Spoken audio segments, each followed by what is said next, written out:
Alright, I am here. Hopefully everything is fine with the bot. I'm just gonna double check something.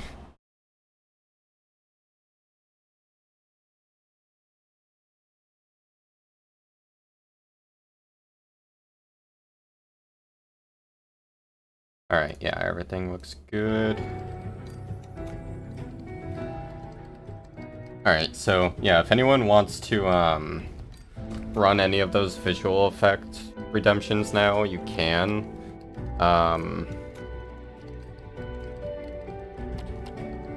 No promises that everything will work though. This is the first test stream of my new Twitch bot, which has officially replaced the old one though. So we currently don't have a trivia command, but I'll implement that today. Won't be hard. Okay, so I got the guide open for how to go for true ending here. Is it currently night? Don't remember if I left it as night or not. Okay. But yeah, so we do have the updated Whoop and BFF commands now. So those should be working fine.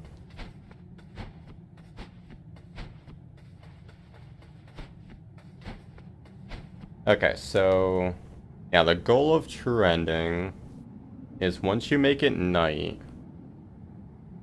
you need to talk to certain NPCs throughout the world. It's more, well, I wasn't looking. It's more of a scavenger hunt at this point. So there's an owl at the old watchtowers, one in the estate of the Iron Witch, and one in the overgrown ruins. When you find them, you can interact with them and they'll drop an ancient tablet of knowledge shard. When you find the final owl, they'll combine into one. Okay, so I'll first go to the estate of the Iron Witch, which is not this way. I think it's this way.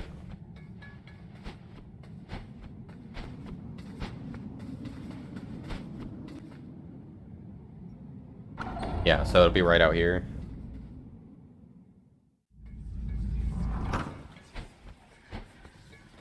Interesting that the music's different.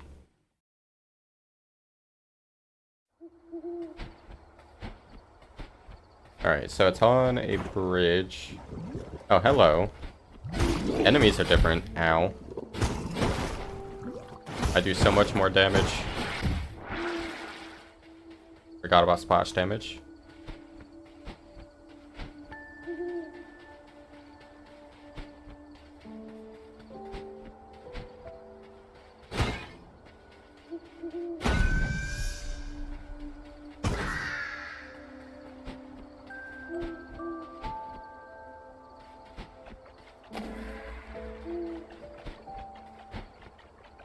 Alright, so go east of the entrance to a ceramic manor on the path where you'll find a rogue daggers. Wait, what? Do I even have that? Oh wait, yeah, I got the daggers a while back.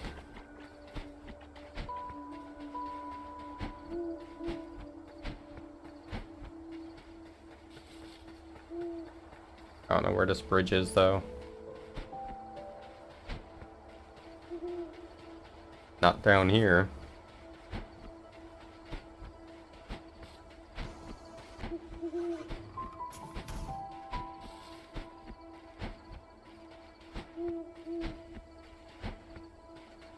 Wait, is it up this way?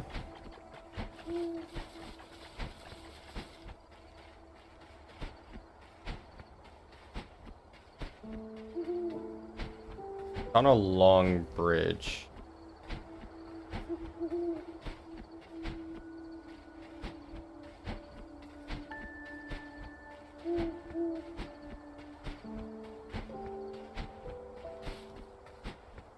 Not this one.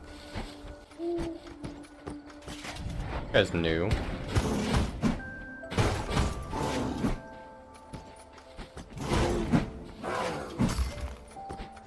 I missed.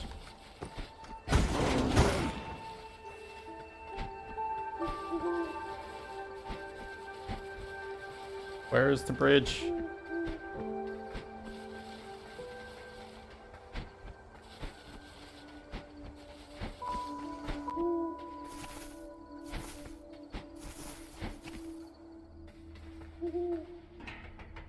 Forgot that that was a shrine. I'm lost. I need a map. Oh, over there. Pretty sure that's the bridge. Looks long enough. Yep. Yeah, so it's this guy I talked to.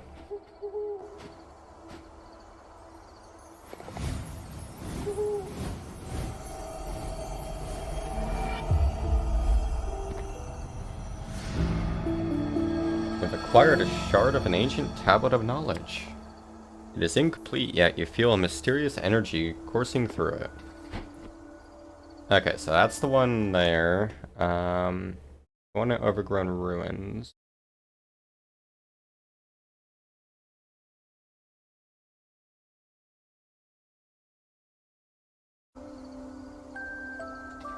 I'm gonna save warp to get back. The one in the ruins is on the ledge above where you would find the magical forest horn. I remember where that was, or no I don't, no I'm thinking of something else. In the north of the area.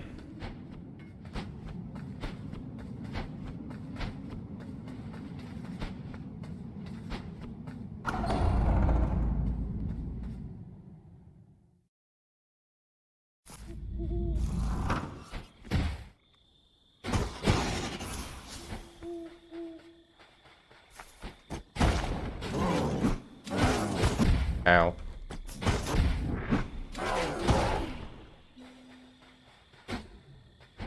Yeah, it is interesting how all these environments change at night. I appreciate that.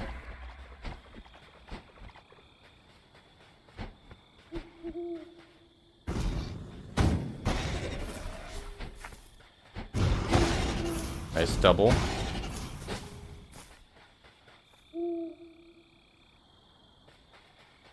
Not up there.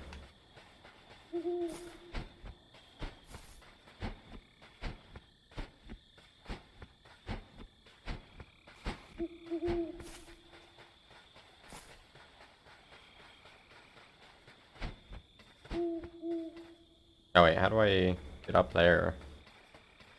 Okay. Having to remember how this game works.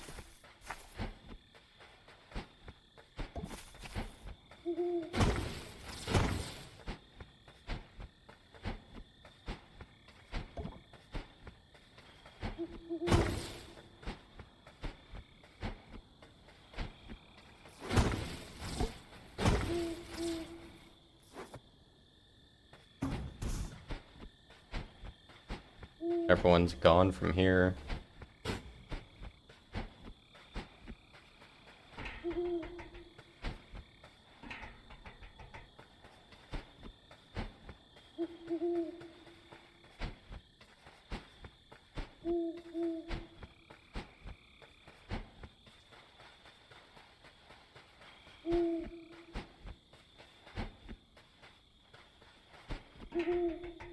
Was it up this way? I don't think so. No.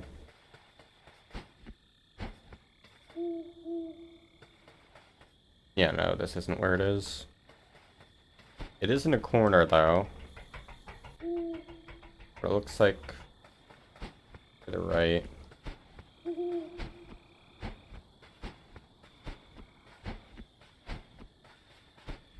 I'm just, like, navigating based on image, which is not good.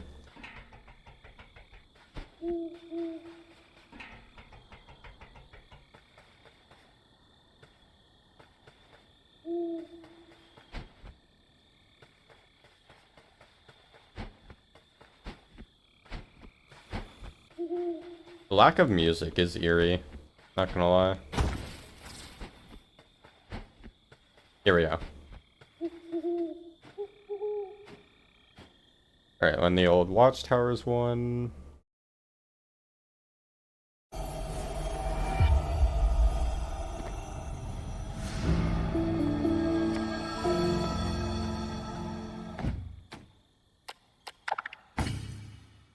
Y'all sitting at the end of the slippery ice path.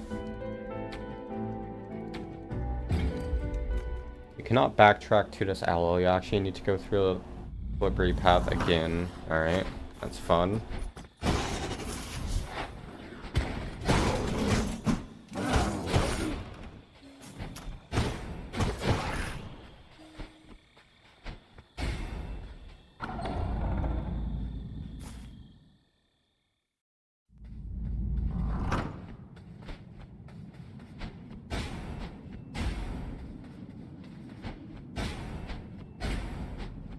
I feel like this movement is more optimal.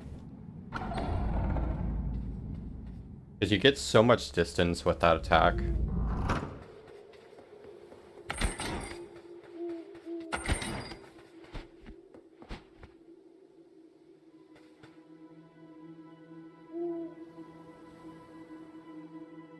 So I don't know where the slippery ice path is.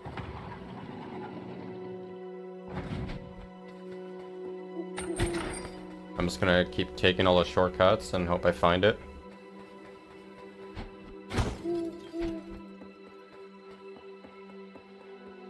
Oh, here's a slippery section.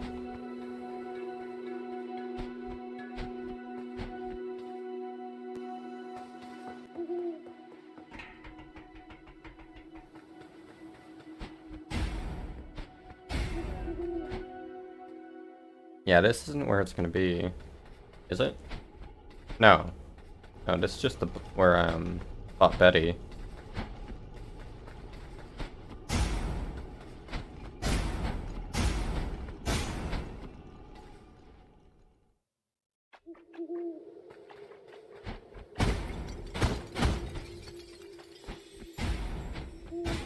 Oh, I never went up here, I don't think.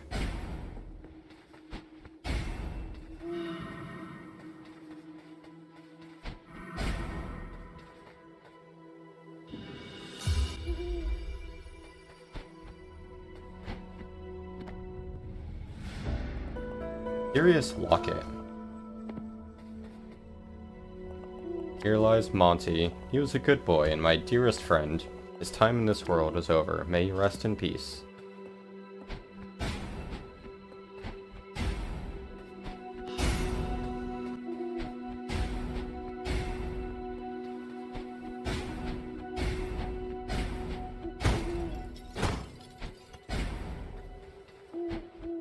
And what did damage to me? Okay. Apparently I hurt myself in confusion.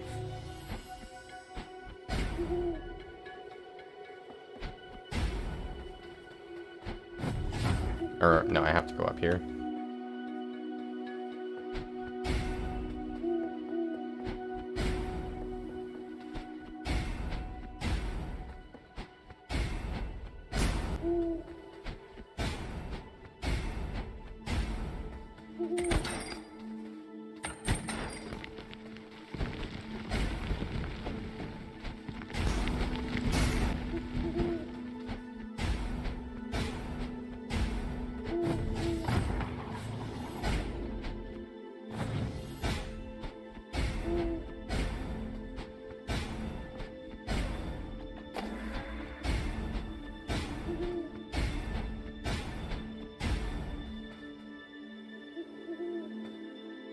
I can't actually go back.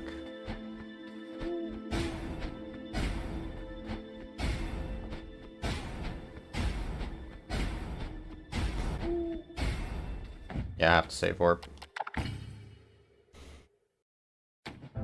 Where is this path?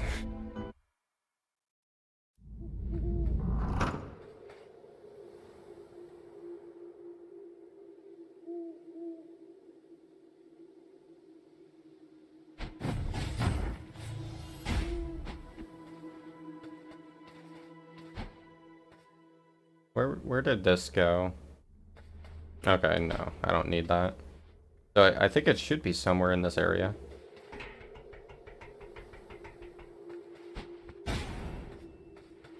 Climb the ladder.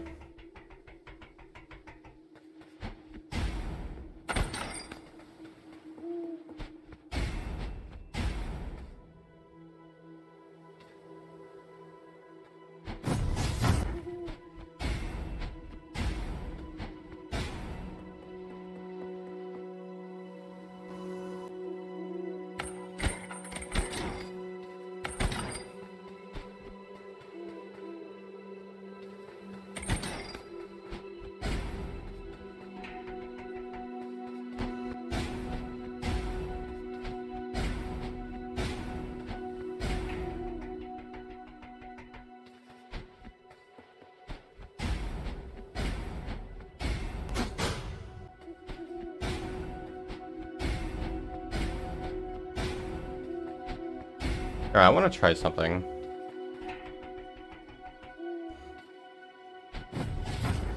Can I get like a further glide here? No, you still can't cross that wall. No speedrun strat there.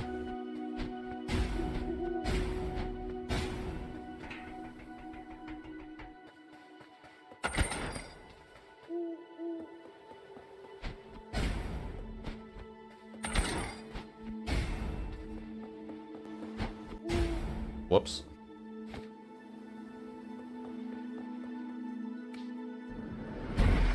That is not the input I meant to do.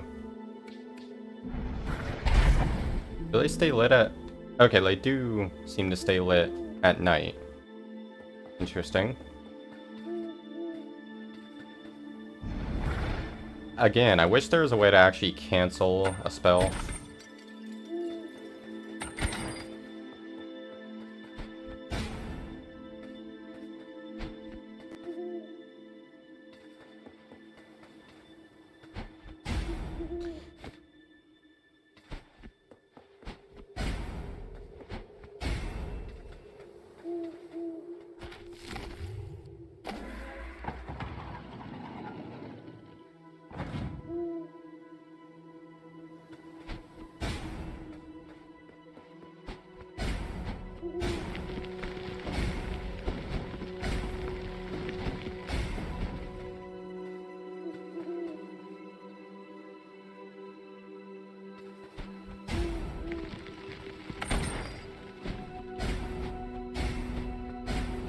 I'm looking for more of those torches too.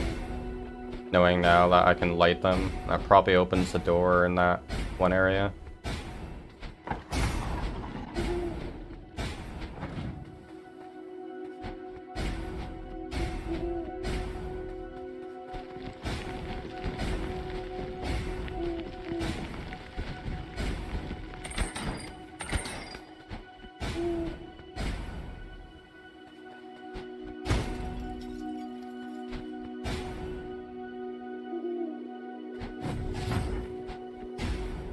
I got a lot of momentum there, and that was weird.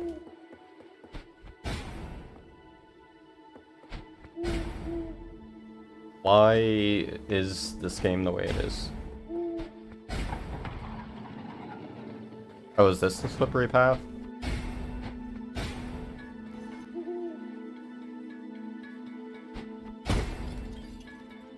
Yeah, this is definitely it.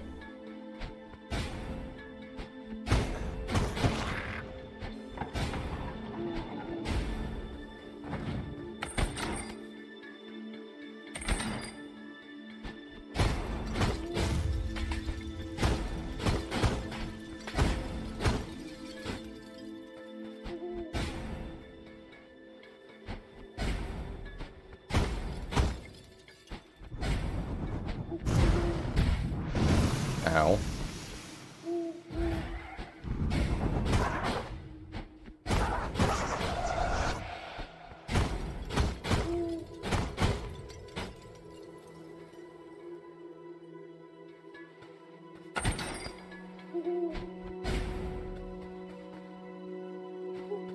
Alright, so this is the third one.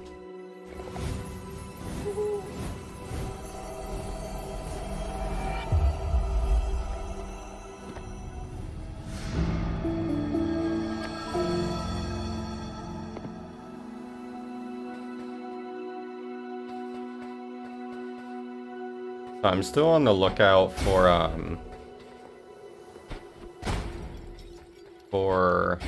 more torches, because I assume there's a puzzle around them. Again, why do I get so much momentum there?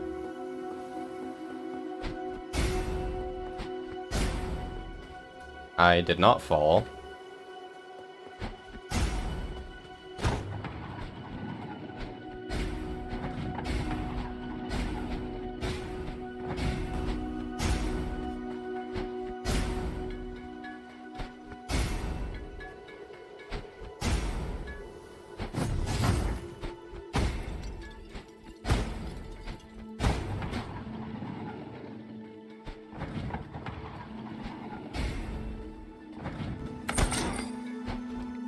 That was close.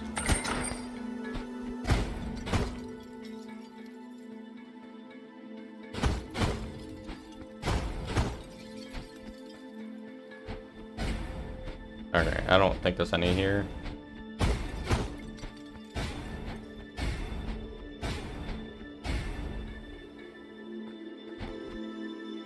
Alright, whatever. Definitely meant to fall there.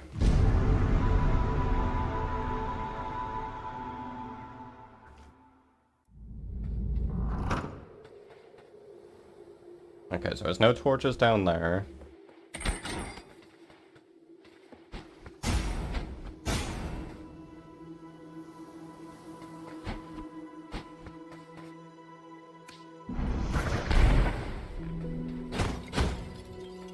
Yeah, I saw the screen shake there, so I know something happened.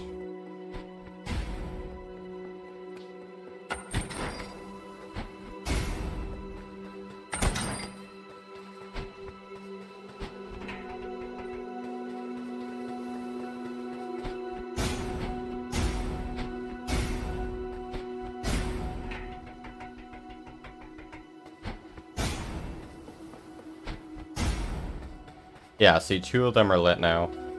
So that's definitely part of the puzzle. How many more are left? 4. I don't even know where 4 are.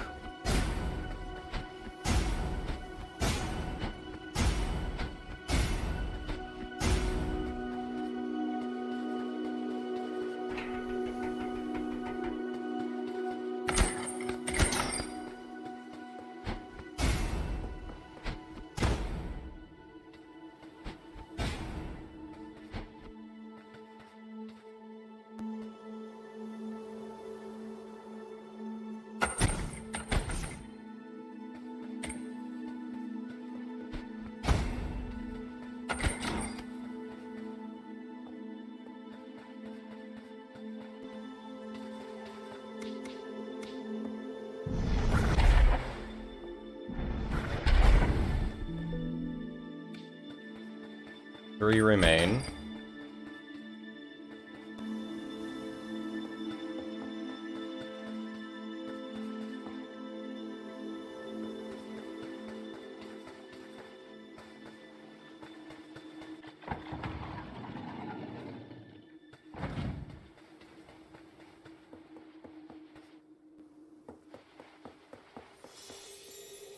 Nice money. Surprised I never noticed that before.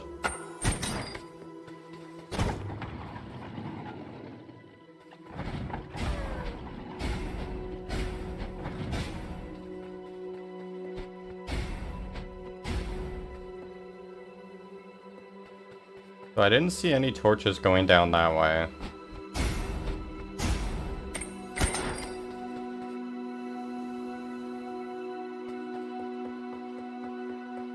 I didn't see any this way, but I'm gonna double check. Okay, that's to the ice path. No, there's none there.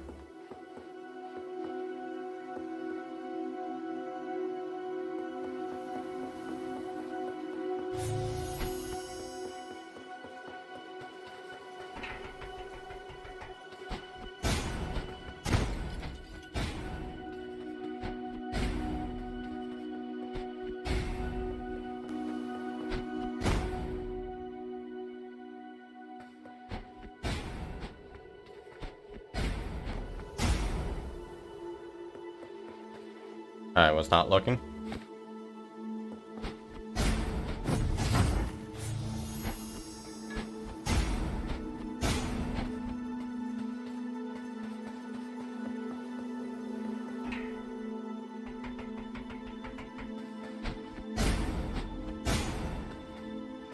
Alright, none this way. Where are there 3 more? Yeah, see, I take damage there. That's weird. What?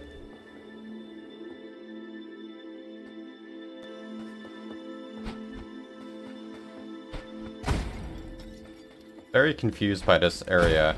Like, why do I take damage going through here? Yeah. I think that's a glitch.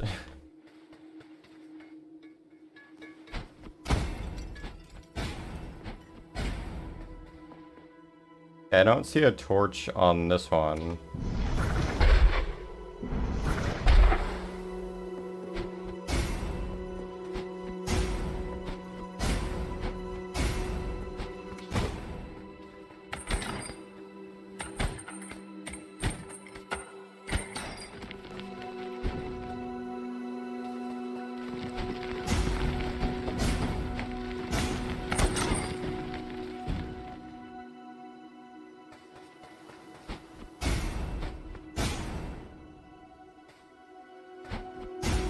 I have no idea where the other 3 are.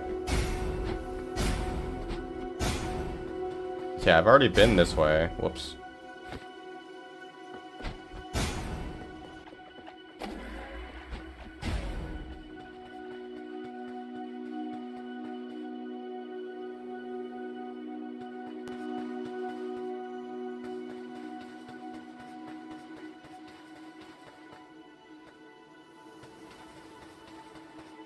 And I have to save warp to get back to the beginning.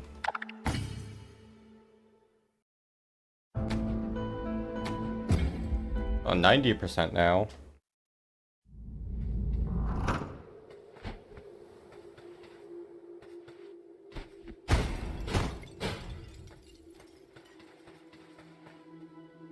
Oh, here's one. That's so hard to see. There are 2 left.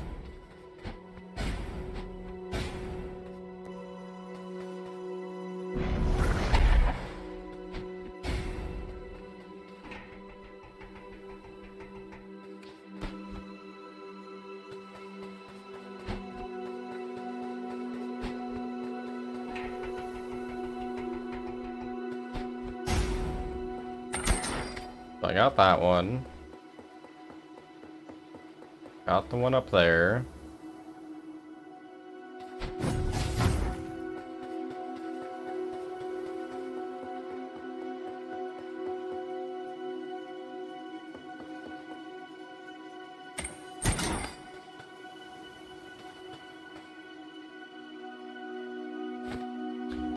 Thank you, controller.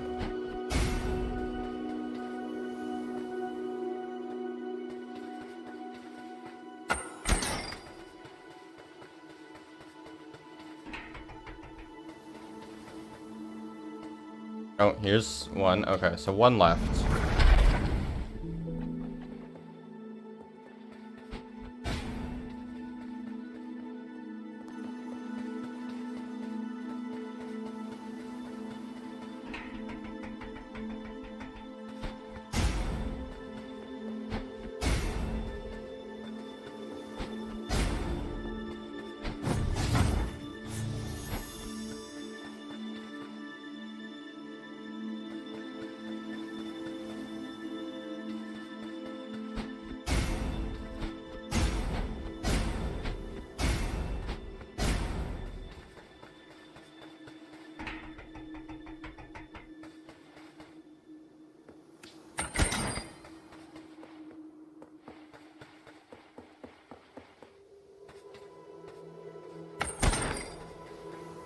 Here it is. If I can actually hit it, that'd be nice.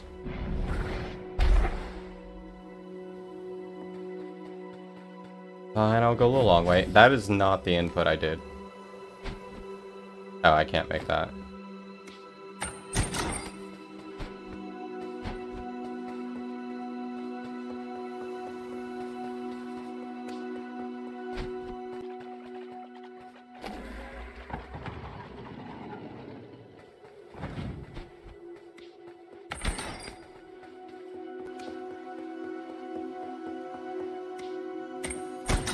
So it actually was down here.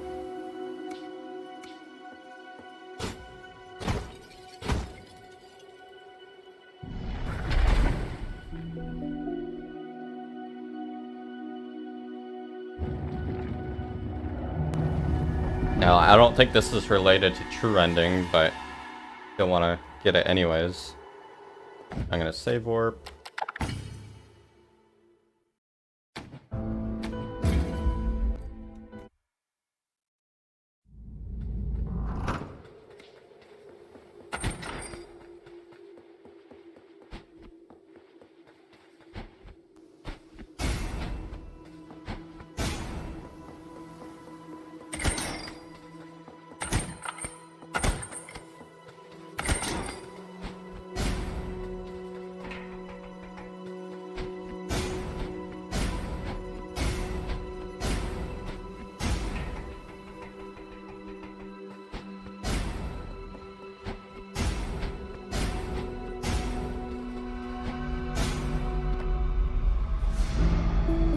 Ancient. Oh, it is. Okay. So that actually was required. Alright, so what's next on the agenda? Red Ancient Tablet of Knowledge, according Jefferson.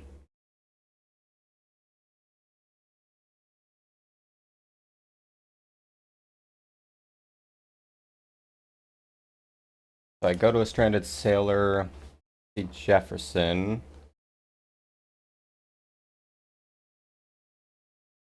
And you'll need to take him to a special spot in Flooded Fortress. Catch is you have to walk the entire distance, as Jefferson can't enter the Hall of Doors. Okay.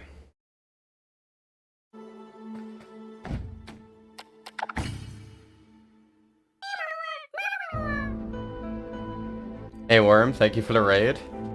And hey, would you look at that, my test message actually worked.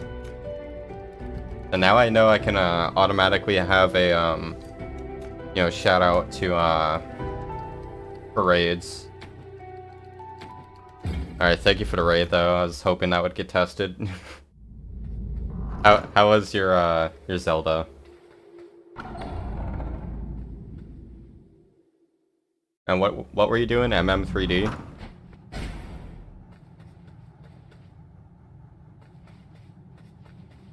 That's kind of a lot of text, but I don't know, it's fine. But yeah, I did do the shorthand for the game there. Yeah, it's a gross mother, and then they get kidnapped by Pothead.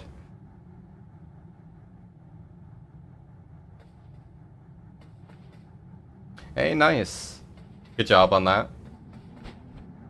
Okay, I go to the stranded sailor.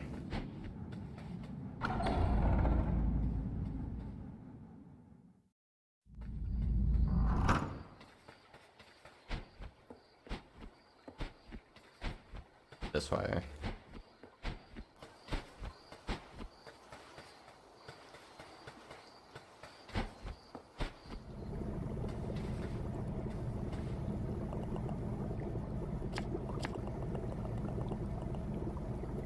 Caught me with my two-legged trousers down, so to speak.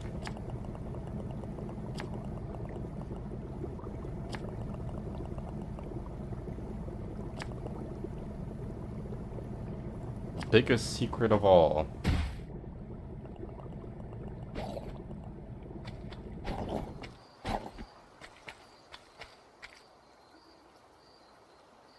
Yeah, 100%ing Oot is hard. I remember doing that back in the day with Oot 3D.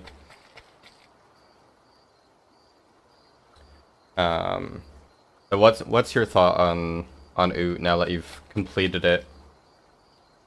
Okay, so I take our boy Jefferson to have to cross through the Lost Cemetery, and we're going to the Flooded Fortress.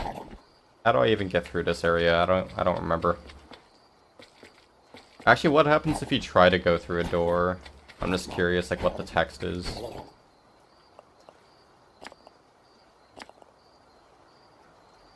Okay. Still your second. Well, what's your first? It can't possibly be TP.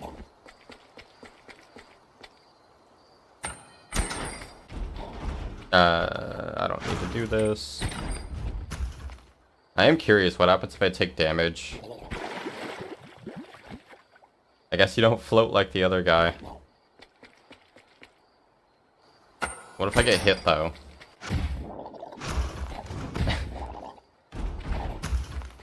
Wait, I'm gonna fight him.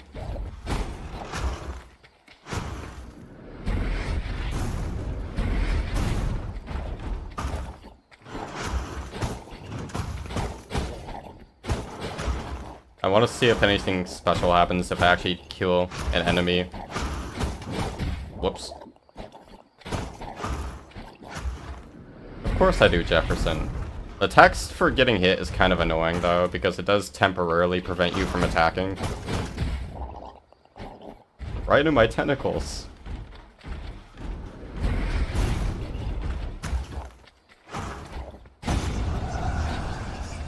Anything special? No.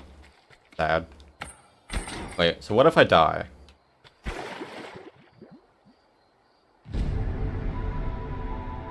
I assume I have to go pick him up again. But I just want to see if anything's special. Oh no, okay, he stays. Nice. Okay, so yeah, I need to figure out where to go, because I don't remember how this whole thing works. I think I go up this way. Yeah. But yeah, so how exciting to be out on an adventure. I could feel the blood coursing through my appendages.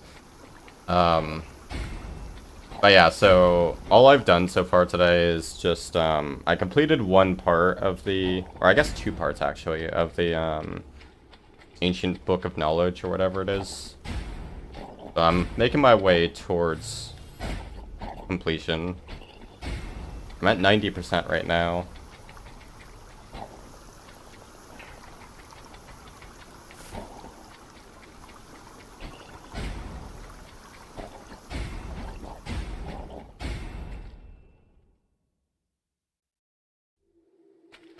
Okay, so we're in the Lost Cemetery.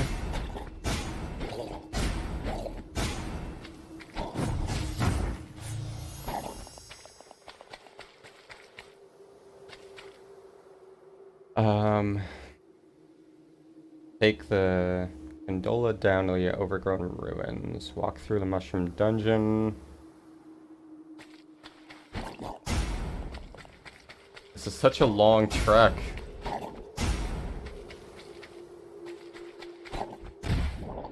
Oh no. Wait. Oh, that's another case where you take random damage for doing that attack. So I noticed in another map that if you do that, you'll actually take damage. So here. I guess I have to be more against the railing. How did that happen?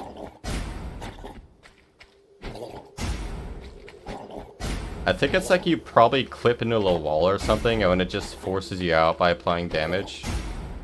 I can't get it now.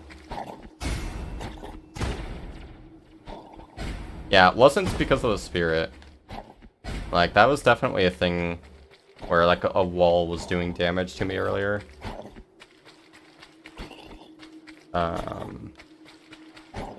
Where do I go? Not yet. They're gonna be part of this quest, I assume, but not at this point in time.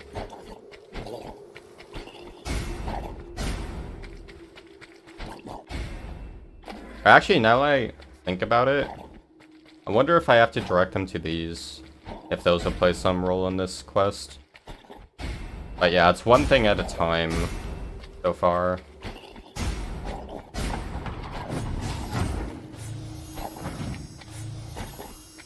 Stop doing the wrong inputs.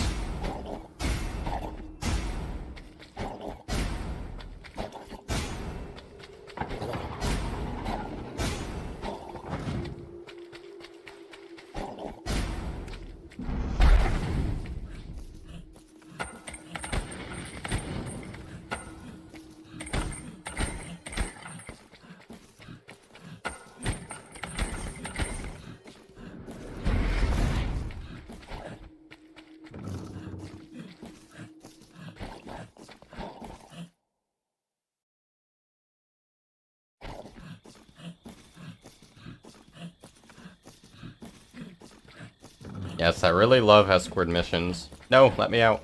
What? Okay.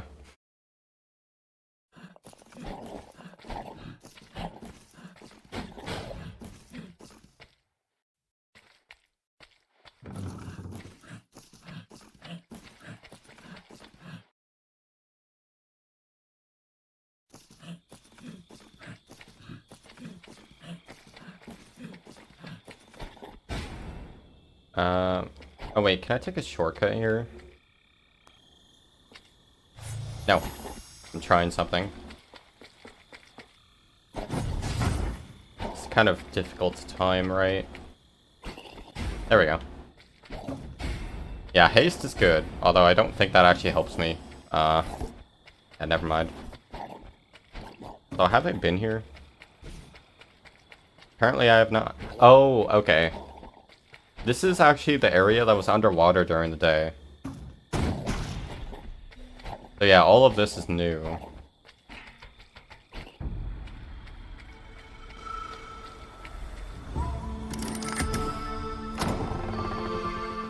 Wait, am I getting a new ability now? Nice. Should be fine doing this with Jefferson on me. Yeah, so this is the ability thing, but what else is there? I thought I already got everything. Hello, don't shoot at me. I said don't shoot at me.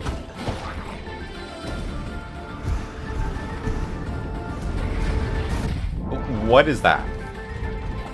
I love having new enemies appear. I really want to kill these fire guys first.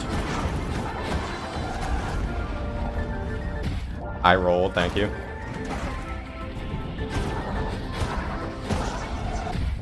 I love splash damage.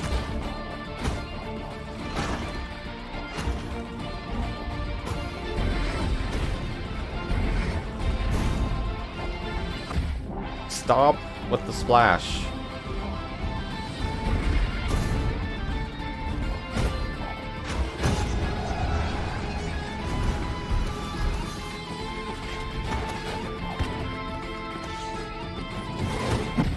I rolled. At least Jefferson doesn't go all the way back. That would kind of suck.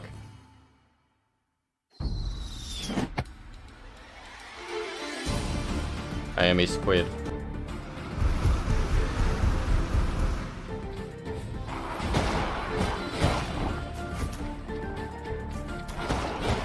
I hate this guy.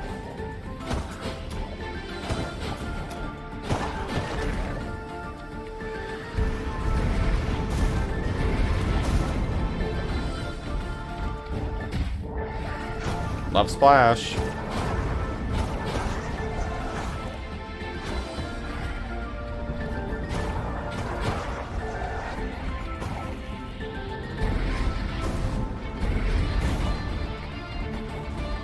Get one more bomb in.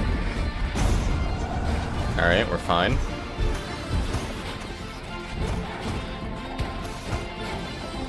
I can't see.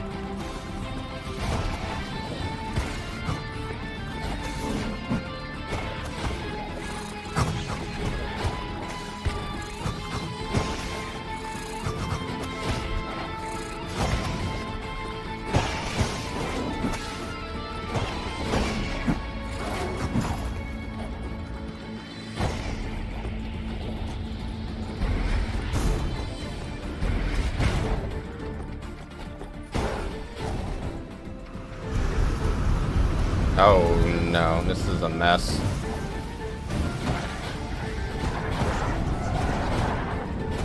Alright, good RNG for the spawns at least. Where? Okay, thank you for spawning off screen, so I couldn't even see you attacking. Good game design. There's so much going on. Alright, I think it's just 2 left.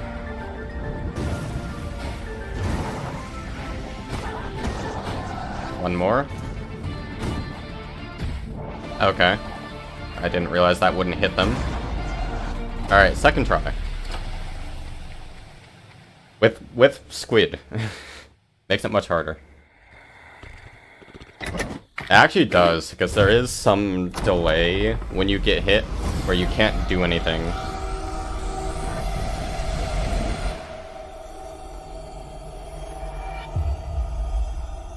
Oh, okay, so this is also required for this.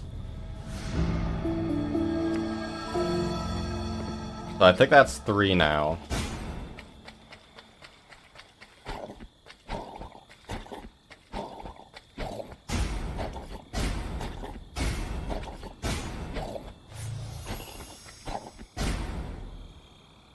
So I've been up there.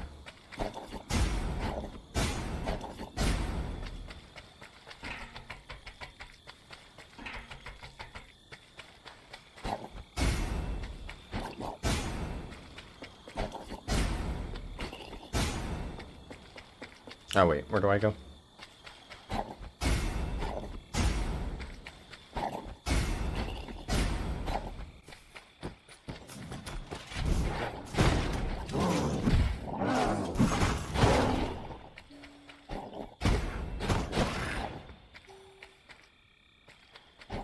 There's a pot over here.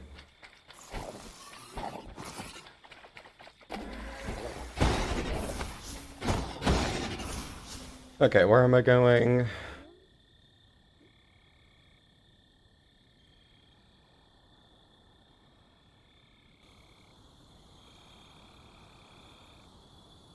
Okay, so I need to enter a dungeon, which is here. And I go through this.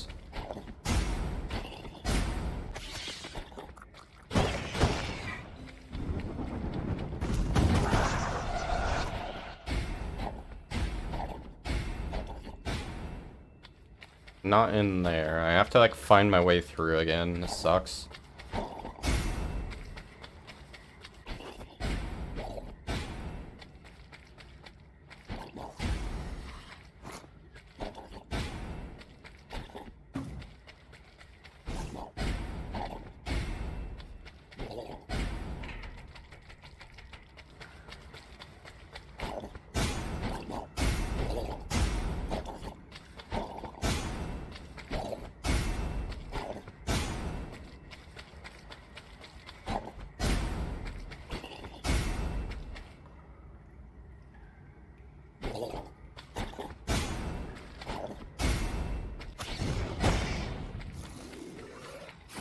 Not sure if this is the right way.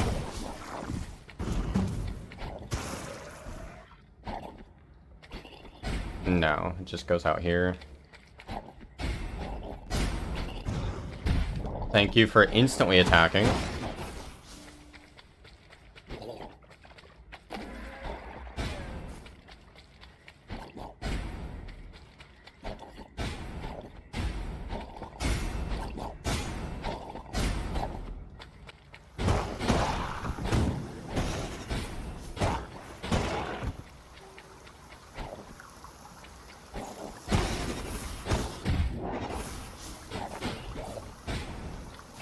I like how that hit me after I killed it. Do I go to the Frog King's domain?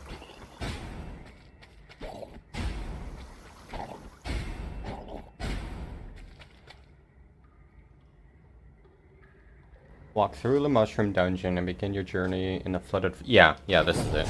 I remember. Whoops. Helps if I can actually see.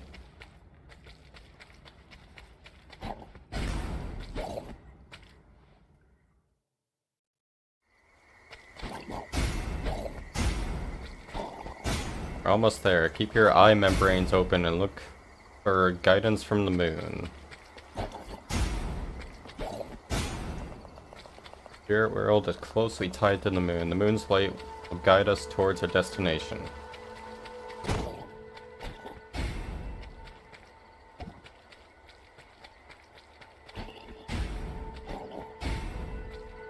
I want that money.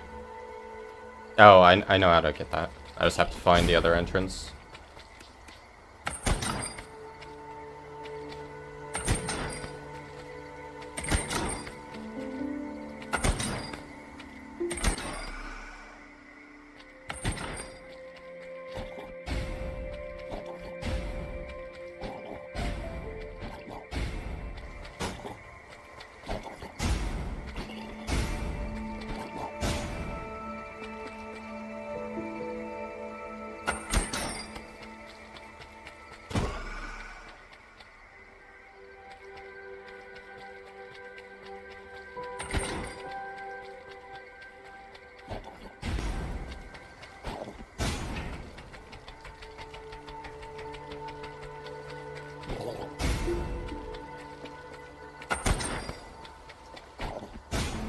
Whoops.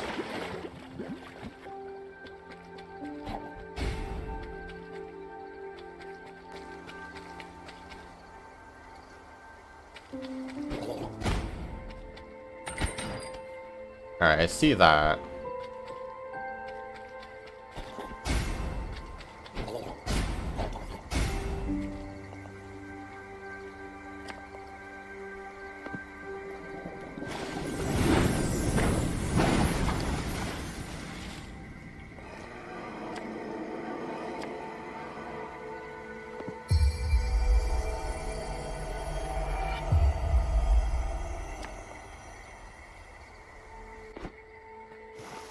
Nice.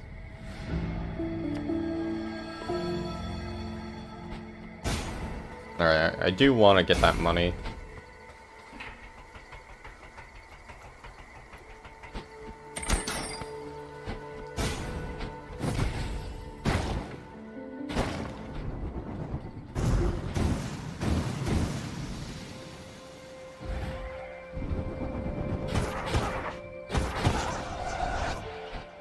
Yeah, Shape of Moon.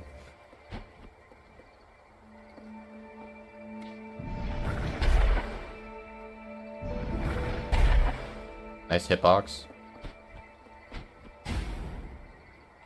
I'm on the pot.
I'm looking for like a place to gain height from.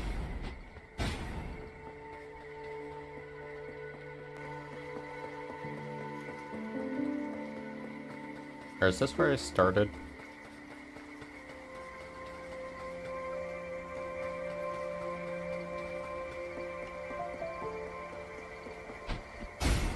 I don't think it is. Honestly, the money's probably just not worth it.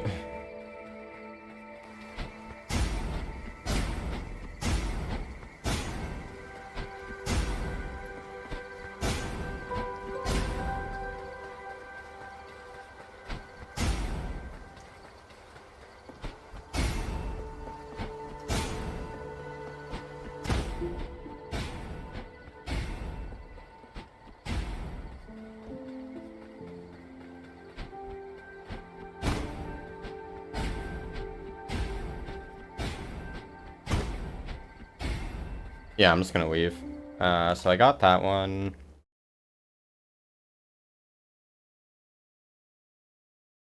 Alright, so... Oh, I think this... Yeah, this one's the 7 ghosts in, cemetery now. So... Yeah, the ghosts appear in the Lost Cemetery and they need to be reunited with statues of old Lords of Doors. The ghosts appear fairly close to statues, so you'll need to walk to the closest statue from the ghost. If you move too quickly, the ghost will stop following you. Yeah, okay. I don't have a convenient door. This is... Actually, no, this should take me to the door, I think. Not to the entrance of this area. Yeah. So back to the cemetery.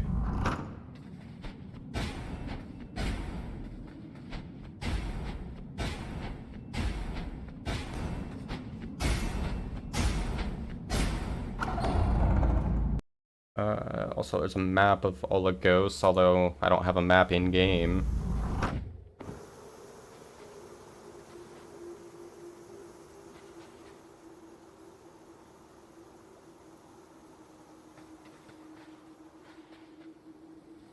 Alright, so where does this one go? Should be spawning close to statue.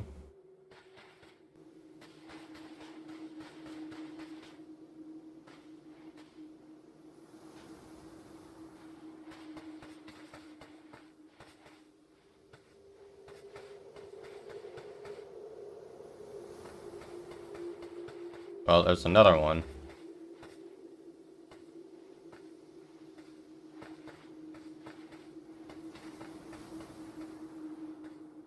How close are these statues?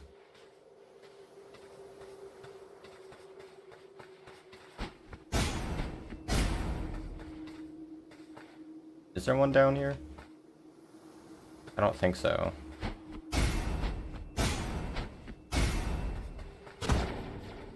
Nah, nothing special happens.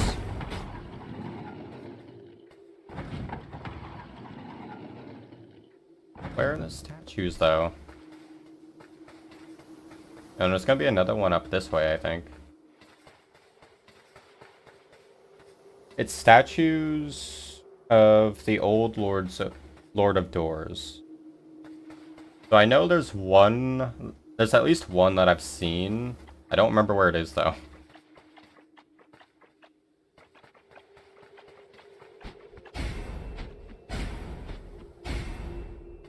At the bottom of the elevator.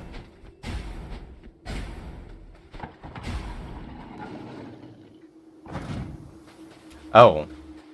These things. Yeah, that is the Lord of Doors. I didn't even notice that. Okay. Alright, so this one goes there.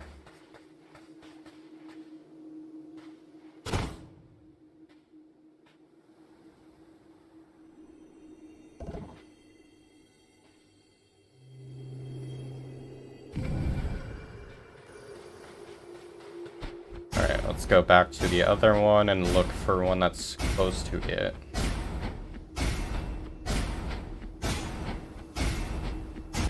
And let me know if this movement I'm doing is spammy. It feels good to do, so I'm going to be doing it until someone has a problem with it.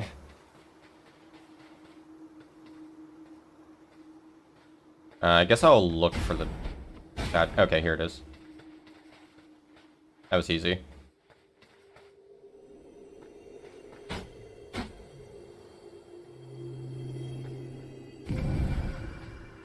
And I think there's one over here. Yeah. I already see it. Wait.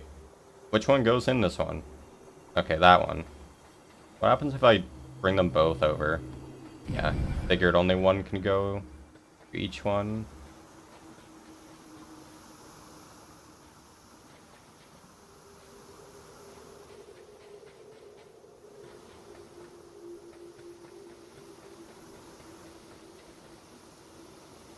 Not sure where this one goes. Was it supposed to go in the one that the other one went in?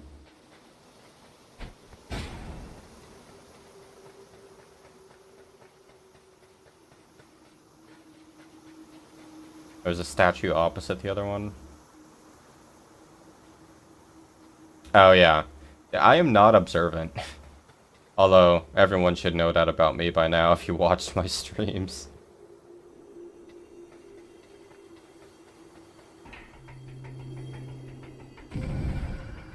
Alright, so I know there's 7 ghosts. I've done 4.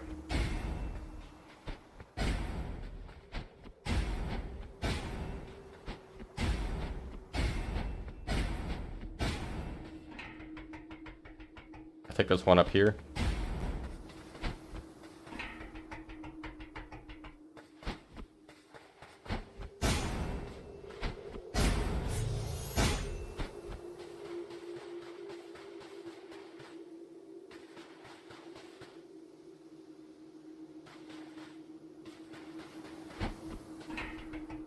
Okay, so there's a statue there. What?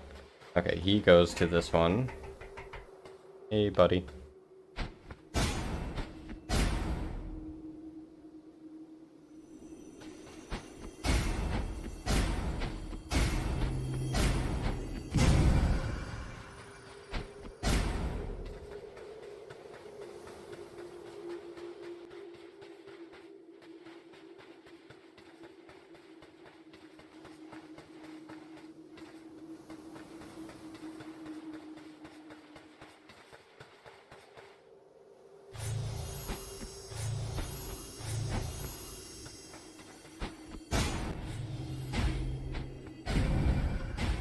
Or actually, I think I know where the last one is.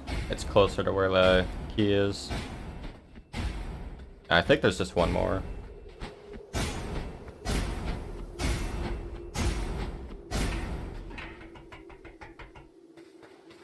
Ripworm. Oh wait, no, that was this one. I don't know where the last ghosty is.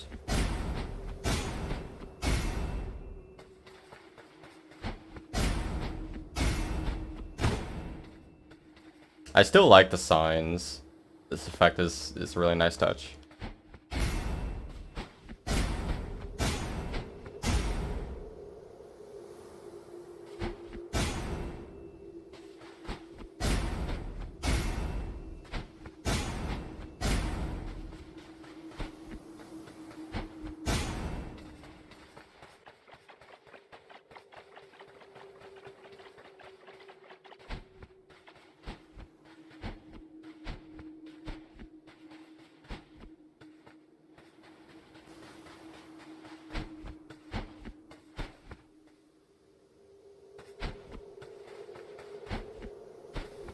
Yeah, I already dealt with that. It was nothing.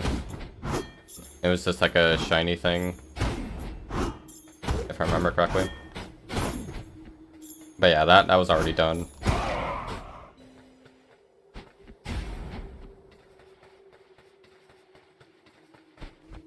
Thank you for the heads up, though. I'm trying to find where this last ghost would be. Or at least another statue. Okay, no, it's not down here. I'm gonna save warp, because I think where it might be is closer to a door. 92.4, I'm getting close.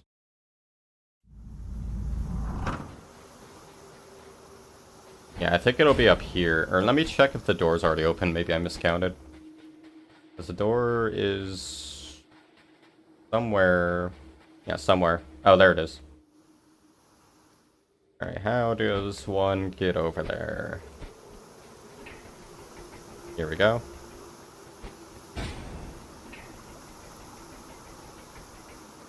Hey Link, how are you doing?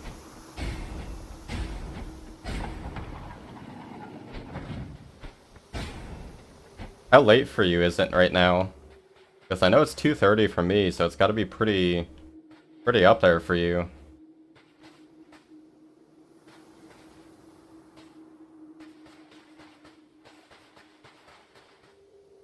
Yeah, so that's the okay, there it is.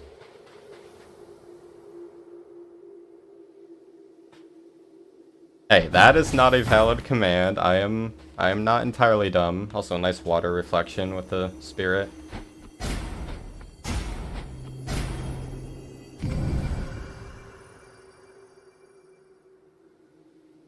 I'm doing good. Just finishing up this game and testing my bot. Yeah, do one of you want to try to redeem one of the visual effects rewards? Just to make sure that's still working.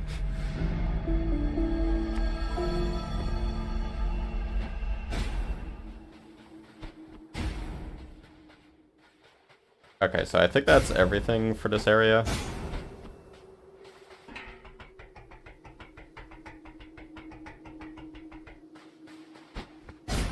So how does that look on stream with the bitrate? Alright, it should be fine, but just curious. Also, for the darker scenes, it's harder to tell that it's pixelated.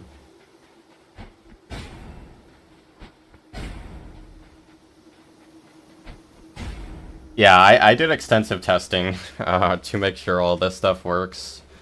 So, hopefully everything is fine. Yeah, I can change the effect. Yeah,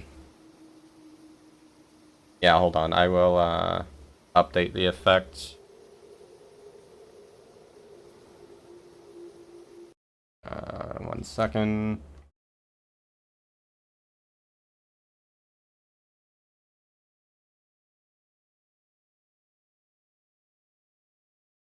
Alright, so that's for pixelate.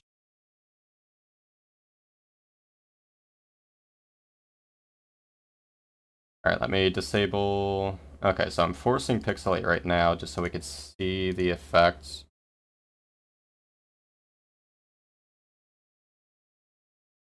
I'm gonna keep the same aspect ratio.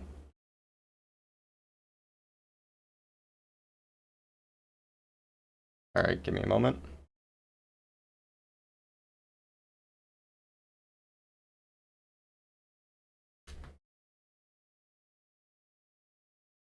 Alright, how about that?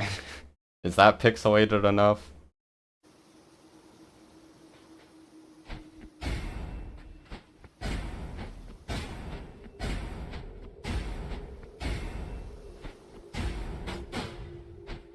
Wow, the effect... Yeah, that big slash effect looks so bad with it.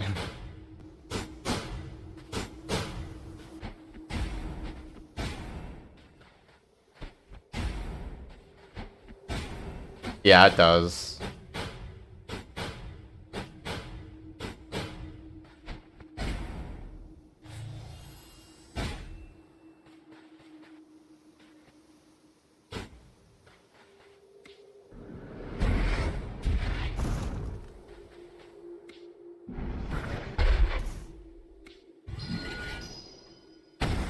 Yeah, that looks pretty good.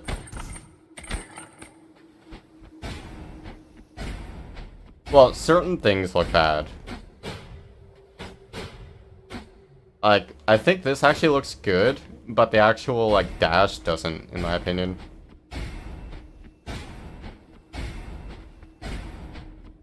Maybe if it just lasted longer, or was, like, more, you know, vibrant, it might look better. Yeah, because this looks really good.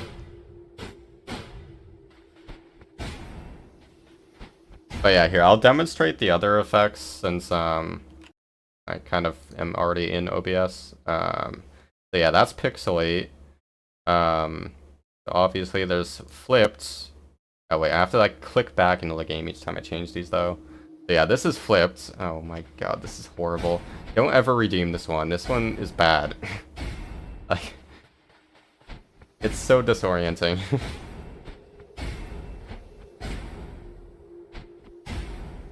Alright, so that's flipped. Then, of course, gotta have the wide meme. It doesn't look that great on certain games, such as this one, but TP looks amazing, with a Link just being extra wide.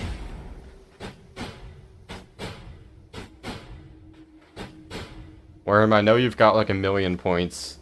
I'm worried. Also, I forgot to re-enable the cooldowns for them, so yeah, you could spam them if you were evil. Then there's Pinhole, which is just that. That one honestly isn't that bad, as long as I know the game well enough. So this one's kind of just more of a visual effect rather than like a hindrance. Then there's Inversion, which just inverts the colors. Oh my god, that looks horrible for this game. I might just get rid of that one, honestly. The black and white looks much better. Yeah, this is painful. I don't think anyone should redeem that. Yeah, I think I'll remove that one later. So here's black and white. I think black and white would work for pretty much any game. Like, it would look well. Pink goes to white. Yeah, the slash, again, looks really cool with the white streak.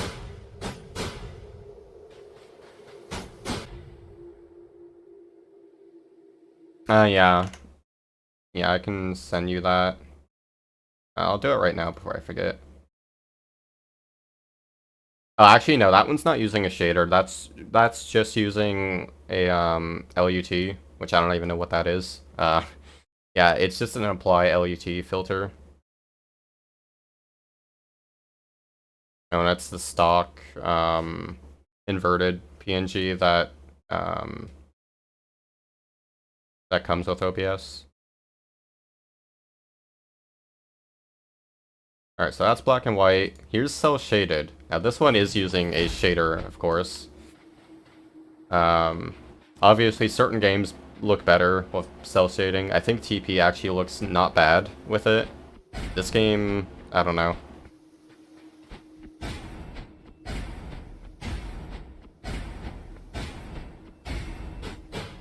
Oh, I love the slash effect. It looks good in almost any effect.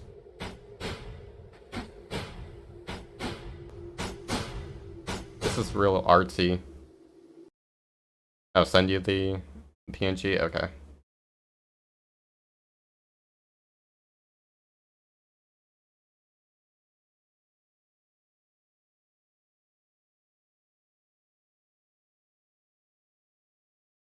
Alright, there. You have it now. And the last one is the only animated one, but it is VHS.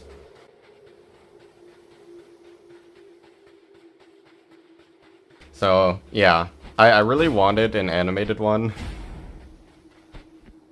And this is the only one that wasn't just actual cancer.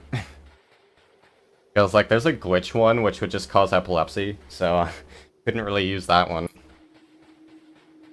And, to ask your earlier question, or to answer your earlier question, Worm, no, they can't stack because of the way I have it set up in OBS. I'll explain how all of this works when I get into the bot part of the stream. But, yeah, it's due to OBS limitations, I can't actually stack them. Like, to have it functioning the way I want, I can't do that. I'd have to allow some things to break to have them be stackable. So, yeah. Unfortunately not possible right now. Okay, so back to actual gameplay for a while. Where am I going next? Okay, yeah, I got the old Watchtowers one. Oh yeah, the Gravedigger room, that was part of the tablet too. Oh no. Oh no.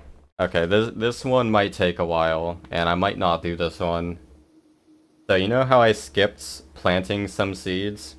Apparently you for part of this tablet you need to plant all of them.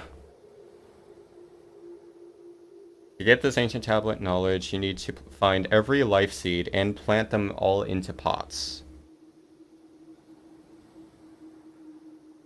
Oh, okay. I can see how many remain. If I go... I'll save warp. So if I talk to Pothead in his secret garden at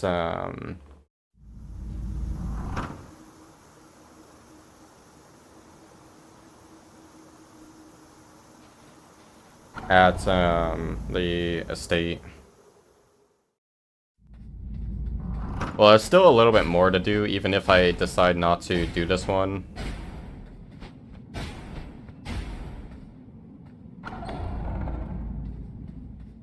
Also, you may notice stream elements there. That will be getting replaced today. I'll be handling the timers with Howard instead of stream elements, so once that's done, stream elements will also be decommissioned. Okay, where is his secret garden?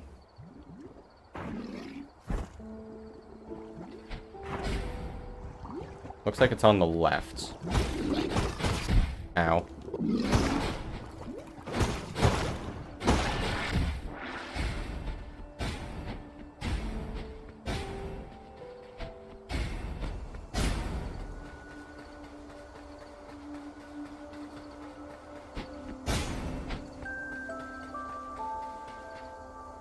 It's probably this puzzle. Yeah, because that would explain it. Because these are pots, and if it reveals Pothead's secret area, and that actually makes perfect sense. But what do I do here?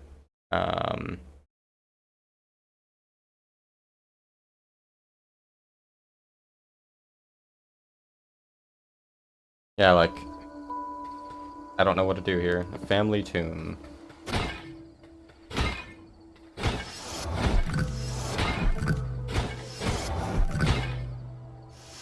I might be fast enough to be able to destroy them all at once.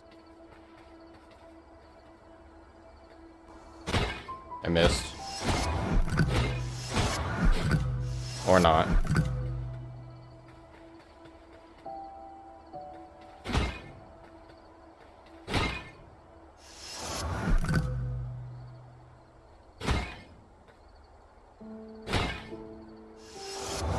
Okay, so it only respawns 5 at a time. So if I break 4...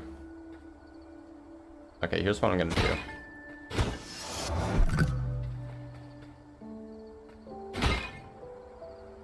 Yeah, so now if I can just break all of these before it respawns more, it should work, but I don't think I can do that. Yeah.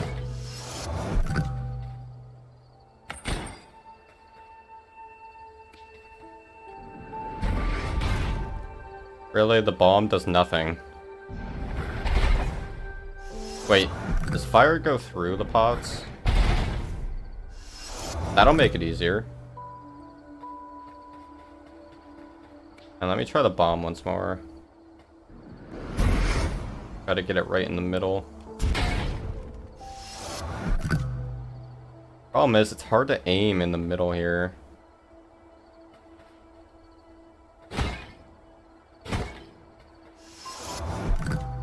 Okay, I think what I want to do... I need to... break the corner ones. And that's 4, so they won't respawn. And I hit the middle one. Really? What is that hitbox? That was a solid idea. But the game is bad, so it won't allow it.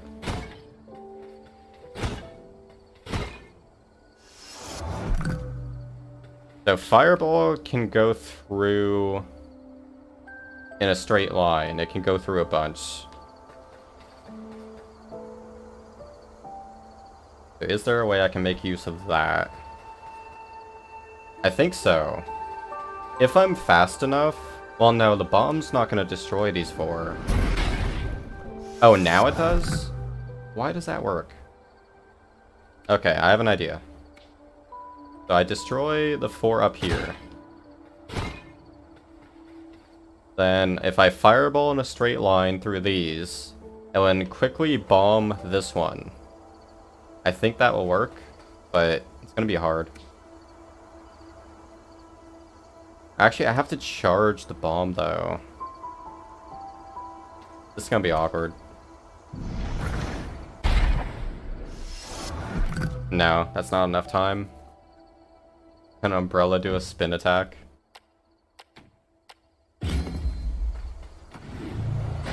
No, there's no spin attack.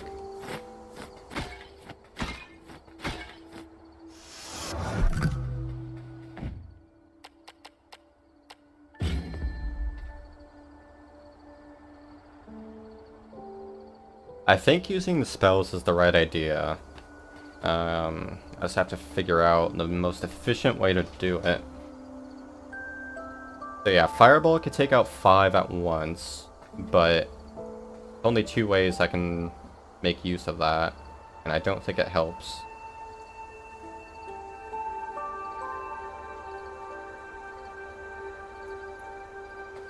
So yeah, Fireball doesn't take out the corner ones here, right? Let me try a different angle.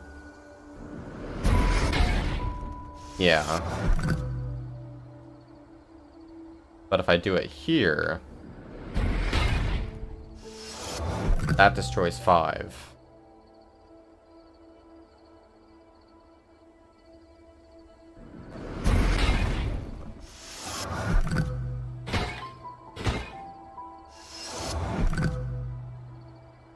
This is tricky.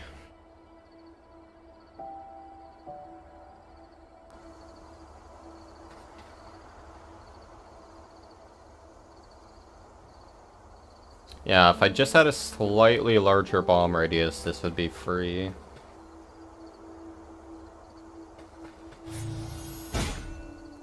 I mean, I do have good melee range.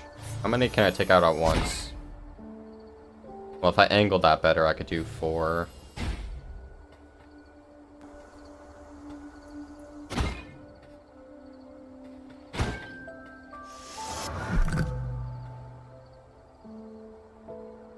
It should hit 4. Problem is, that also takes long to charge.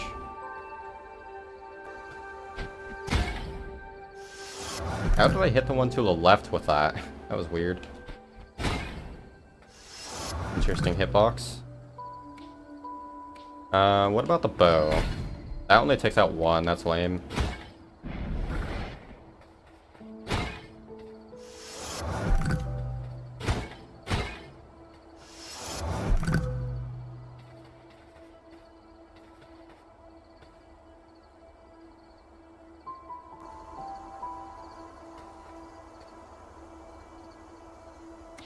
Alright, I'm gonna try this again, this approach.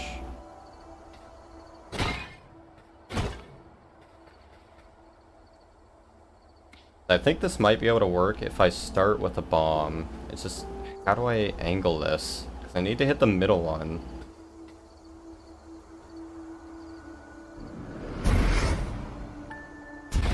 Nope. That's impossible to angle.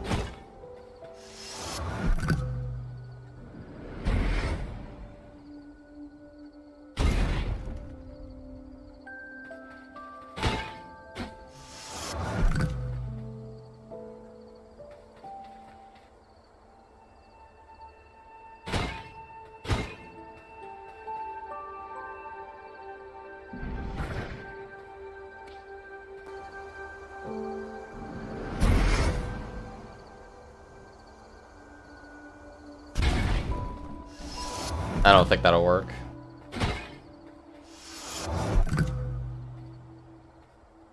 And grapple can only break 1.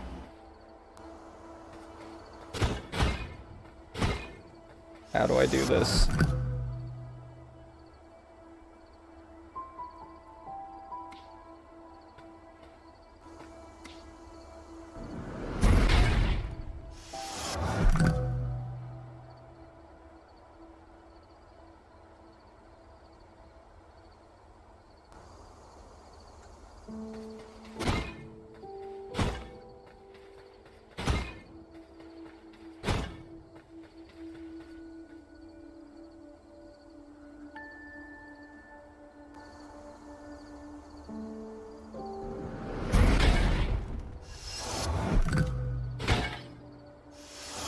That would almost work. If I could hit the 4 there, that would actually work.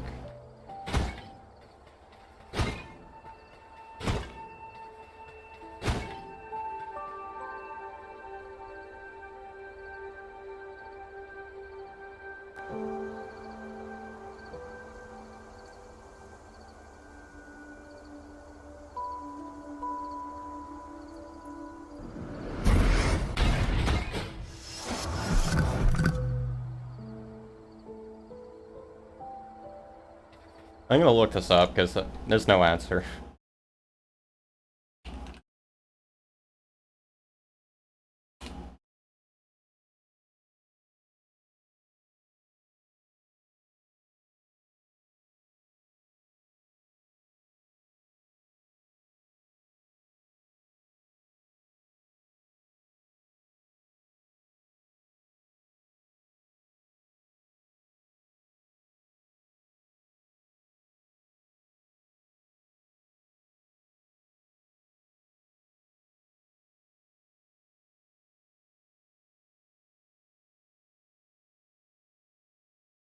Okay, so...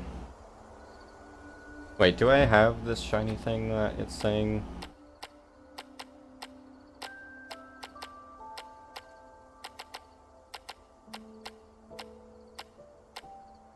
I don't. Okay, so... 1... I can't do this. I have to actually use the bow. Because I am too strong.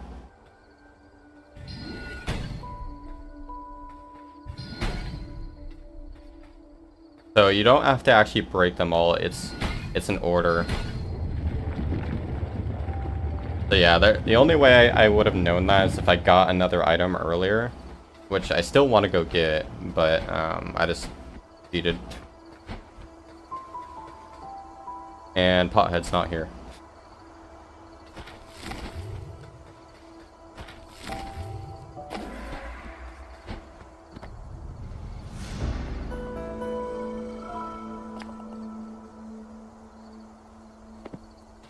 I see the DM, Worm. Thank you. Yeah, so that's the next door, but I need all life seeds. So is that actually showing me how many are left? If so, then that looks like that's 2 each. I think it's like maybe 8. If so, and that's not that bad, but problem is I'd have to find them. Like, this is dumb.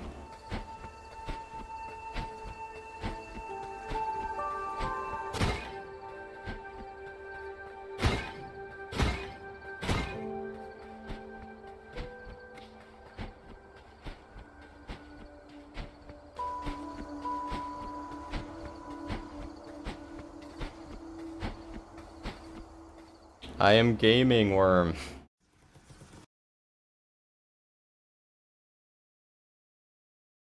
Making me download something midstream.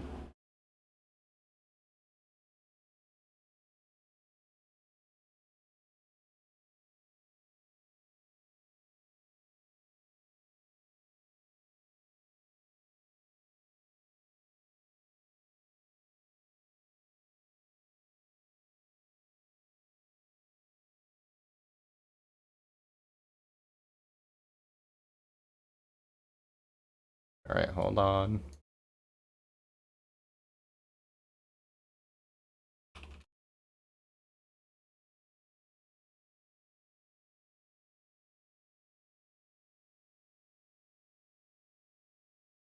Okay, yeah, from the preview that looks better. I'll switch over to it.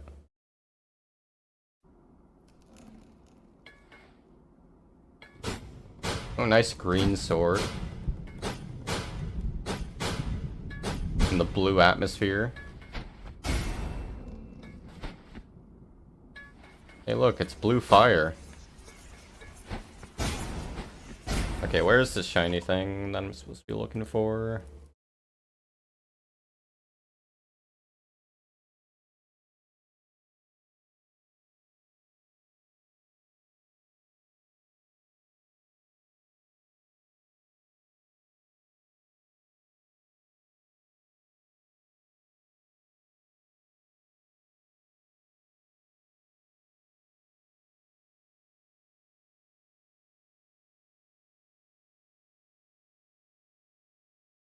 From the main room in the Urnwitch's ceramic manor, take the eastern path through, crossing through the room with the single chair and the fireplace. That is not the eastern room.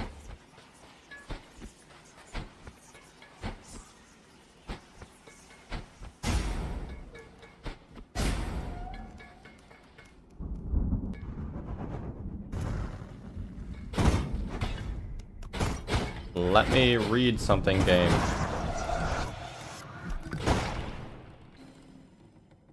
Following hallway, there will be a lantern you can use your fire ability on. Yeah, this thing.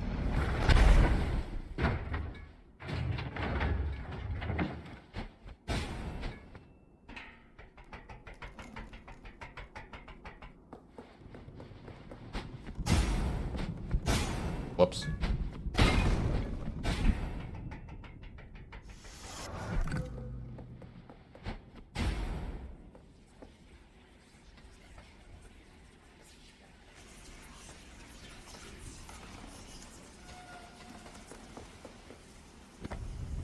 So this is the item that would have actually given the solution to that puzzle.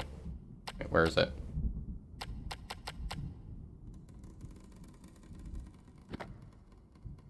Yeah, okay. You can actually zoom in on these. And you can rotate for some reason.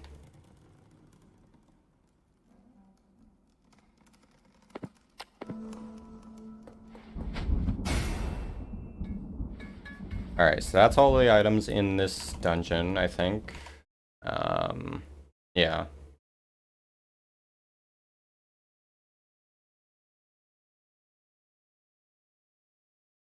Okay, so, yeah, so there's only the one tablet of knowledge left, which requires getting, planting all seeds, which also means getting all seeds, of course.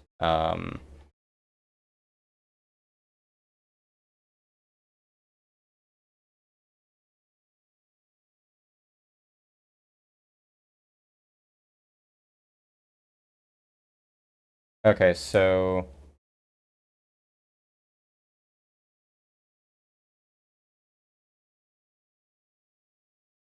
doors in the Hall of Doors will glow red if there's still ancient tablets, shiny things, life seeds, or empty pots.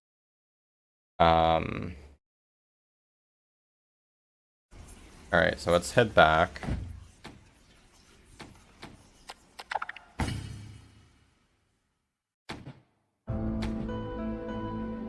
Gotta turn off inversion now.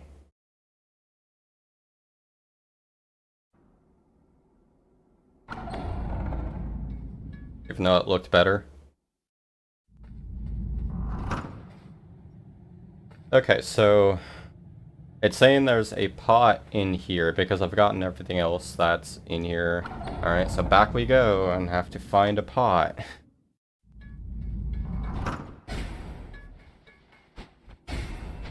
I know I skipped so many though, so this is kind of frustrating.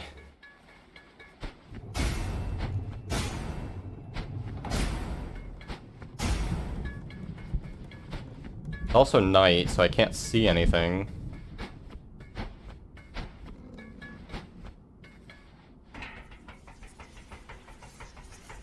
Yes, I'm sure it does.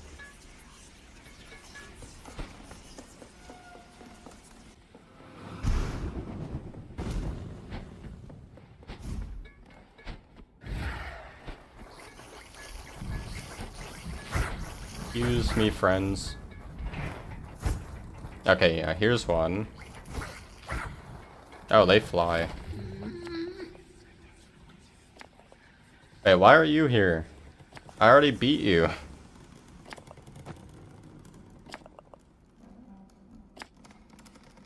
Wait, is this a glitch? Like, I defeated her a while ago. Did I skip this trigger or something? I think that was in a glitch.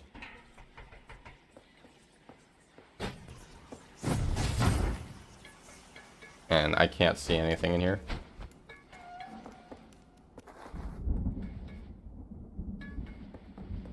Oh, that's true. Really? Again, I love enemies being able to be inside a doorway.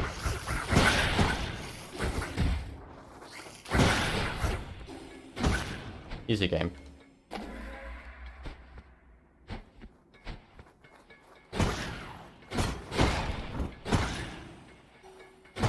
Room's so much easier when you actually, have good items. I like how he's out of bounds. Ow. Thank you for going through walls. Alright, so this is back out here. I guess I can head back and see if I got all the pots here. Oh, no.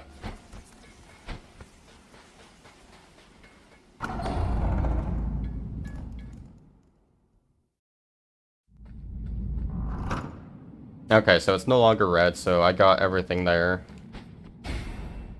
I can't read what area this is. Oh yeah, here. I'm not sure where the remaining stuff would be here. Whoops. Okay, no pot over here.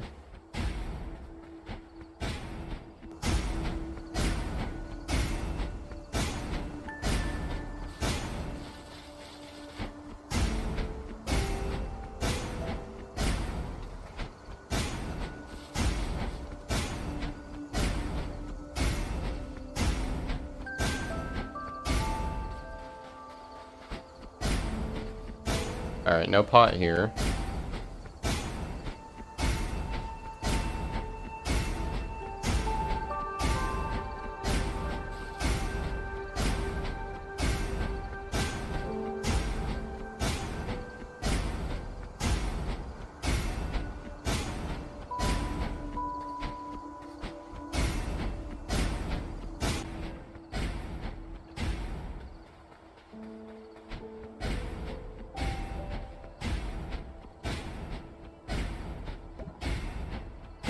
Ow.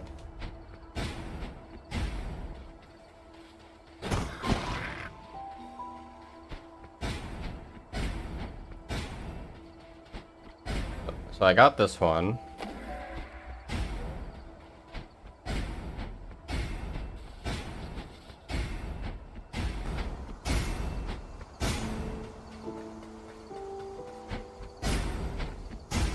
Yeah, that is. I don't want like a million channel point rewards. Oh, okay, it could be the seed. How do I even get that?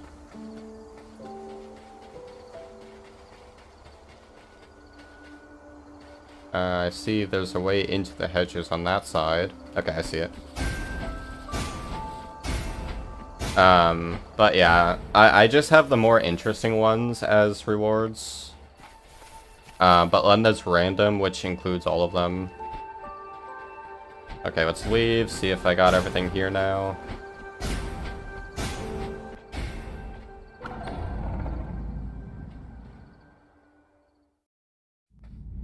Nope, still more to get.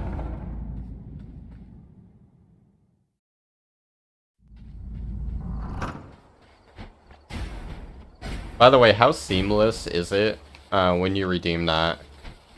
Like, do you notice any, like, momentary stutter with it?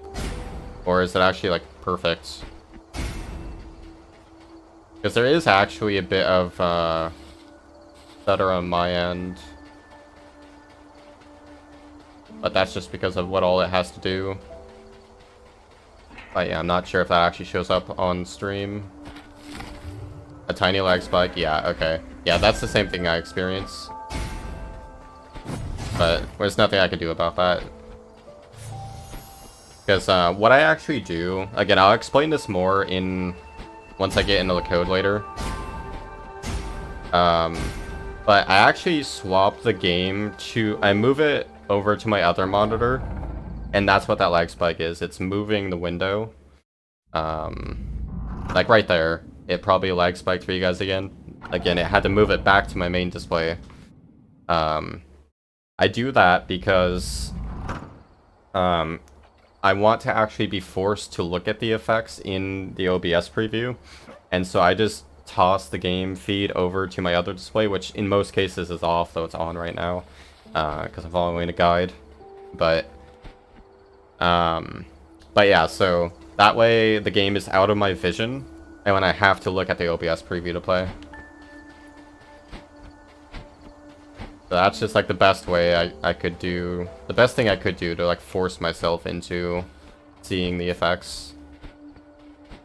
Because I noticed when I was testing it initially that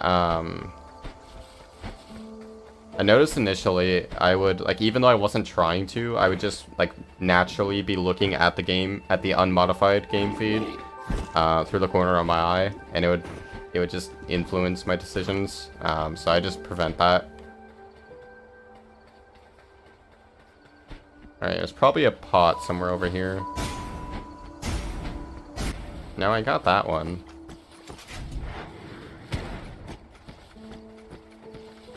I do notice these aren't lit. I don't know if they need to be. Oh, nice lag spike.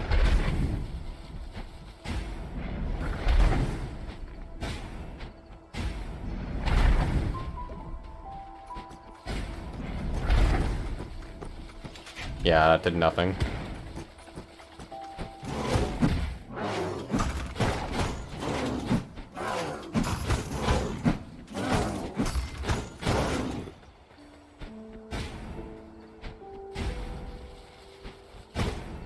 And maybe you're broken, Worm.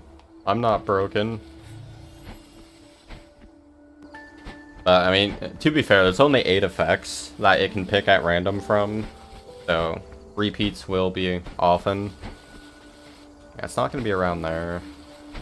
I don't even know what I'm looking for right now. It could be a pot, could be a seed. At least it doesn't count money. Thankfully, I don't have to get all life or all money pickups. Oh no, this is the worst one.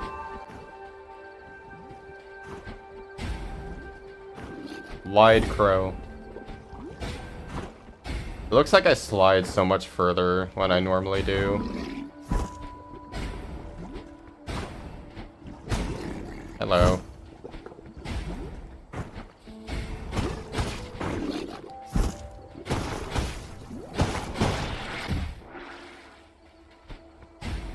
Wide combat.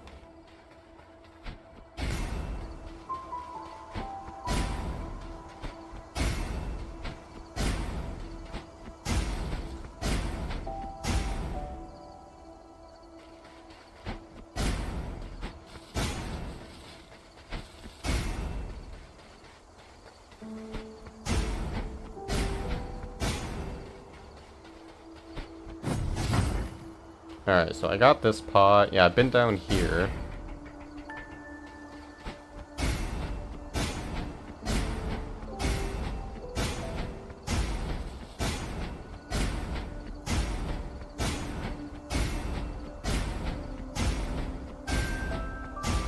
Queen movement, though. Nothing here.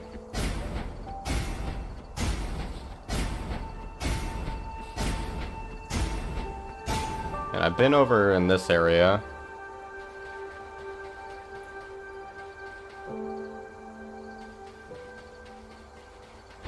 Nice. Yeah, yeah, this is Death's Door.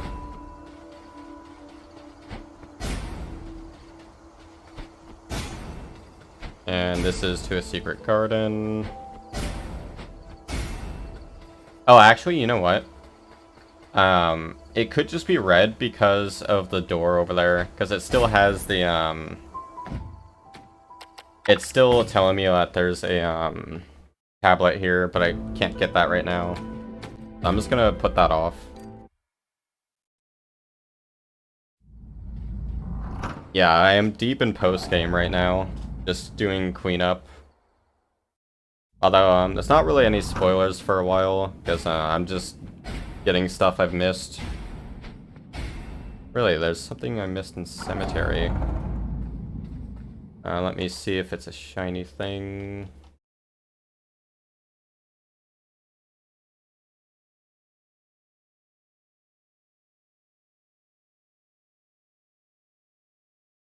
Yeah, I guess I'm gonna look at all the shiny things that I don't have. So I'm only missing 3 things. And thankfully this list is in order, so there's Token of Death. Where is that?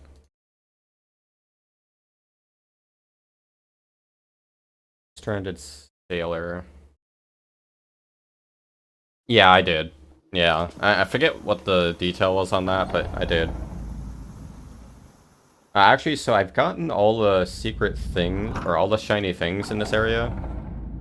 So it must be telling me that there's a, pot left somewhere that I didn't get.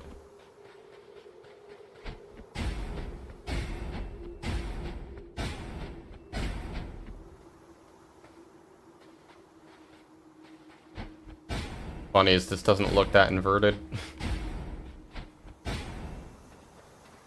Because it's already night. I'm looking for an empty pot.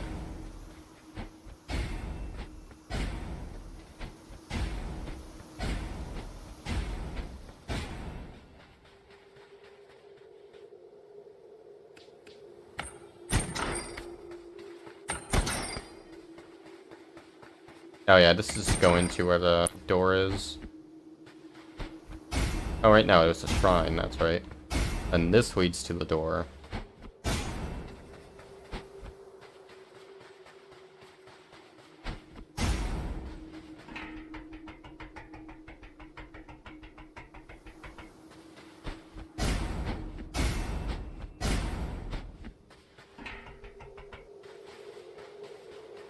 I don't know where this pot might be.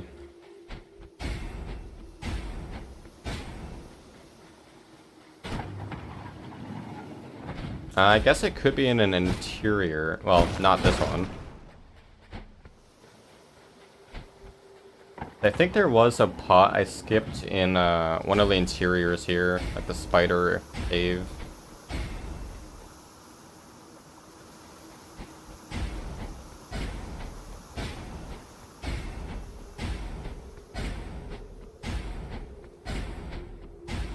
Was that the cave I'm thinking of? No. What cave is that, though?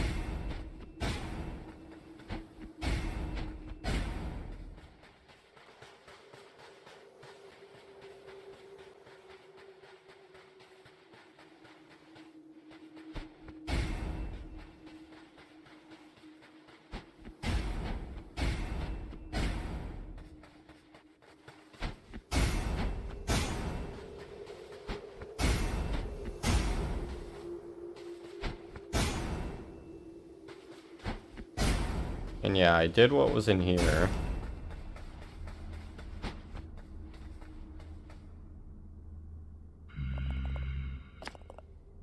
So yeah, this is actually new, but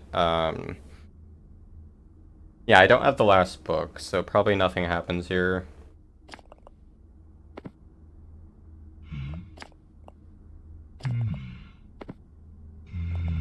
Since the day I buried my only friend. That's dark, man. Oh wait, do I fight him now? I thought it was after all the things. Oh no. Alright, well this is a spoiler I guess, although I already spoiled it for Worm. Sorry about that. Alright.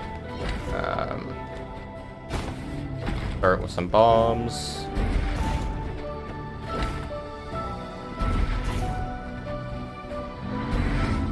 Whoops, I thought he was gonna jump further.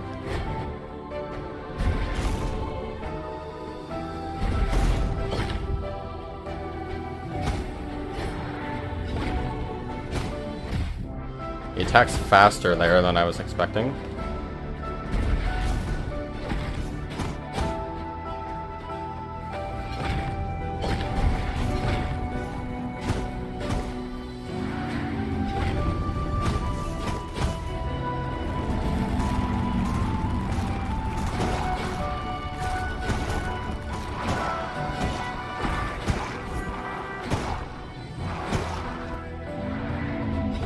Yeah, I know.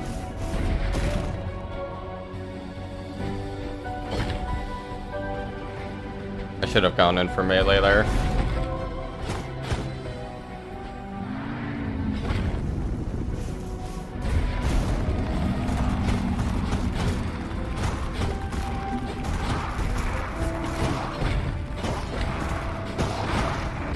Ow.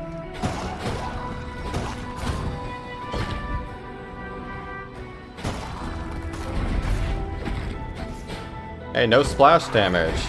Good boss.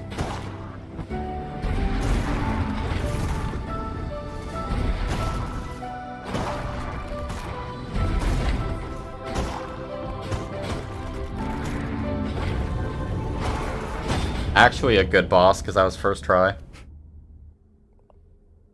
Thank you, Reaper. My time in this world is over.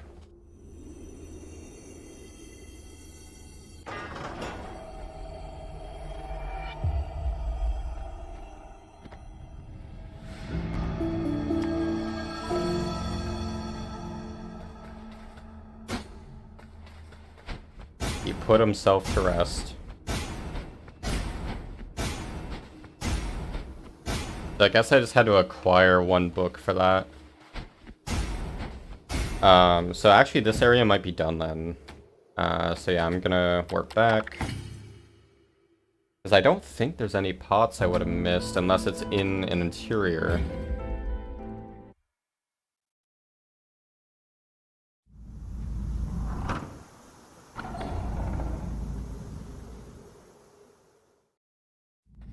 Okay, there is still something I'm missing. I think I know where it might be, if it's only one pot.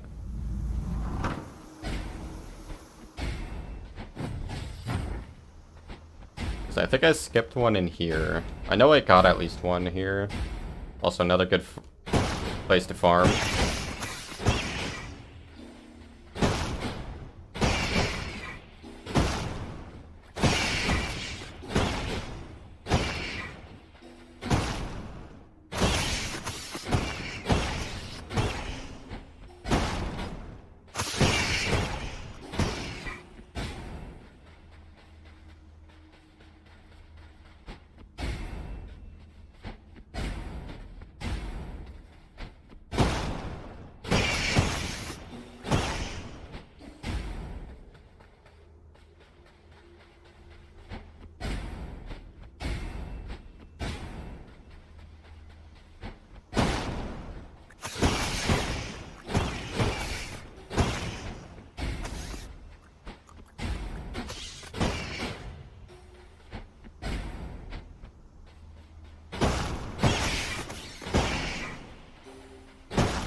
I like how some of them can just jump over it despite clearly not dodging it.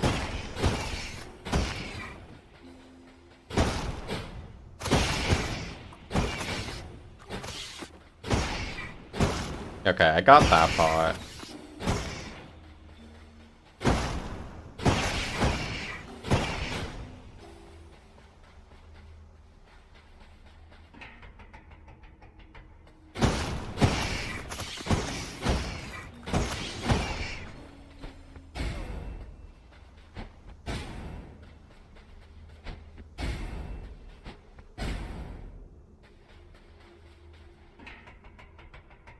I think it was just those two, so it's something else.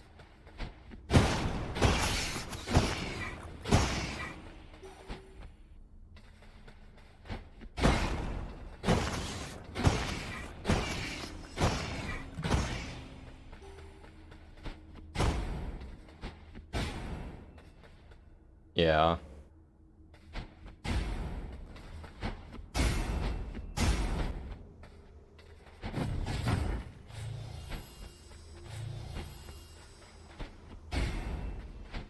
Oh yeah, and I still don't know how you actually get out of here.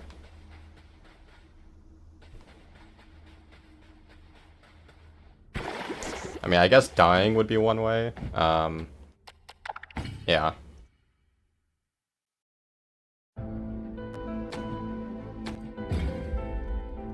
But what am I missing in here? I don't think there's any pots elsewhere.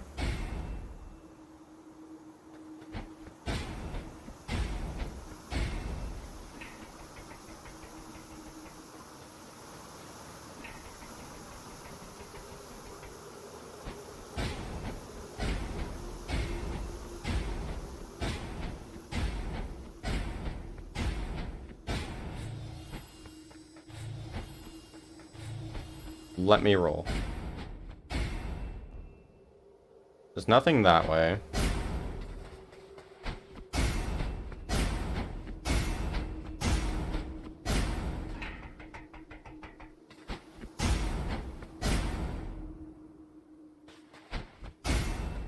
It's not here.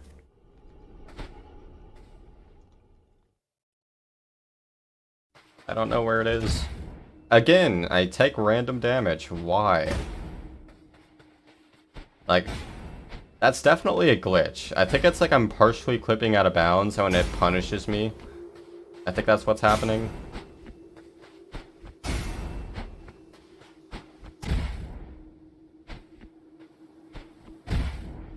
Nice. Okay, so I have to like do it right into this corner here. Although it still doesn't work all the time. I don't know, it's weird. Where is a pot? There's not one over here.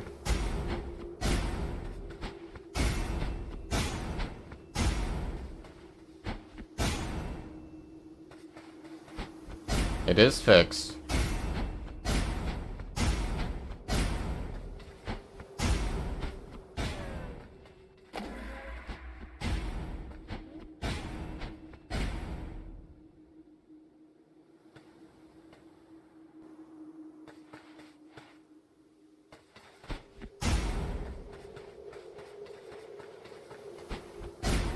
I don't know. I'm just gonna ignore this one. I think that one's glitched and it's showing red when it's not supposed to. Otherwise, the guide's wrong and it shows red for other things. It would be dumb. Okay, so let's go, whoops, back here, go to the Stranded Sailor, get the Token of Death. Is all of this area done? There's something else in the estate. Oh wait, no, I know what that is, yeah. That is the last book. And everything is done over here, right? Or not. This is dumb.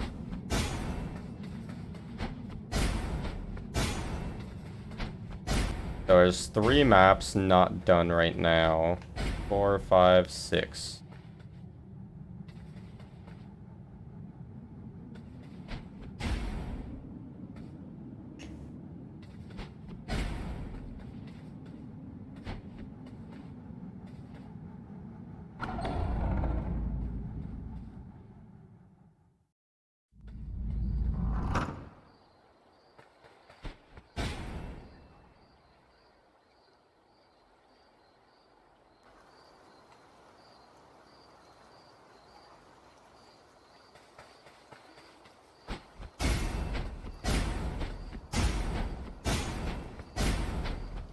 Tunic is not happening today.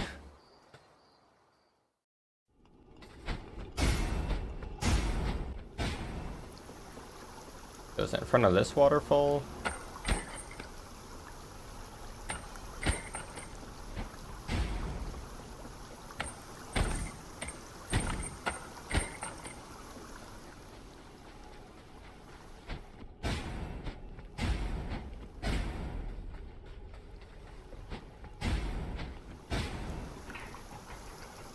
Says to use your hook shot in front of... Whoops, I didn't mean to go that far. In front of a waterfall.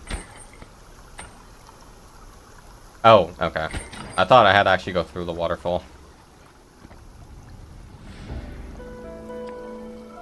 This is why I went through the door. But I think this is for the other area. So if I head back, is that area no longer going to be red?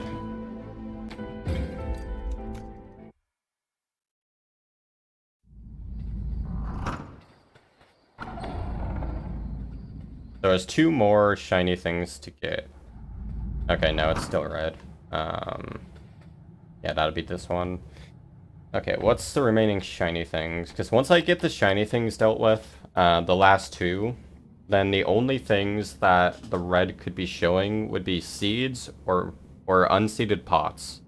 Both of which I need, so... once I get these 2, then I know where I'll have to go for seeds.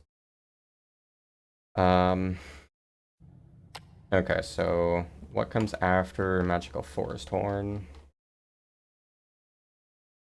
Ancient Crown.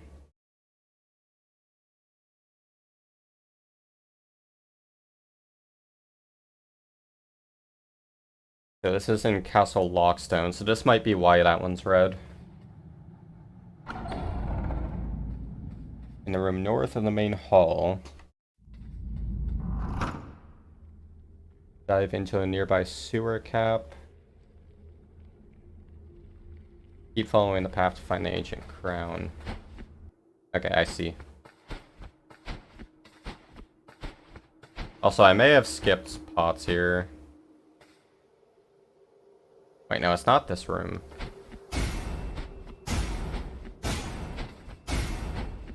This one.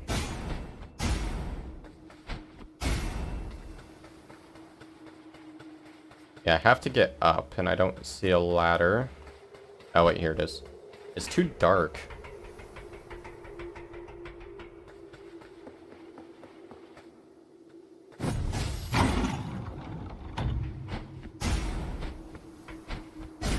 Wait, follow this path.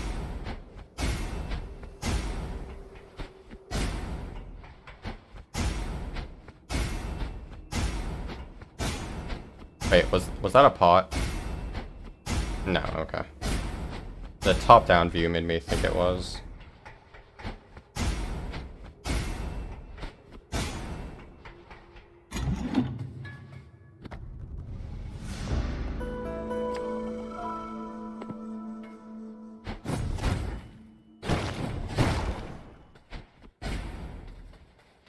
Alright, so if we leave here now...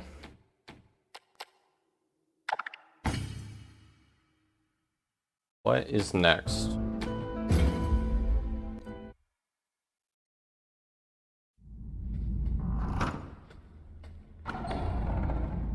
So is this area done? No, of course it's not. Why wouldn't it be? Alright, so the last item to get after surveillance device. Shiny medallion. Not yet, Worm. I'm working on it. But behind the cage lift that leads to the old watchtowers, there's a keyhole in the wall. Hit it with your bomb ability to access a room that has shiny medallion. Okay, let's finish this up. So I know at this point that all that's left in this map is a seed, either a seed or a pot. Or both, I guess.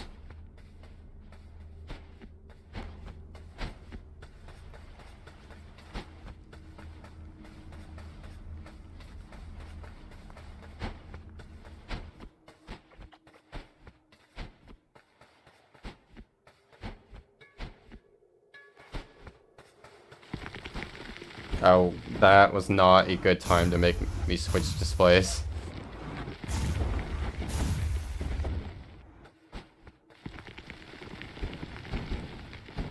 Why did I do that? Maybe that's the point where... Alright, I got that pot.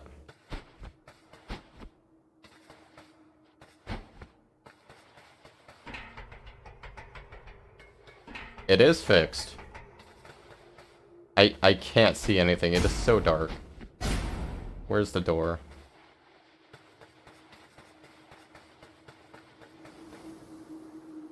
I can't see anything. There's an entire room and I can't see it. It's too dark.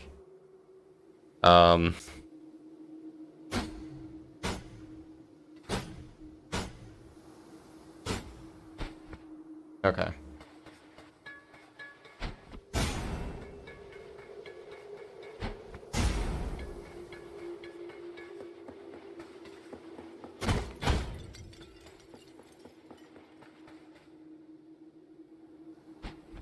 Where else would a pot be in here? Guess it could be on the second floor.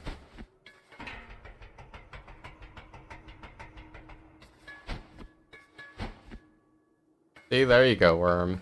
Variety.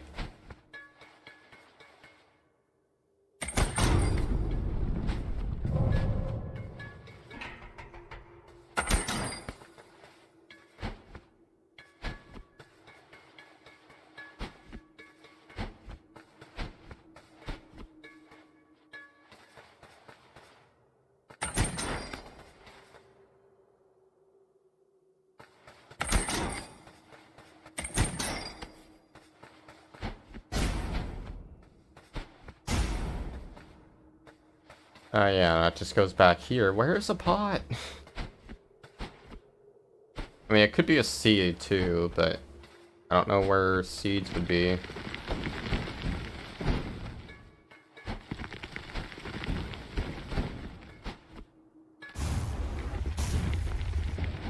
Cool cell-shaded lasers.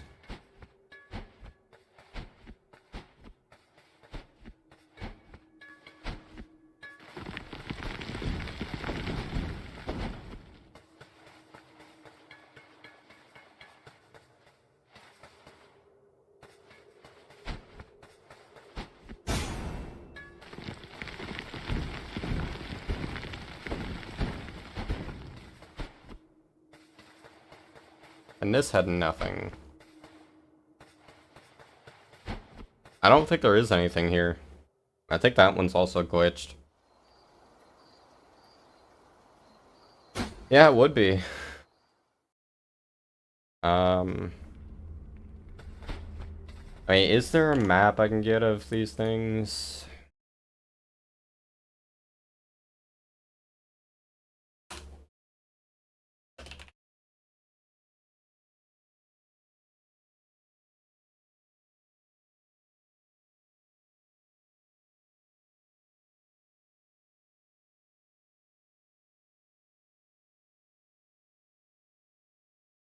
Yeah, like it expects you to do everything in the game without telling you where everything is.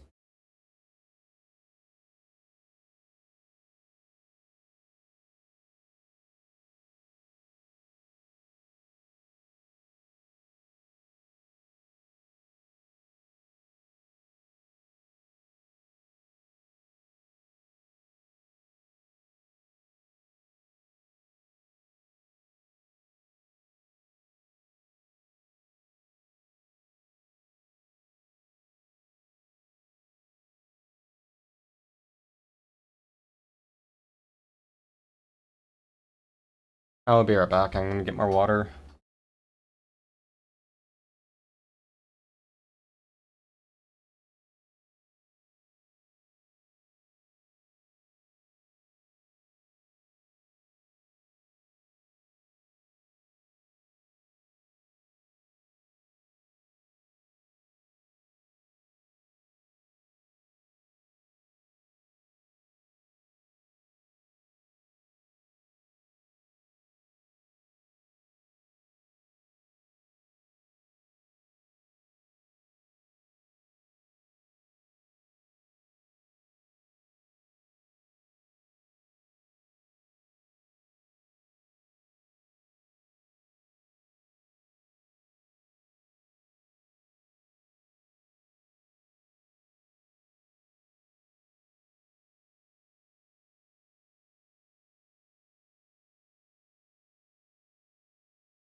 Alright, I am back. And yeah, I wish it didn't mute when I alt-tabbed. It's dumb.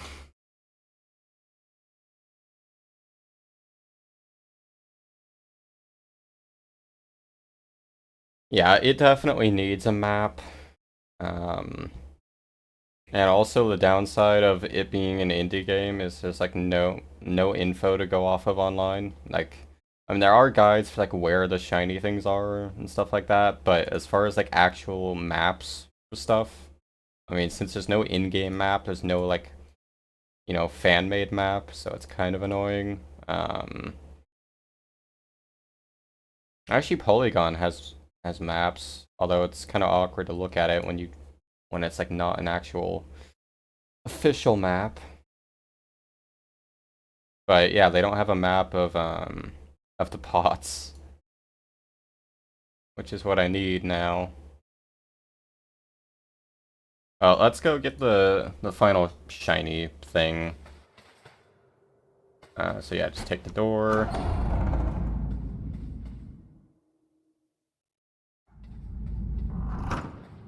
So it's gonna be over here.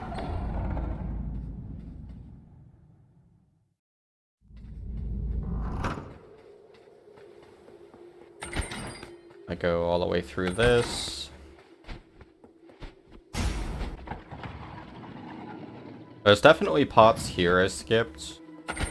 Do I care, though? I really want to see if I can find a map for them, though. Yeah, well, there's one.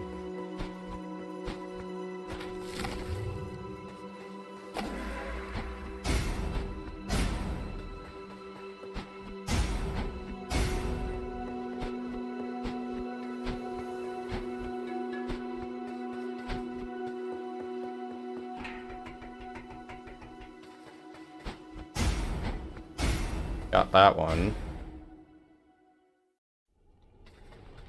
Wait, no, is it not here? Wait, I'm lost. Where was the thing? Yeah, there's no keyhole here.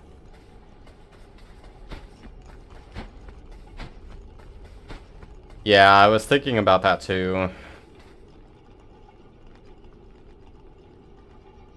Wait, so it's saying... What door is this? Oh, okay. Okay, yeah, so it's nothing there. I've done Stranded Sailor. I think it's actually this one I want to go to. So this door is red because, because of, like, what's in there. That's where you go once you get all the tablets. So it'll remain red until I'm actually done.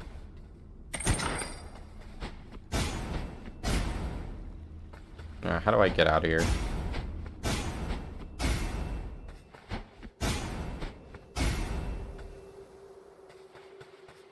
Wait, where did it say the thing was?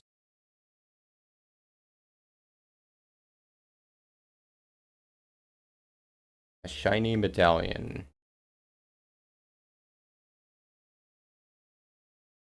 Behind the cage lift that leads to the old watchtowers. Okay, I had the area wrong.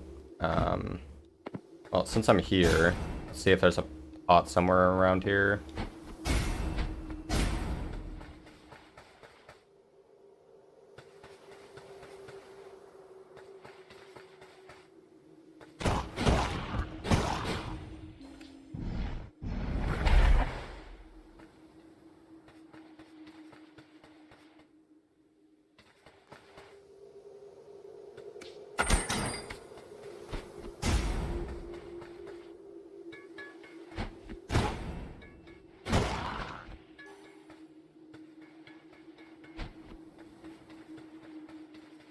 Okay, I got that pot too.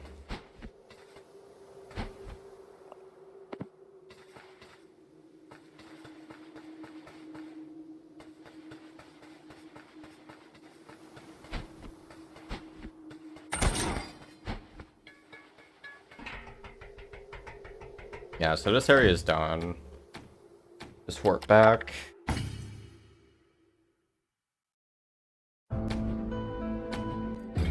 $96.6.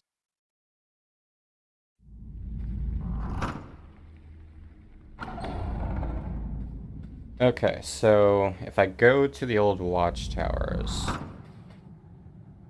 can I go back? No, I can't. So I'd have to go from... Almost said from Crossroads. From the cemetery. Still don't know why this one's red.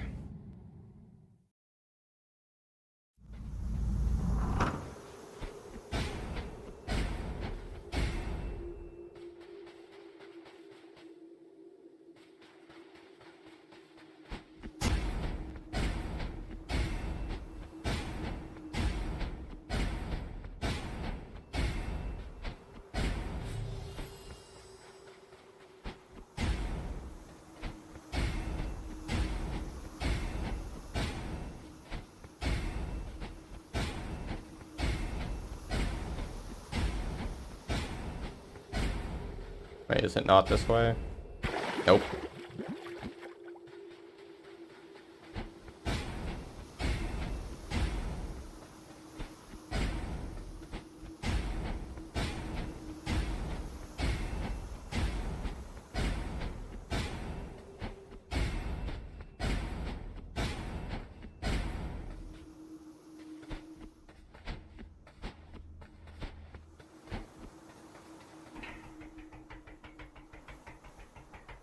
I have no idea where I'm going.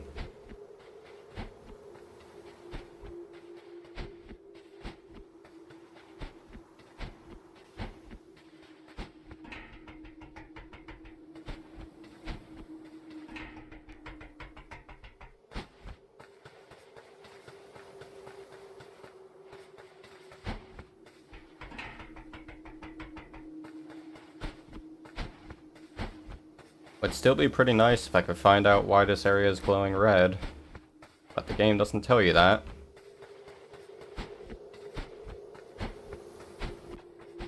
Yeah, I'm pretty sure I got all the pots here. I know I got all the shiny things here.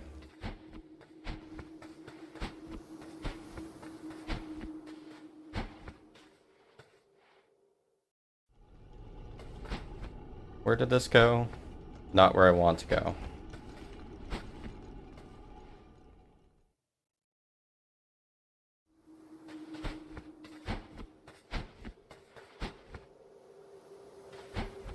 Yeah, this is where I want to go.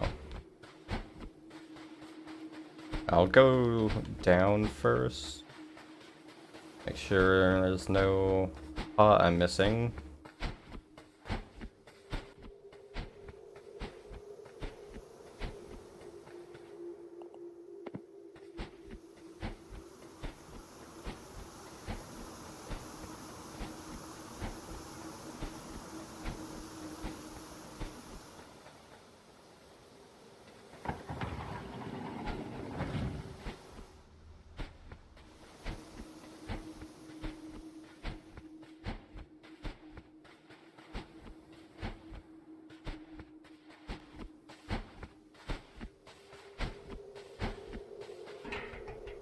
Oh, there's a pot. Please be the last thing here. I did it. Okay, now I still have to find where to get to the thing. This game sucks. This game was actually more enjoyable before post-game. It really needs stuff to help with post-game. Because, yeah, this is just dumb. I'm just wandering around aimlessly. Like, this would not be possible without the guides. Not knowing where the shiny things are would just suck.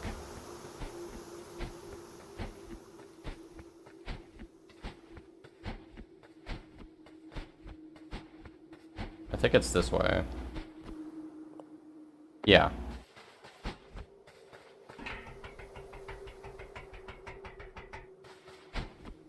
Oh yeah, hopefully this area is no longer red. That would be great if it is.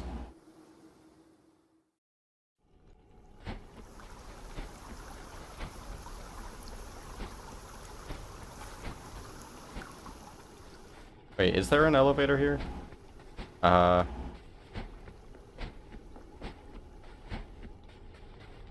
don't think there's an elevator. I don't know where to go though.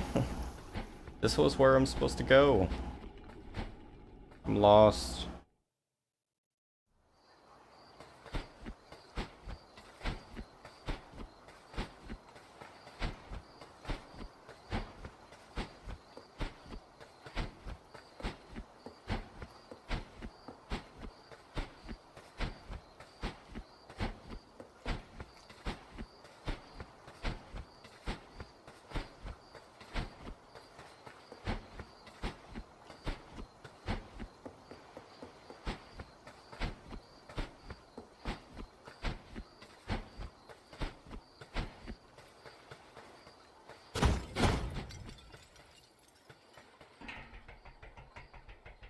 I think I have to go through this way.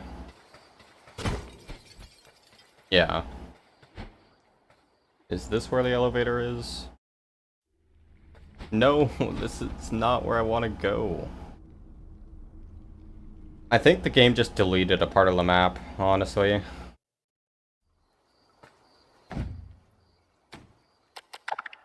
Because it doesn't exist anymore. I can't get that to something that doesn't exist. So I think I soft locked out of Hundo.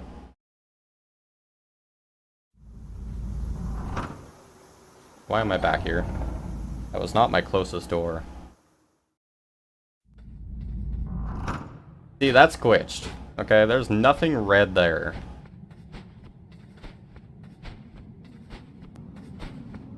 This is just dumb. Like, why is that no longer red? What happened?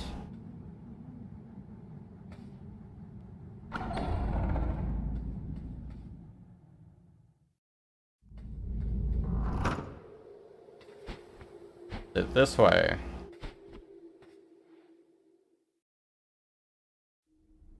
Oh, I think this is it. Okay, I think this is where the last shiny thing is, down here. Yeah, okay.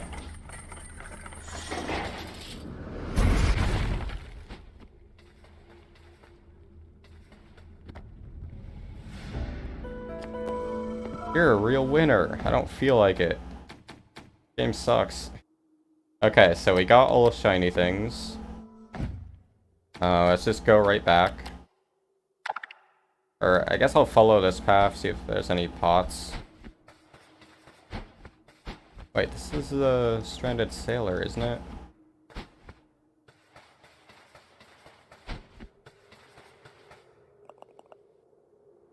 Frozen Canyon.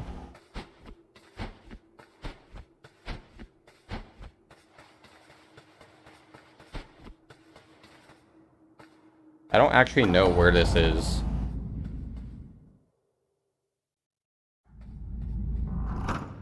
Oh, so that's part of the camp.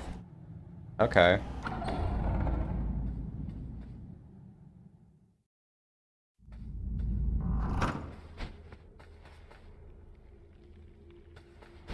Okay, yeah. Yeah. I know where I am. I just got disoriented.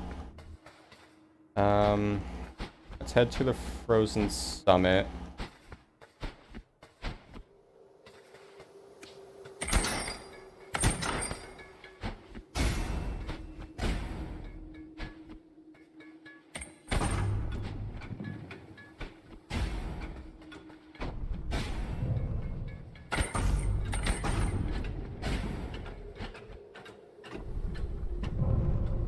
Really?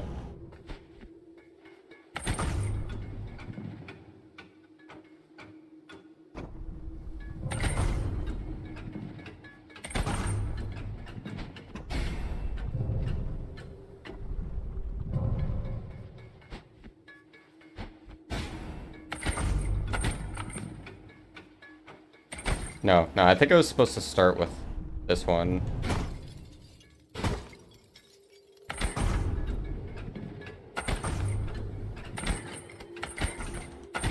Nice aim.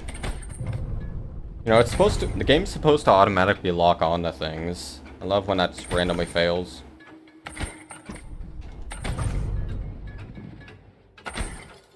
Why is this harder than it was the first time? Oh, actually it is, because I have more speed.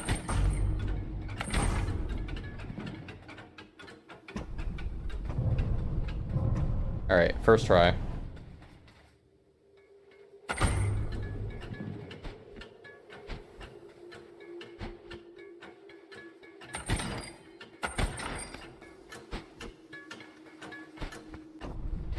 No, was that all that's here?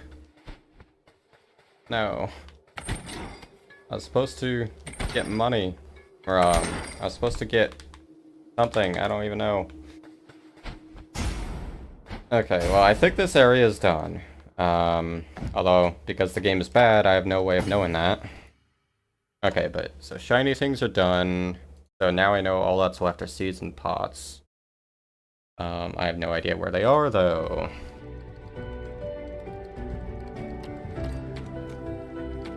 Yeah, I thought there was more to that map, though. But I guess not, and that would make sense why there's no door there.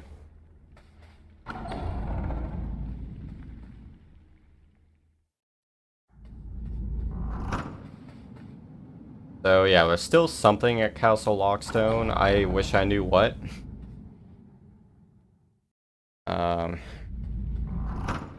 So yeah, this is the first room of it. Let's just go to the sides first. Gonna be very thorough here.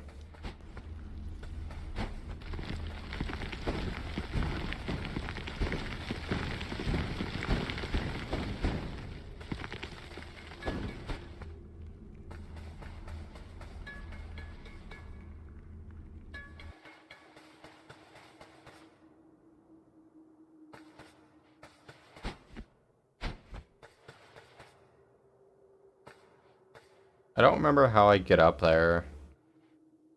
Because, yeah, I know there was a seed behind the gate there, and I did get that, but you can't actually open the gate.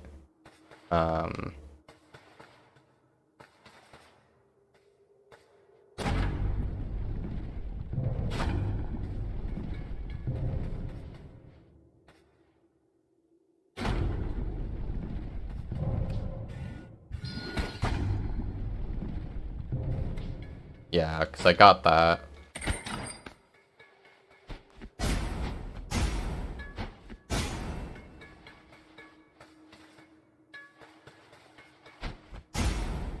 Alright, nothing in this room.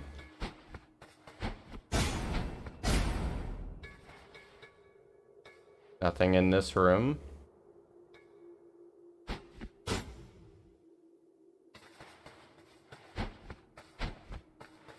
The left is definitely cleared out. I forgot there's this path.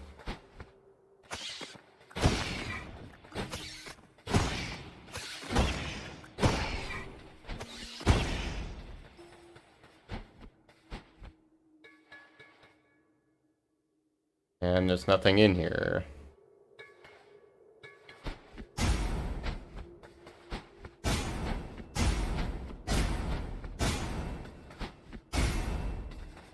Alright, so this right path is definitely done.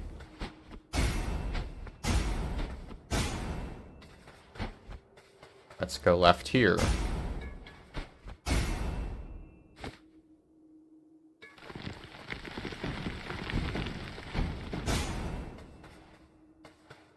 Oh, so this just goes back here. Okay.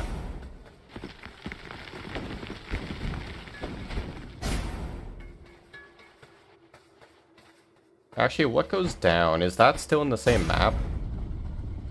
Oh, it goes up. I forget where this goes.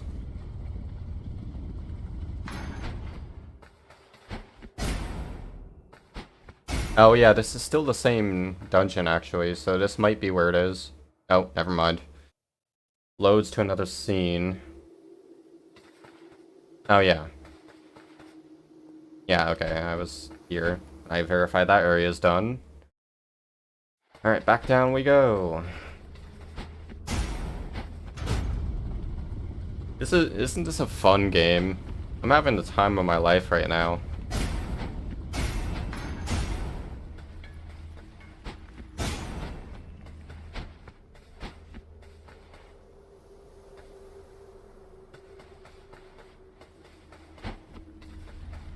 Really? Is that all that's there? Am I done?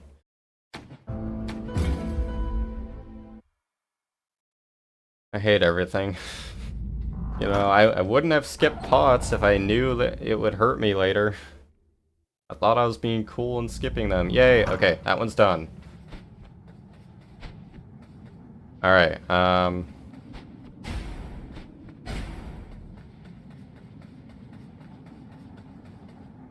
yeah, so that's all that's down there.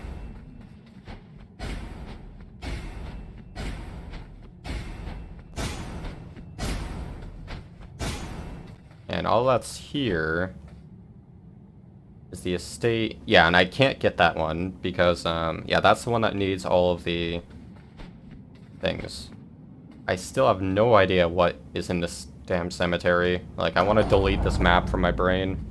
Like, I've been here so much, and there's nothing here.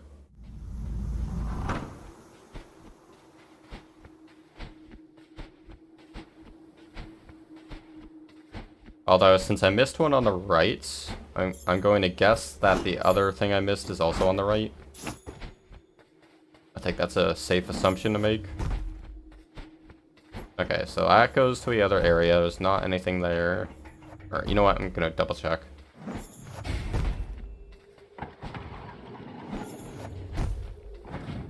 Yeah, nothing here. Ah, he missed. Wait, can he still get up here? He can jump high. That's impressive. Yeah, I'm pretty much just following the right side now. Nothing down there.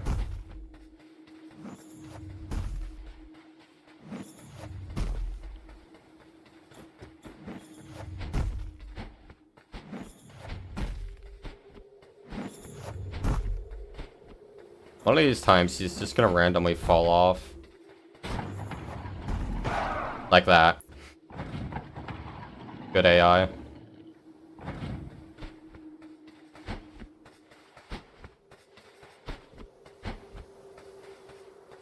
And it could be in an interior, which concerns me because I don't remember all the interiors here.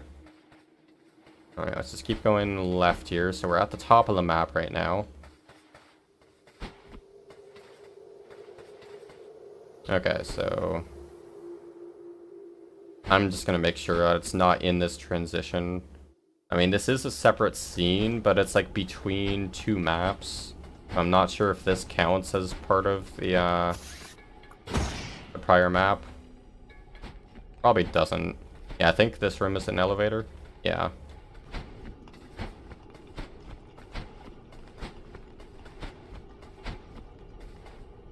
I swear, if that counts as being in cemetery, despite there being a very obvious load between them, I'm gonna be mad. Because that should not be a cemetery map. Maps should be defined as areas between loading zones. Yes, very, very helpful that save warp was.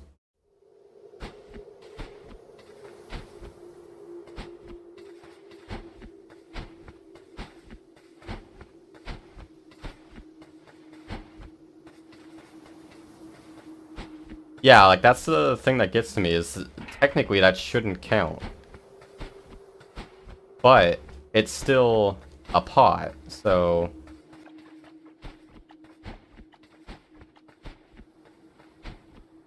well, which area would that go to though? The prior one or the next one? Because like I said, that's in between two maps.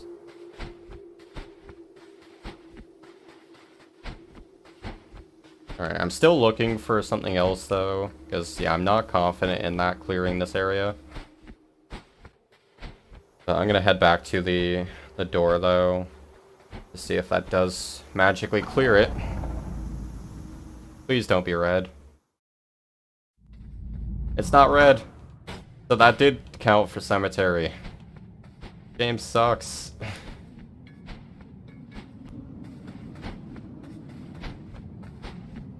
Okay, so it's these two are the last areas. Alright, so this one... Overgrown Ruins is such a large area though. A flooded fortress.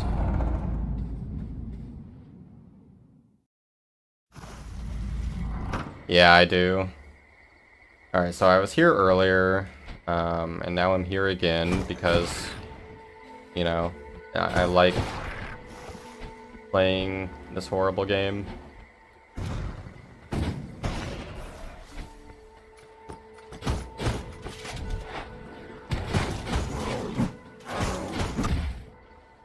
Just damage tank.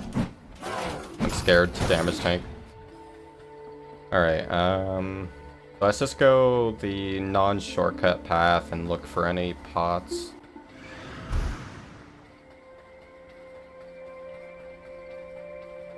There's one, but I got that one.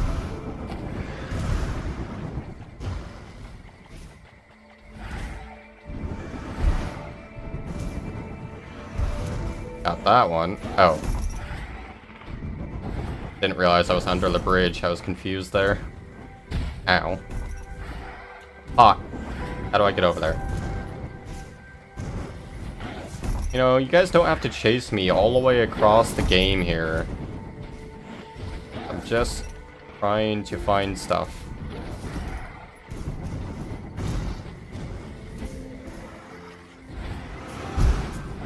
There's a few enemies active right now. Only a few.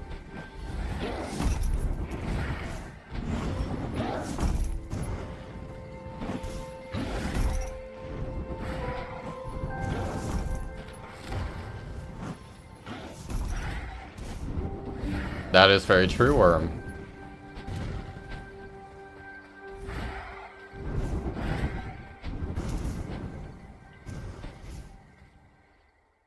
So I know this map still counts. Okay, no. Alright, this is the dungeon. Or no, this is where I fought the mad frog.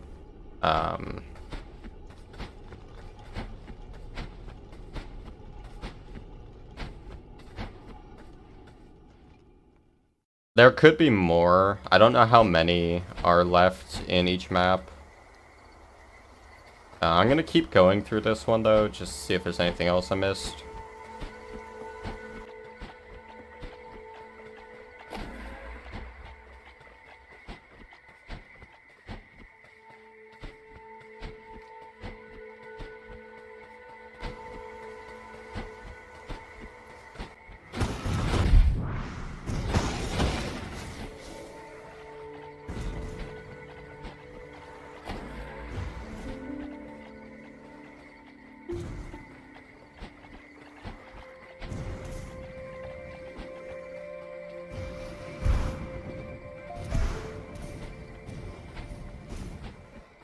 I'm like 90% certain that money pickups aren't required for Hundo. Based on my current completion percentage. And also the, as far as what the guide says, it seems, money isn't factored in on that red outline for doors. So it doesn't keep track of them. Alright, got that one. Why are there so many enemies?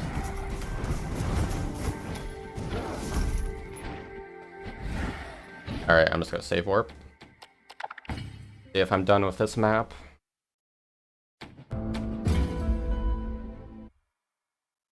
I have several. But I don't really care about getting all upgrades. Alright, nice. That one's done.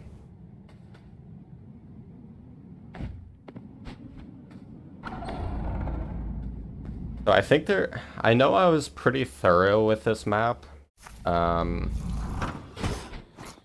there might only be just one that's missing. Whoops. I rolled, thank you.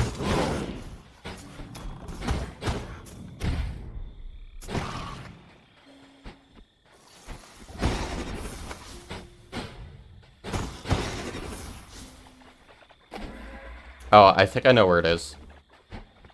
I've been through this map enough. Although I still don't really know how to get there yet. I just know it. Yeah, up here. Whoops.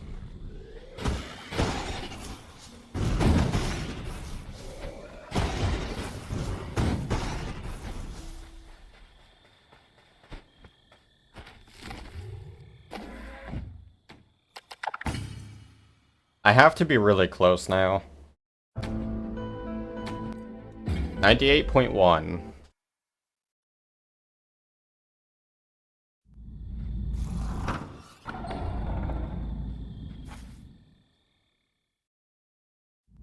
Nope, still red. Why is this... Like, this map was so cluttered with things.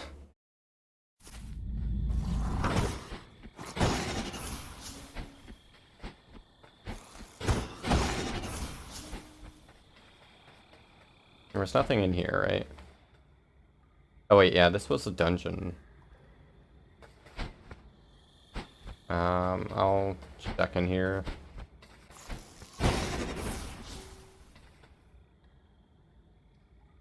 How do you know there's at least two?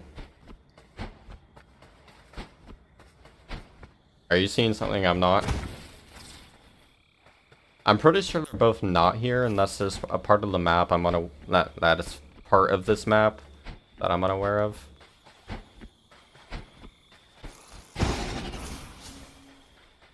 Climb. Oh, I have 2 seeds. Well, it's not a guarantee that I have all the seeds. I mean, I think it's safe to assume I do, but I wouldn't be surprised if there's 1 or 2 that I'm missing.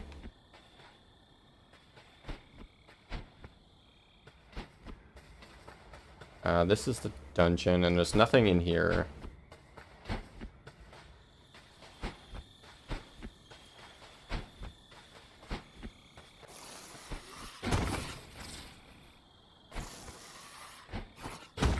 Oh, here's one.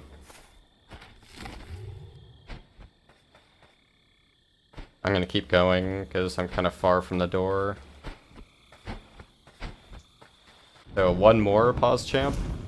Who are you? I don't think I've ever seen you.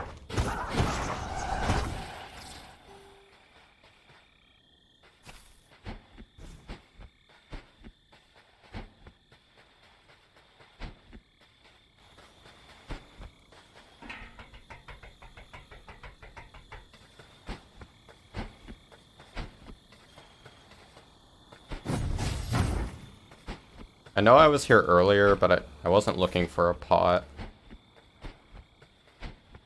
I didn't want that to happen. Well. Alright, am I done with this area?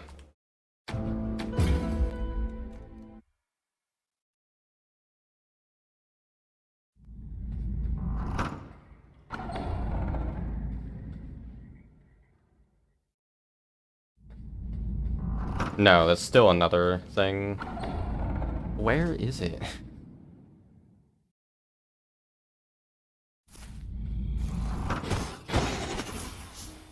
Yeah, I'm gonna go down here and check the water area. That arrow's going far.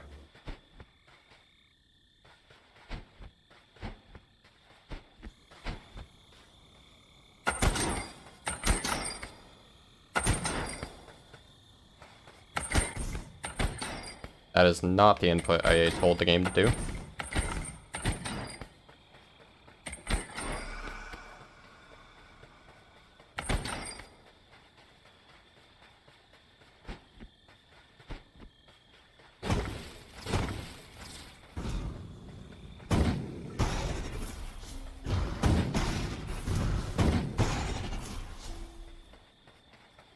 Alright, not over here.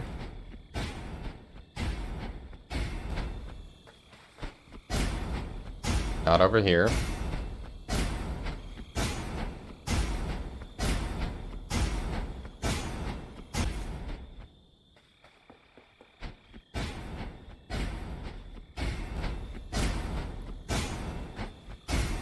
I don't think there were any pots here.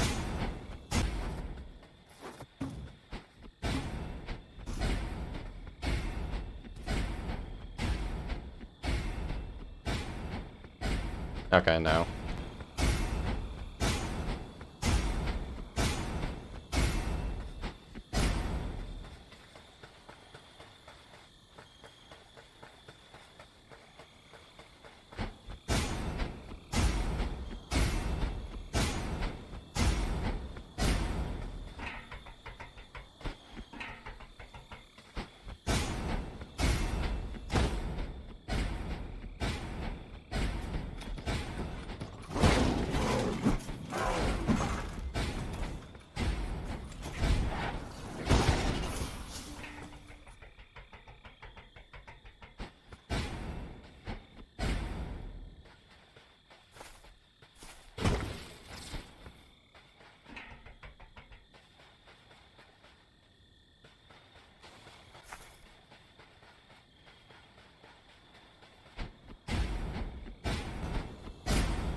I am intensely focusing right now because I don't want to miss it. Alright, not over there. Not up there.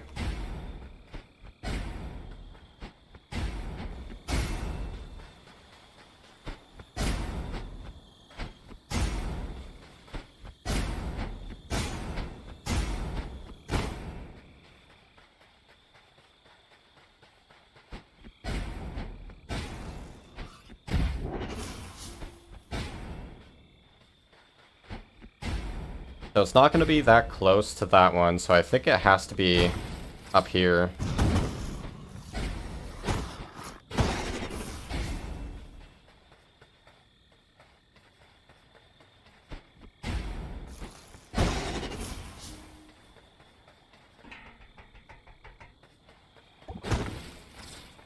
I got that one. I'm actually disappointed that I actually got some things now. Stop hitting yourself. Pretty sure this isn't gonna lead to one.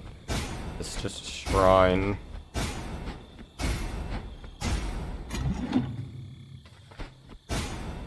Yeah. Where else could it be?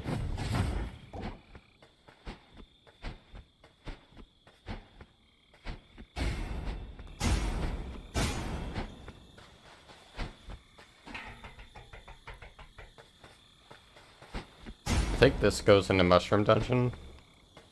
Oh wait, no, that was just a pickup.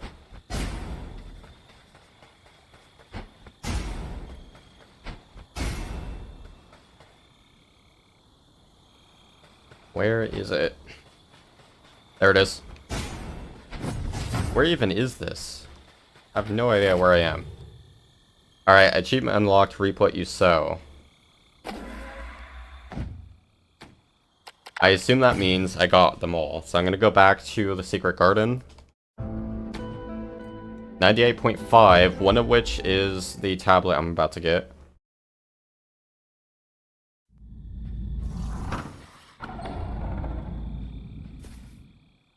So I might be ending with like 99.5% or something.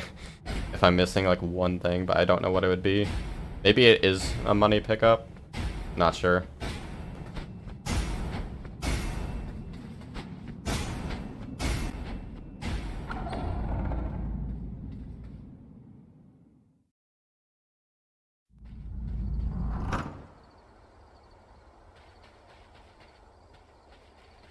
Alright.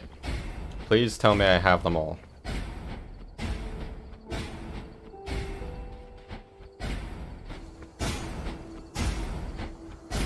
This isn't where it was. It was the left path that's further up.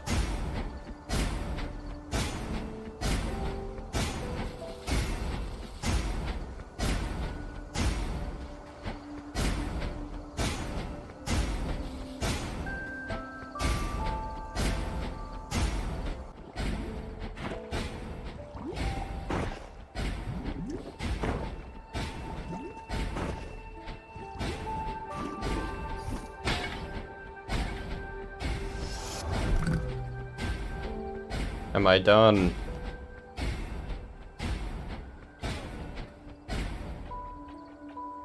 There it is.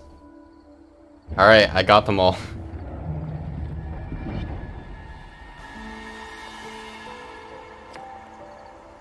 Managed to grow flowers in every single one of the pots I left out. Well done, Beakface. You've got greener thumbs than me. Are those thumbs? Either way. Magnificent stuff. I can feel the spirit of nature is grateful for your kindness. We reap what you sow. Yeah, you damn well better. I worked my ass off to get all those. It was so hard. And this should, as far as I'm aware, be the last item.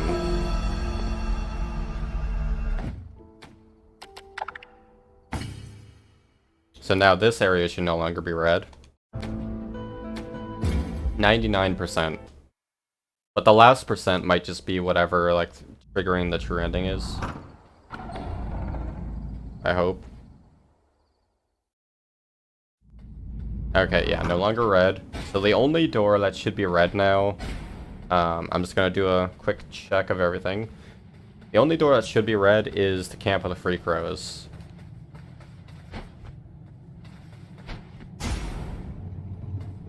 Yep, all of those are done.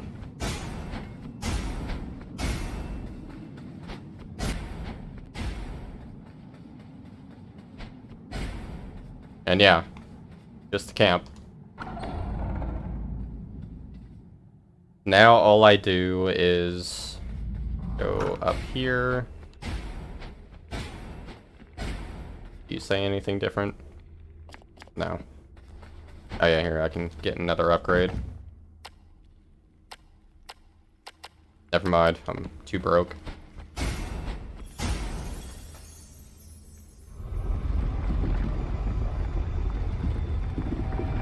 Absolute Lord of Doors. I'd be fine with that.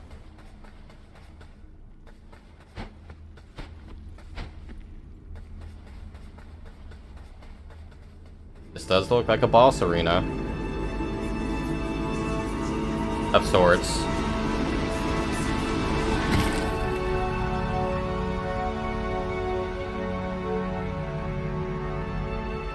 Hello there.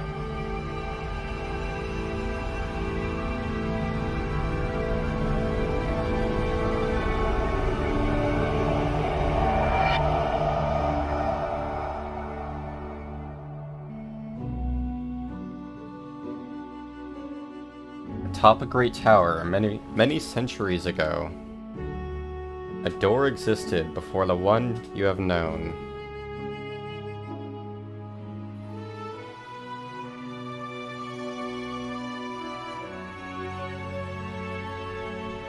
The first door was opened by a human seeking the power of gods. Their actions would come at the cost of their soul. Oh no.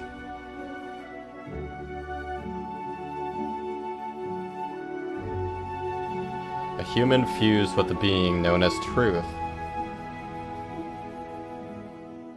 They gained the knowledge of all things across all time. They escaped and returned to the living world, but their soul was lost to the aether.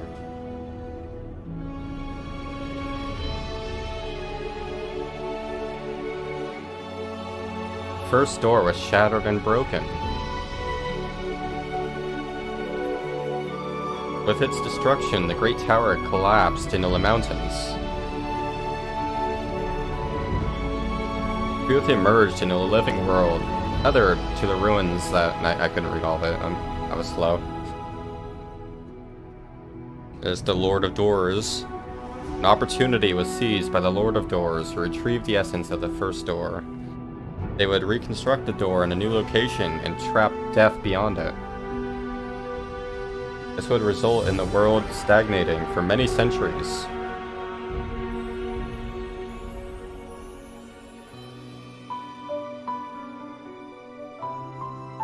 The Reaper was assigned the soul of the mortal who opened the first door. An impossible task, as this soul was already lost to the aether. So that's the Great Crow. Without this knowledge, the Reaper would be lost, searching for many centuries.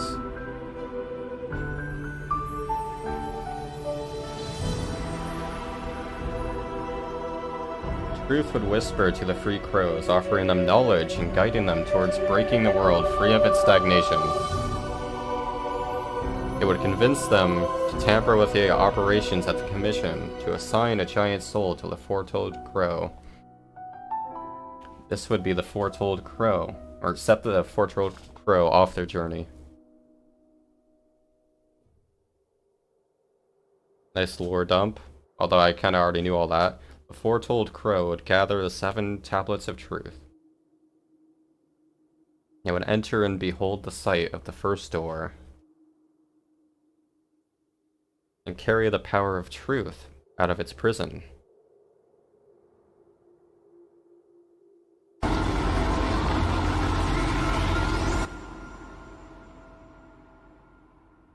A True End achievement has been unlocked.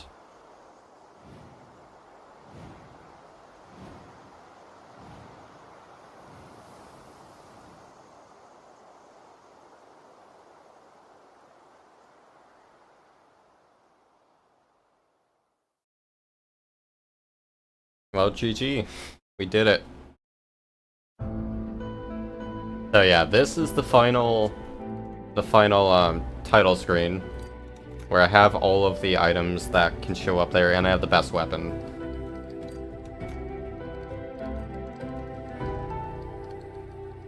Yeah, very difficult boss fight. I almost lost there.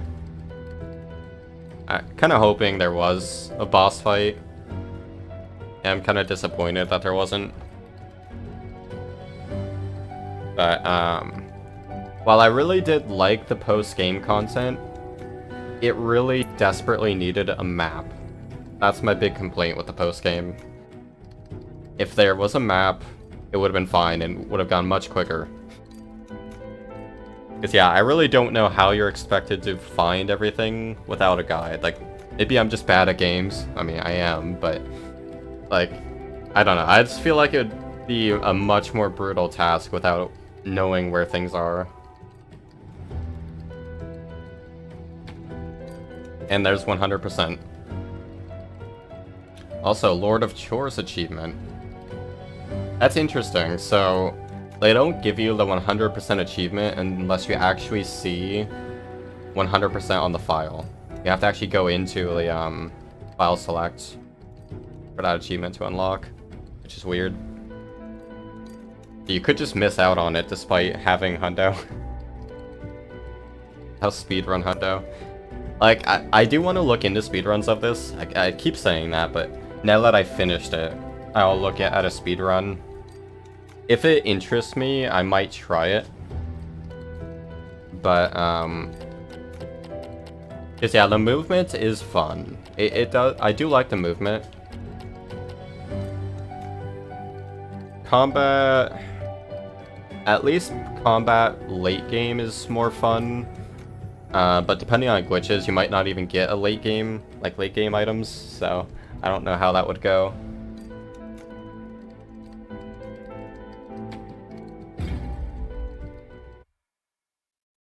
And before there's post game content.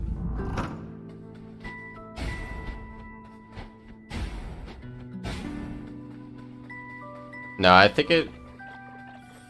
Yeah, going there would just trigger the ending again, I think.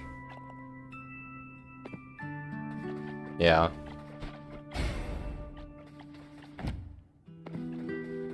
$112. Yeah, if a game doesn't have $112, it's a bad game. And yeah, all of the characters in this room are in the BFF command, by the way. Including the Crow himself, who is nameless. He's just the, I think in the command I just have him named the Crow, but, I guess I could call him the Foretold Crow. But yeah, overall, I would recommend this game. I mean, the complaints I have, in the grand scheme of things, are pretty minor. I definitely did enjoy playing it, except for the stupid post-game content hunt. I will say, though, don't skip the pots. Just put a seed in every pot you find if you can. That would have saved me some trouble post-game.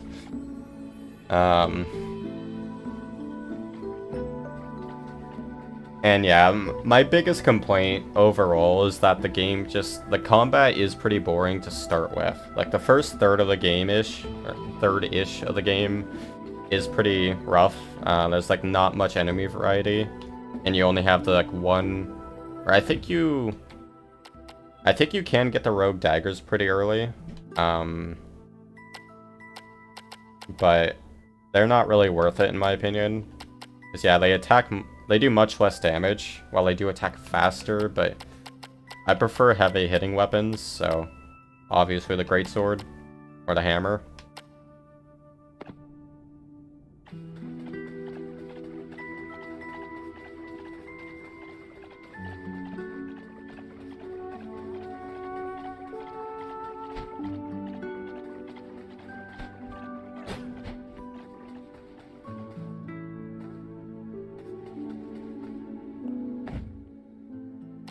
Yeah, I would have to do a lot more farming to get the final 2 upgrades. It's not worth it. I mean, I could easily get one more, but it's not really going to do anything because I'm done. But each upgrade, if you get it to its max, that does get an achievement. But yeah, I'm not going to bother going for all achievements.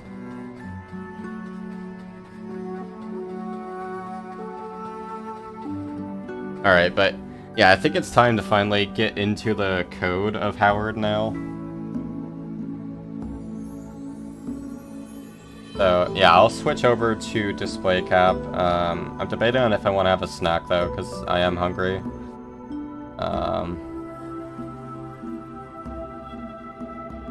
I'll just eat something quick and then yeah. So I'll be back in a few minutes with DevStream. And yeah, I'll showcase everything with Howard. Nice VHS. But yeah, I'll show off everything that Howard does, and yeah. So I'll be right back, and also I will momentarily turn off Howard, because I do want to disable one thing while I'm doing the dev stream. So yeah, While it's on the AFK screen, Howard won't be active. I'll let this effect play out, though.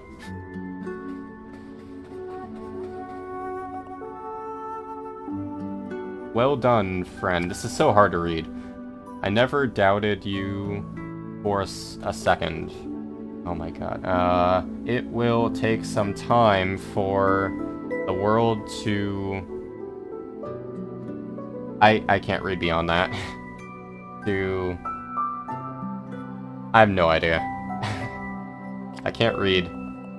We crows will aid... Oh, well, it got ruined there. Oh, to heal. Okay, that was throwing me off. Okay, but yeah, I will be right back. Enjoy the break.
Alright, I am back.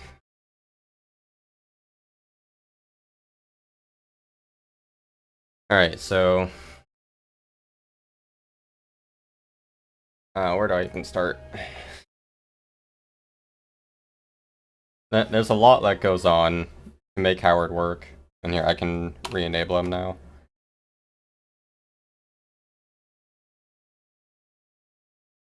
Alright, so he's active now. But yeah, if you try to run one of the visual effects, it's just not gonna do anything.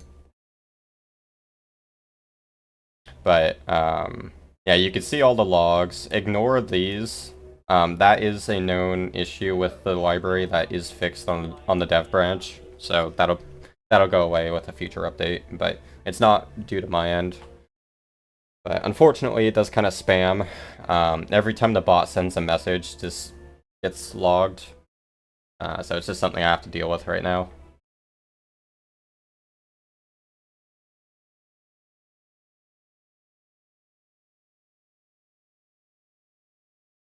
Okay, so...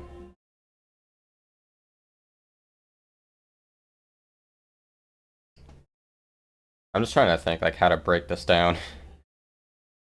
Alright, let me close everything. Wait, what changed in here? Oh yeah, that's right, I added the raid. Forgot about that. I can finalize that now, but now that I know it works...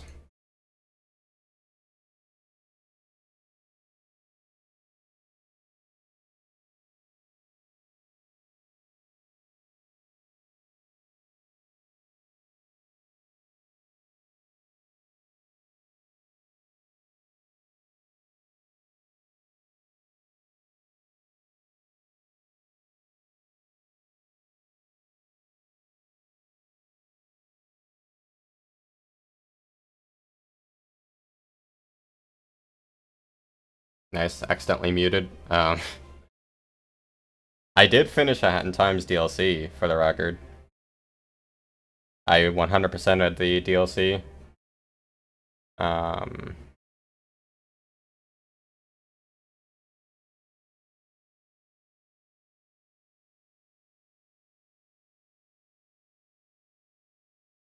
Okay, so yeah, this starts off, as with any .NET application, it starts off with program.main. No, I gave up on trying to do a second playthrough of it. That's when I realized that doing extra playthroughs just doesn't work for me. No matter how much I enjoy the game, I just can't do, you know, standard playthroughs anymore. Like, I couldn't even do it for Hollow Knight. But yeah, I did do all the DLC since that was fresh content. I had no problem doing that. But yeah, so the bot starts here. It initializes the bot.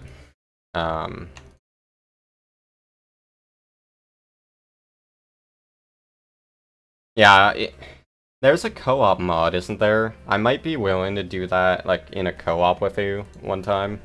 Because that would be a different experience, but I can't do it on my own. It would not be as enjoyable. Oh, yeah, that's right, there was Death Wish. Yeah, well, I prefer actually enjoying the game, so... That's right, yeah, I forgot. There's, Bo Kid, I think her name is.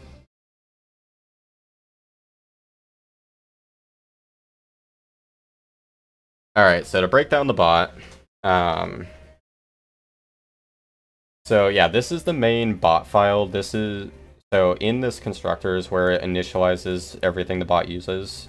So I'm using TwitchLib, which is a C# library, or .NET library for handling Twitch events. Yes, Howard Token. So ignore the timer part. That's just for debugging. Like once the bot actually starts, so once it does all of its connection stuff, it'll output the connection time. That's just to debug, like if it's taking too long to start or something. So like right there, we can see it takes a second to join roughly, on average. But But yeah, so it loads environment variables. Those are stored in the .env file. I can't open that though. That has private variables.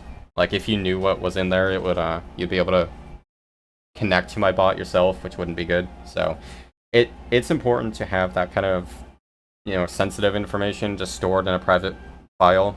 And you can see it has, like, it's actually ignored in Git, so it's not even it's not even in the repo. It's part of system. Yeah, I import, or, is it? Yeah, it's system. Yeah, I forgot if it was system or diagnostics, but yeah, it's just built into C#. So here's the AutoHotkey instance. So AutoHotkey allows you to set up macros, and they have libraries for triggering keyboard events, which is what I use for this.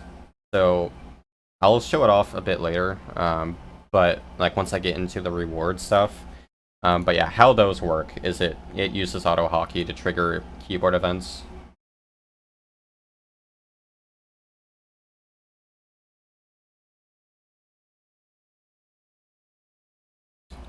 You can't use it for delays. It's just for... There's a better way to handle delays, and I actually do some delays later on. I'll show that off, but it's pretty simple. You just need to set up an async function. Like I said, I'll go through that. That all is used in the reward handler. Yeah, like I said, I'll get into all that. But so yeah, here it just connects my channel, subscribes to some Twitch events, and all of this is just basic debugging. Here's my raid event, which did successfully work, so I can so yeah, I can make that official. Send message, send reply.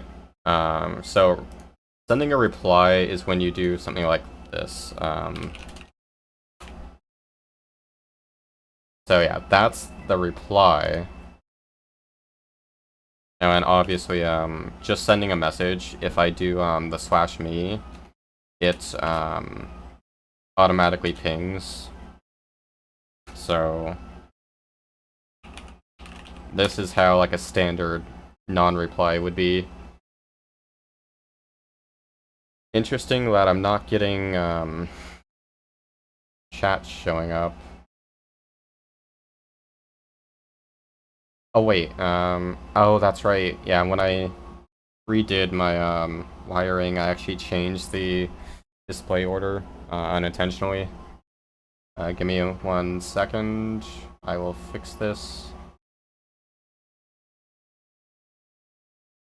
Yeah, see, this is my display, my middle display scene, but it's actually showing my left screen.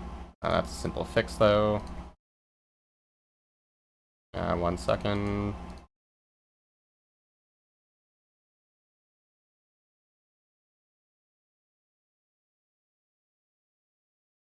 Okay, so now that's correctly showing the middle screen, and now it should have chat. Yeah, unfortunately, I can't actually do that. So I do get some info, like their display name, but yeah, these are all the properties I get for or from the notification, and none of them are the game that the person was streaming. I mean, there might be some other way I could do it, but wait, does it get the user object? It has user ID. What is user type? Is that just a type? Okay, yeah, that's not what I want.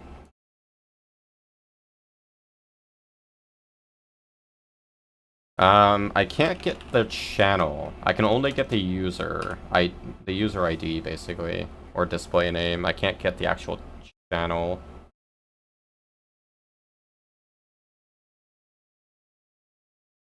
Not really. There is documentation, but it's very primitive, and it doesn't even have documentation on the PubSub events, which is what the raid is, if I remember correctly. Or wait, no, the raid is just a regular Twitch client. Yeah, but still, it doesn't have yeah, it doesn't have documentation on the individual events and stuff. But anyways, let's keep moving on. So here's how the rewards work.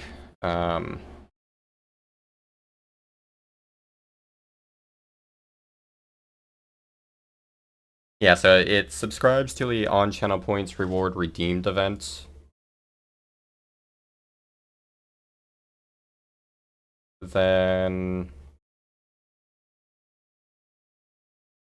So yeah, it creates a visual effect object. So this has all of the data that an effect needs to, function. So it has the effect name, and then ID and duration. Now the ID, and it's actually gonna be kind of hard to show. I need to set up display captures within my gaming scene. Yeah, give me a moment. I want to show this off because it's cool.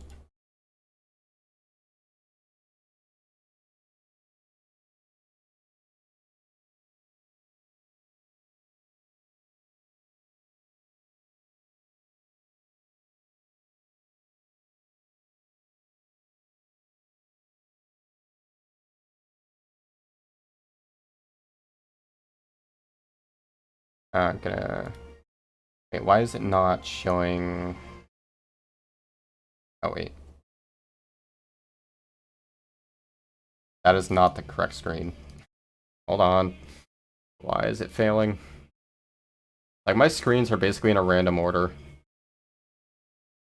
Thank you for the shade music.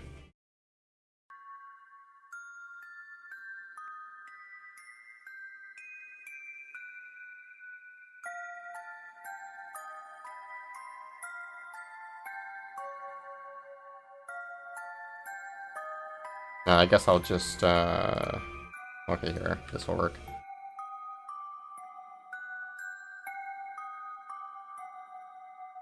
Okay, so I'm gonna disable preview. So now it shouldn't look so bad. But yeah, so this is how my OBS is set up. So this is the gaming scene, and it's very complicated. So I have the base scene there. That's where all of these groups originate from, so I can just plop them in whenever. So like if I want to add something, I can just add existing and just select from here. That way there's easy consistency across all scenes, which is nice.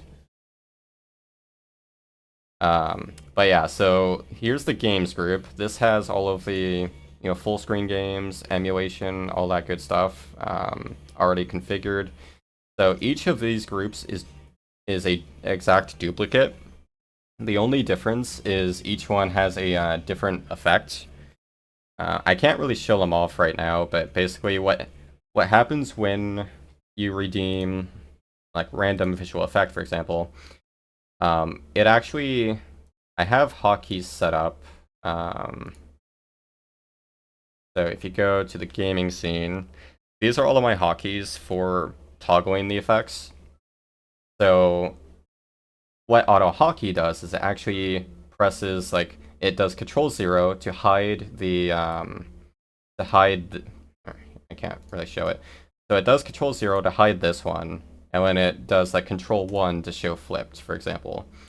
And so that's all it does to actually enable the effect.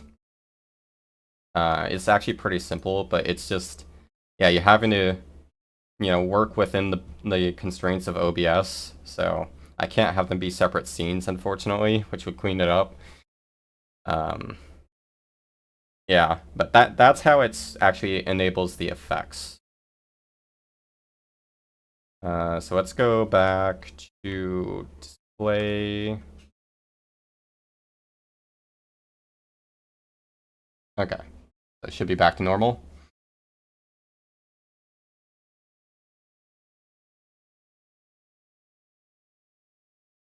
Alright, so the way the effects work, so here's the reward redeemed effect.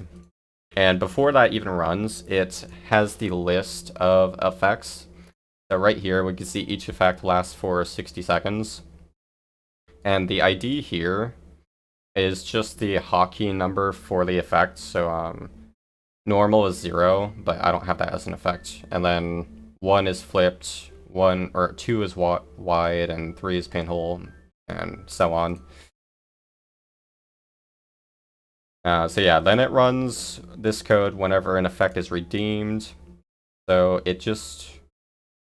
It gets... This is very hard to explain, because there's a lot going on. But right here, it starts a timer if one hasn't already started. So it'll start the timer. That's for use with the queue system, which I'll explain in a minute. But here it parses the rewards to ensure that it only runs this for custom rewards.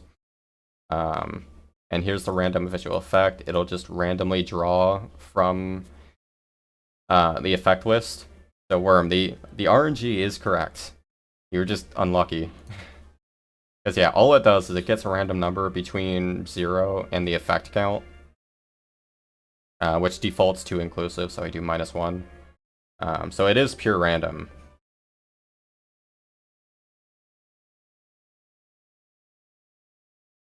And when it just creates the effect object, and when it tries to run the effect. Now, when it goes to try to start an effect, it'll first check if it can. So it has to check if there are no effects active, because effects can't stack due to the fact that they can't be separate scenes. And it also checks if there are no effects in the queue. If both of those conditions are met, then it'll just immediately start the effect. Otherwise, it adds the effect to the end of the current queue.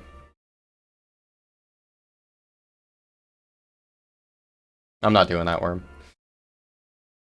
But yeah, and here's the queue. So this is what the timer is set up for. If you go back, you'll see that the timer... so yeah, you pass in the callback. State and due time are irrelevant here. And then the time span, the period here, is 1 second. So every 1 second, every 1 second, this timer will run the callback, which runs this code every 1 second. So it'll check if there are effects in the queue, and if there is no current active effect. If those are met, then it will start the oldest effect in the queue and remove that effect from the queue, so it won't start again. So it's simple enough, and it works great. And for what the effects actually do, I already touched on this with the OBS view, but yeah, it calls execute raw, which is a function built into AutoHotkey. And that just lets me type in an actual code in the AutoHotkey language as a string. So yeah, this is the syntax for that. If you want to send a keyboard event, you just call the send function, and then here I'm specifying to hold control down and hold 0 down. And then the unique ID, so basically the rest of the hotkey for the effect. So for screen flip, that would be 1. And it holds 1 down. And I hate this code, but OBS hotkeys are dumb. If you only hold a key for 1 millisecond, it won't count.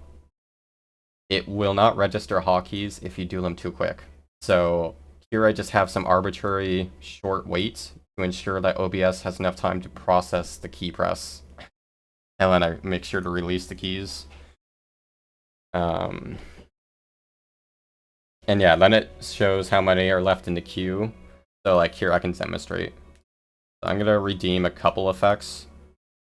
And you can see right away, since one effect is currently active, it puts the next effect in the queue.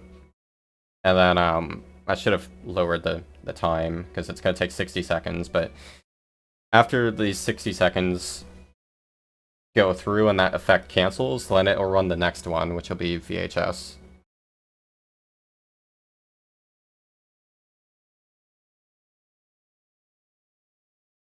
Here, I will verify that the RNG is correct. The RNG uses random.next. So that all that does is it returns a random integer within the specified range. So in the case of effects, there are currently 8 effects. So it would draw a random number between 0 and 8 because I'm doing inclusive. So that is correct. Also, why did it do that? Okay, I gotta be careful of that.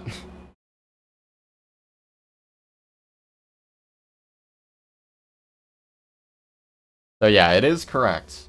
And yeah, we can see VHS started now. But yeah, and again, just to reiterate, effects will only run in the gaming scene. That is by choice. Because yeah, I don't want the effects switching over to the gaming scene if I'm like on the AFK screen, for example. So it is important that they only run in the gaming scene. And so they'll just do nothing if I'm not in that scene. Newtonsoft is just for its main thing is to parse JSON, which will be the next thing I show off. So I showed off reward handler. So next is the message handler and the commands. So this is the message handler. I think it's pretty straightforward here, but so yeah, it subscribes to the on message received event. So this will run every time a message is sent in chat. It parses that it parses the message to determine if it's a command, which it determines that by if it starts with the prefix, which in by default is just exclamation point. So yeah, it checks if it starts with the prefix. Then it divides the string into parts. So the first word is obviously the command itself, and then subsequent words are the arguments. Then it gets the command object to know if it's actually a valid command, and only then will it actually run the it returns true, which then runs the command. Otherwise, it just outputs this. So yeah, like right now, if I do that command, it'll work. Nice code in, by the way. But if I type in invalid command, it'll just tell me that it's not a command. But yeah, just to explain this, because I know, Worm, you probably have questions with like the outs and why I'm doing like a try parse and stuff. So the out keyword is basically there to effectively you can have a function return multiple values, which is nice. So you can see this function returns a boolean. That boolean just says if the command is valid or not. So if it's not valid, it's not going to do anything. It just, yeah, it doesn't run the code. If it is valid, then it goes in here. So notice that command info command and string array of args are set as out variables.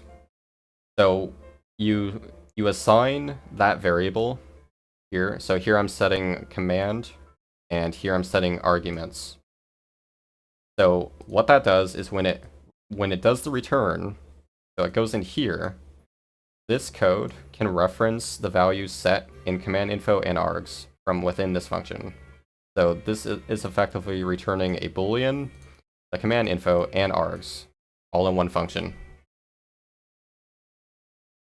It's really nice. So yeah, you can see here it's using command info to determine if it needs to send a message, because not all commands may want to send messages, and if it's a reply or not. And then it just runs the command.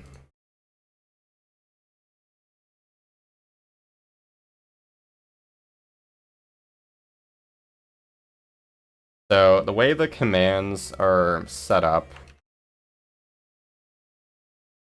Oh, nice.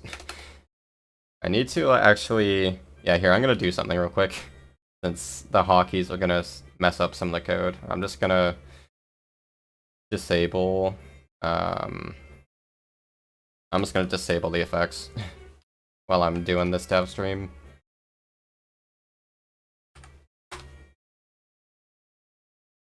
Because yeah, the hotkeys are just gonna mess things up. I was worried about that.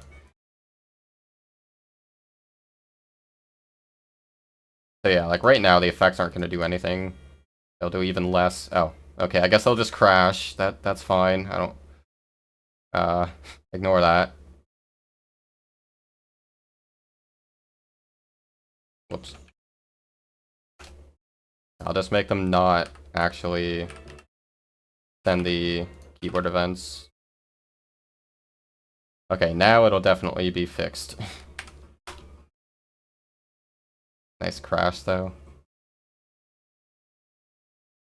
Okay, yeah, no crash. Okay, so yeah, here I have a list of active command or of the available commands. So right now it's just these two.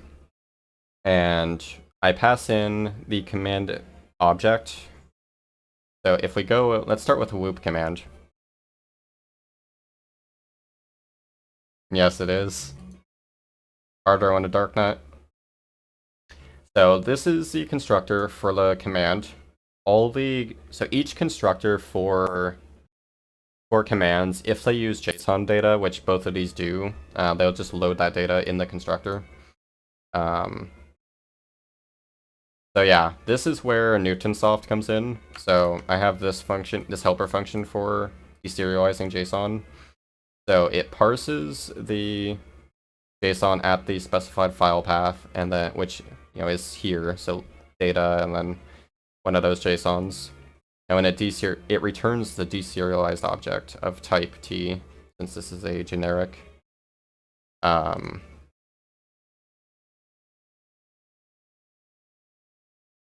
Okay, so yeah, here I just tell it to parse this text to type whoop data, which is just a string array of failure messages. So if we actually go into the JSON, this is all it is.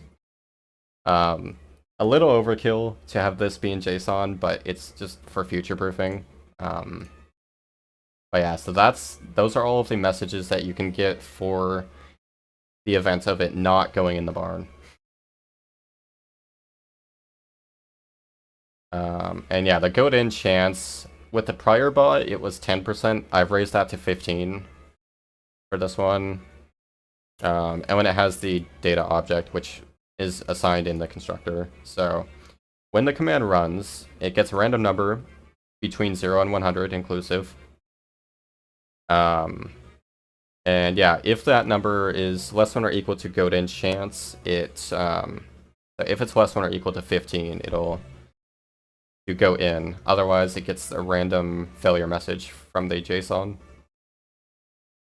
That's pretty simple there. The BFF command is a bit more complicated though, so let's get into that now. So yeah, this is the BFF command. A bit of code here. So again, with the constructor, we just deserialize the JSON, and here's the JSON, which is much cleaner than it was in JS actually.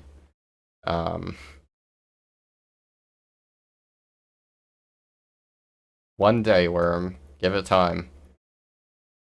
So yeah, I have the list of games. Each game object has the game name and the characters for that game. So currently supports some series, TP, SS, a bunch of Zeldas that I played.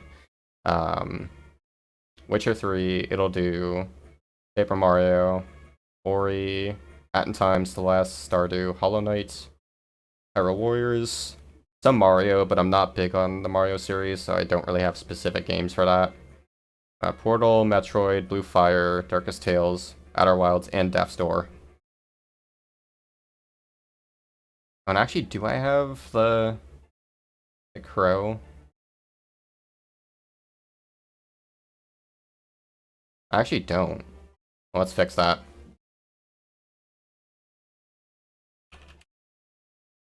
A foretold crow. Yeah, so I am planning on more extensions to the BFF command, or rather, I'm I'm thinking of a new command, !love. So what that would do is, like, it's just an idea. I don't know if it'll actually be fun in practice, but it'll do the same thing that BFF does. It'll just get a random character from a game, but the difference is it'll say it'll get a random area too. So the text would be like, you're going on a honeymoon with I don't know, like Link, and in some area, and the area could be from any game, so it could be like I'm trying to think of an area. So like you're going on a honeymoon with Link and King Jack, for example, from Darkest Tales. I don't really think they would be that fun, but it's an idea. Just kind of extending upon the BFF idea. Yeah, I did when I was a kid. It's my favorite Paper Mario. I've played that in the original. And I have Super Paper Mario on my list as well. And I played Sticker Star back when that was new, before it became shit. But yeah, so it has the list of games with their friends, and something new that the BFF command does now that it didn't before is it has randomized outcomes. So the character can either accept or reject your BFF request. I just thought that would make it more dynamic.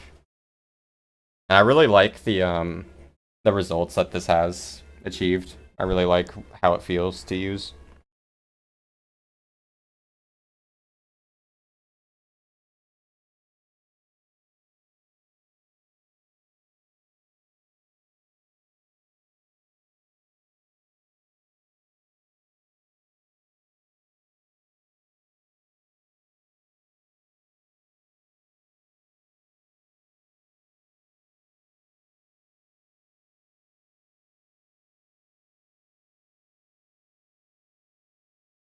Alright, I'm also trying to eat right now, so I may just be quiet for a moment here and there.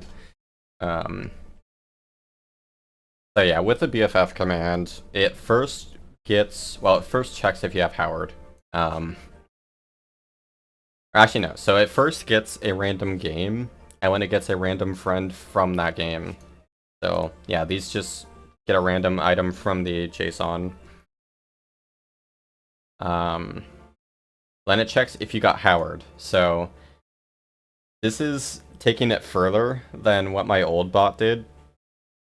So Howard, if anyone gets Howard as a BFF, they get a lifetime subscription to my channel. Here's why. I have to open up Discord because I had someone tell me the actual percentage chance of this. So so I actually have stats outputted when the bot starts up. So there are 28 games with, well, now that I added the Foretold Crow, it's 709 friends. So it's a 1 in 28 chance for it to randomly select TP, and then it's a 1 in 709 chance for it to select Howard.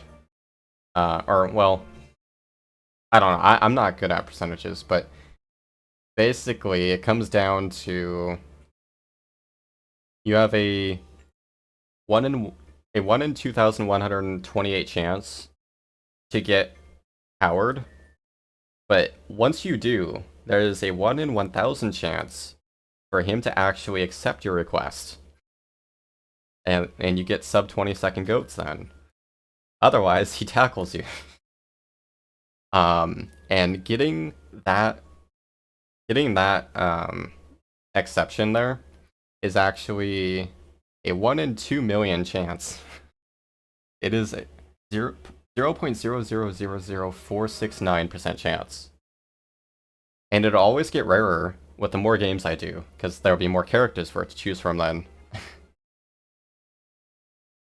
So, no one in the history of humanity will ever get this outcome, but it's there. It is a possibility.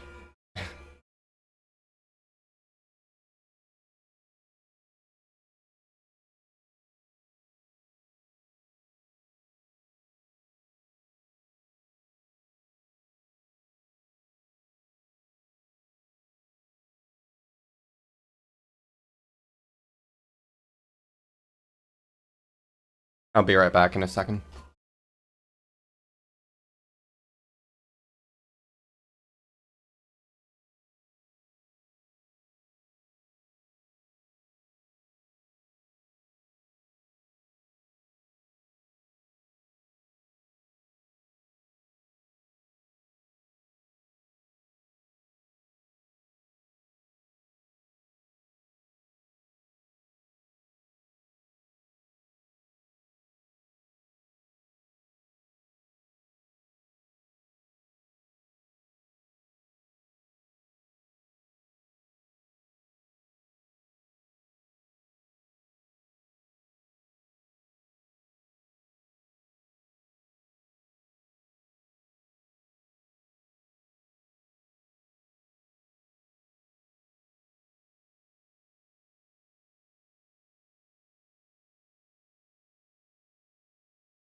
Alright, I am back. Sorry about that.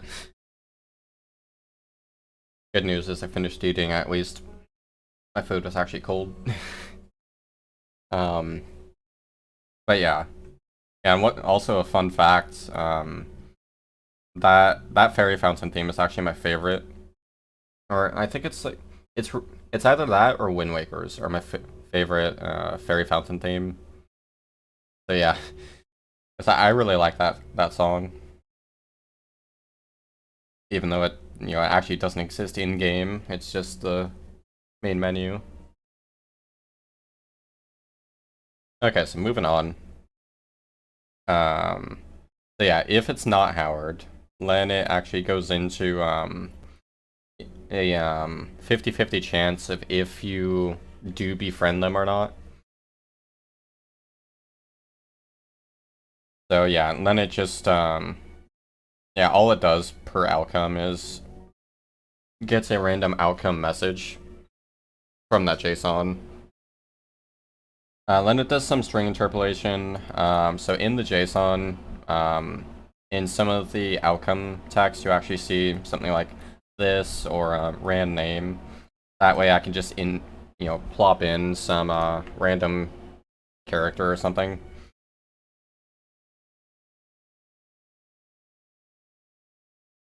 And yeah, that's about it for the BFF command. Hopefully everyone is paying attention. That'll be on the test tomorrow. And yeah, right now I'm just debugging stats. Like I said, that's what this is. Just because I like to see that. So yeah, I think that explains everything that is in commands and the redemptions. So as far as future plans go, so yeah, at this point, this bot has officially replaced Howard 1.0. It still lacks a couple commands that 1.0 had, which is what I'm going to be adding today to finish up the commands.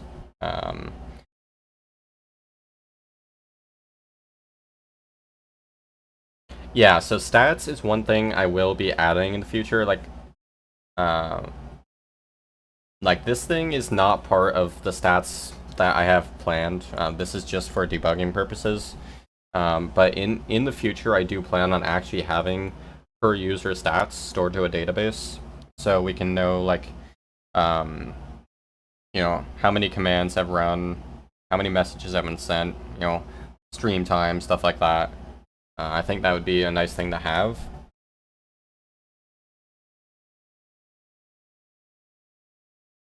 Yeah, it was just, well, there's trivia, of course, which I need to add. But yeah, here's 1.0.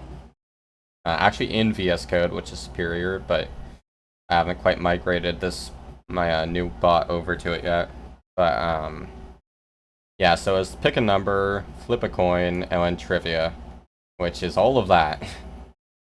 Yeah, the downside of the 1.0 bot is it had all of these massive strings, these massive string arrays built into a JS instead of in JSON, so it was like very inefficient and just hideous. But yeah, so there's trivia, flip a coin, and pick a number. Even though these two were like never really used, I still like just having them. Maybe I won't add them, I don't know. I mean, they're very simple to implement, or probably will. But let's do trivia first. So, that's obviously the more important one. So let me save some stuff. So, add pro from, or add player from dev store. So what did I actually change in these? Yeah, so that's doing the raid event. I should probably do that first. What changed in here?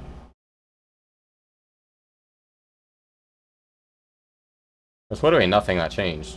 Why is that showing up as a change? No idea. Oh, and reward handlers just has changes because of doing in-dev stuff right now.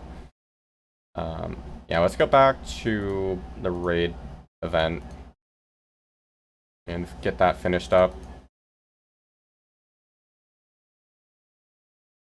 Yeah, so how should this message be structured?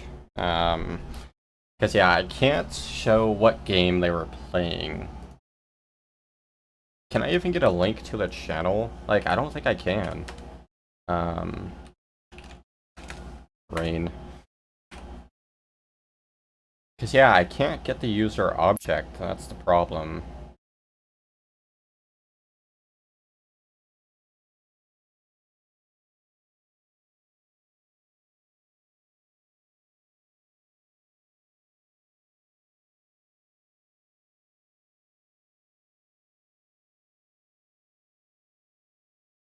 What even is login?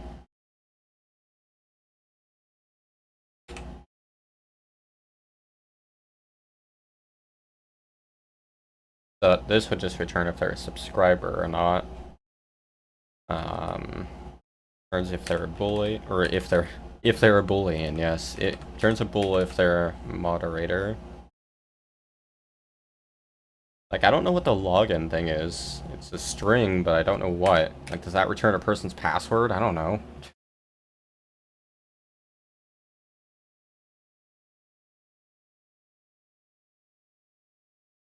So yeah, I did correctly say that you rated with 2 viewers, so I know this line is correct. What's system message? Like, I don't know what any of this stuff is.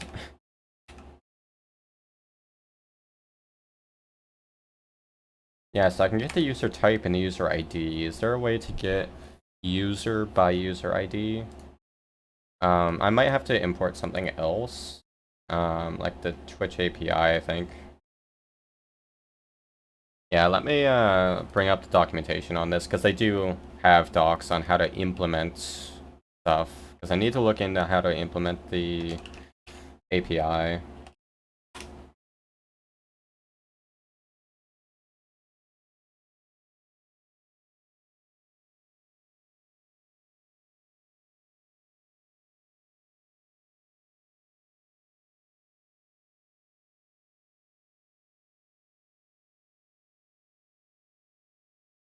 Okay, so you import... Well, in their example, they import 4 Twitch API, or twitchweb.api things. So, live service, or live stream monitor service, I don't know what that is.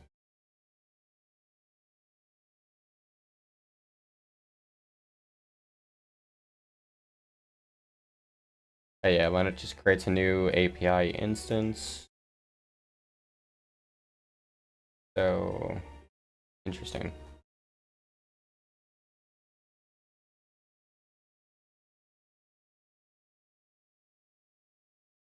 I'm just gonna look at something. So if I do...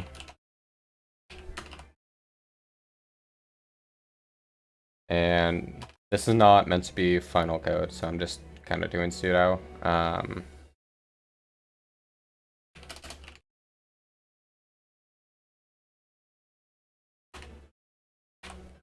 I want to see what this actually has. Like, I wonder if I can, if there's like a get user function that I can pass the ID from the raid.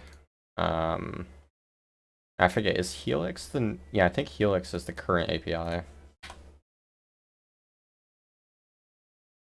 Let me double check that actually. Because I know they deprecated one of their APIs recently. Don't remember if it was Helix or like something else.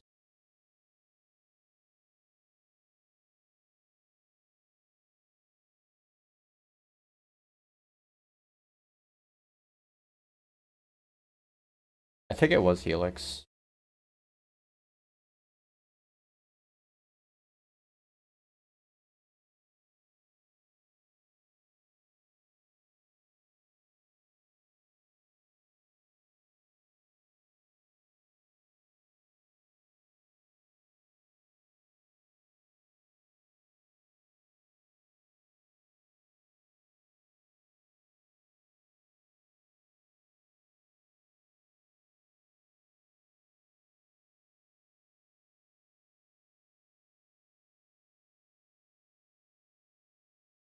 Okay, no, Helix is the current. Okay, just wanted to make sure. Um,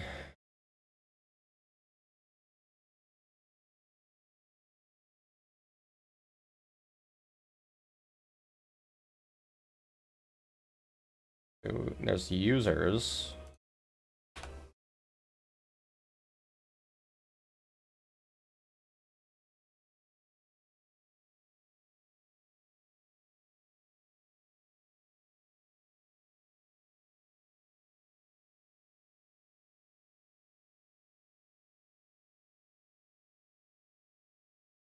So I pass in a list of string IDs. I think that's what I want.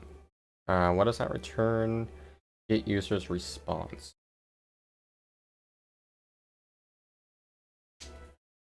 I mean, I guess I can try that. Although I'd have to actually correctly implement the API, so I have to keep looking at how to do that. And also the API thing, I might have to put this in a separate... Yeah, I think I'll have to put this in a separate class if the... Whatever the live stream monitor thing is. I don't know what the deal is with that. Um...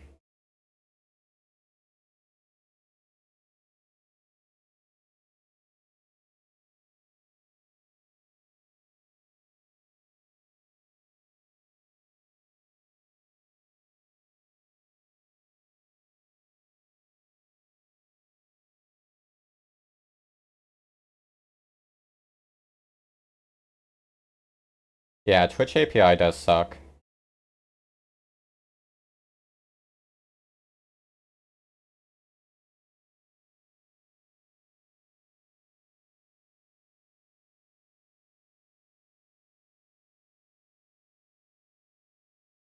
So I think the monitor is only used for events, like stream started, stream offline, stuff like that. If that's the case, then I don't really need that whole thing. Yeah, so I'm just gonna try... What's this error? Oh yeah, okay. So let's try actually implementing this. So alpha order for imports, very important. Can't code without that. Make a variable for the API itself.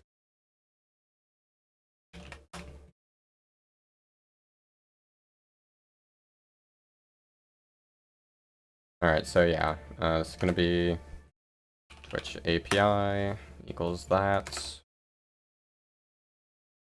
What else do I need to initialize it with? Actually, that seems like it's all I have to do. Or no, I have to set settings. Client ID and access token.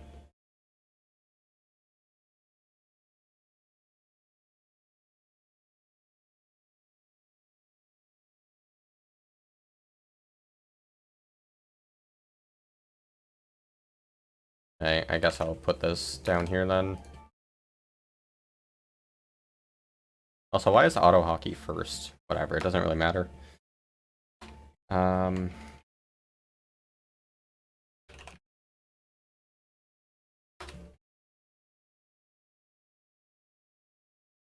so API settings, client ID. What is the client ID? Oh wait, okay, yeah, client ID. That's simple enough. And then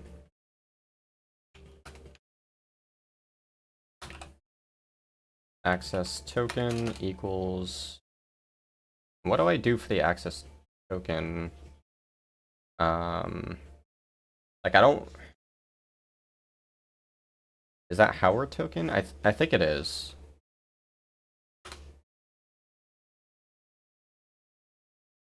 No, that's the OAuth.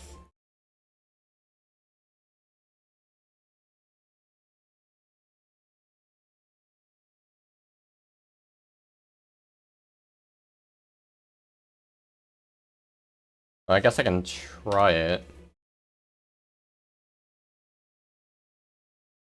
Oh yeah, I'm still working on this thing. Okay, so what I would want to do down here then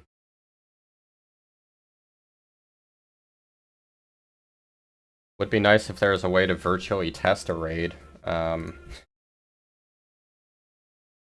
guess I can just test this with a message.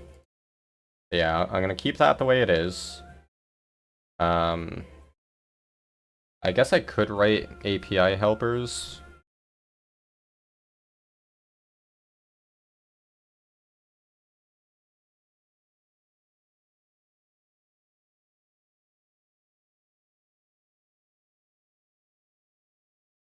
Yeah, Wizro sucks.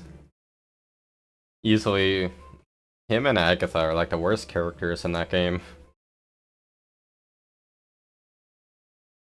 Yeah, I'm trying to think of a way to test the API with a message. I guess I'll just have to temporarily pass in the API.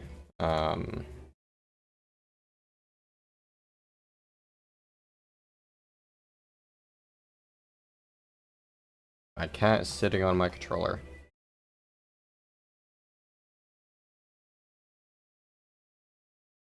Alright, I guess one thing I could do is just test when once it joins. So like right here.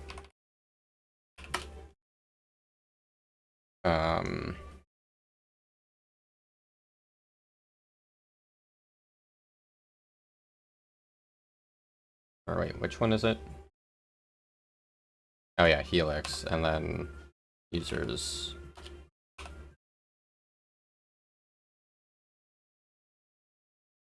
Oh yeah, it'd have to be in a sync function. Yeah, it really doesn't make sense trying to do this here, because it's not asynchronous here. I just don't have a good way to easily test this, to learn how to use it.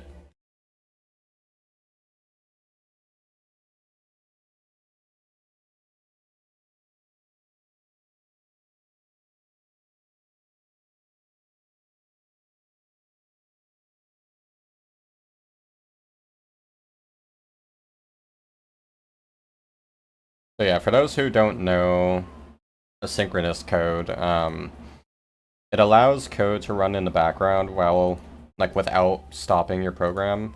You can also wait for something to finish before executing further code. So in this case, since you're dealing with the API, it takes time for the response to get handled and then returned, and to have data returned from the server. So here it is important to actually await. You want to wait for this function to finish and return data before you try to access the data it's returned, of course. So that's why it needs to be asynchronous, but I need it in an asynchronous function, which I can't just make any function asynchronous, because this one is an event function, so it can't be asynchronous. But yeah, I guess I'm just gonna write one.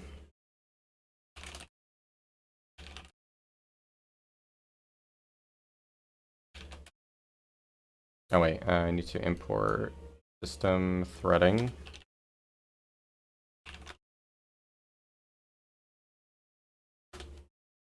Oh, whoops.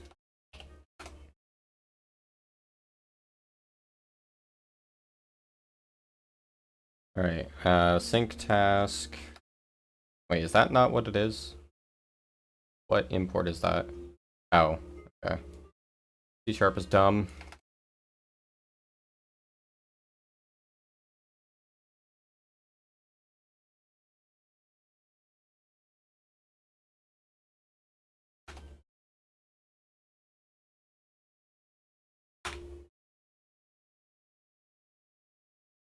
Okay, so I'm gonna do this in here.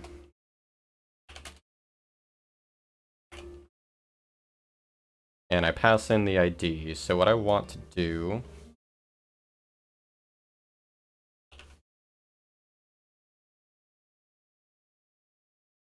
Oh yeah, it needs to be a list of IDs.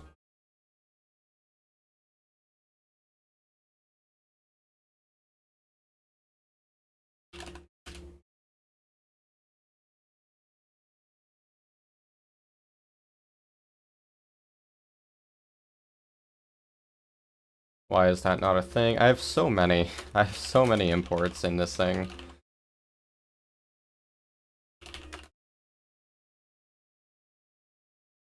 List string IDs. So I only want to get one right now, so it's just going to be...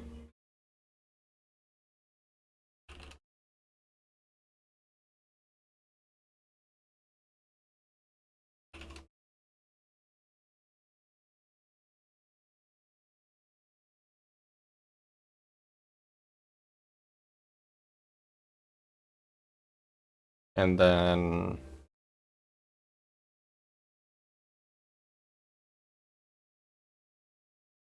So that returns a... get user response.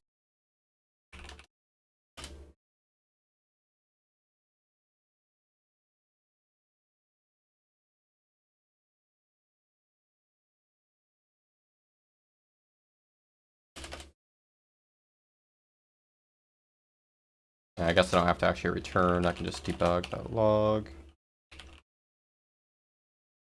Or no, I'm gonna do send message.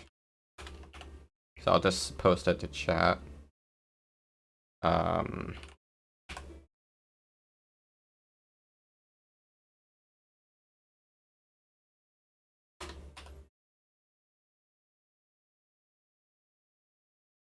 it should only be one user. So this is all the data I can get for them. Really, you still can't get their last streamed game? I'll have to like look at the actual Helix API, but I want to do that later. Yeah, so this actually doesn't get their last stream game. That's pointless. I guess you'd have to do channels then. Let me switch it over to that. And I assume there's an equivalent to that. The channel information to sync. Pass in broadcaster ID.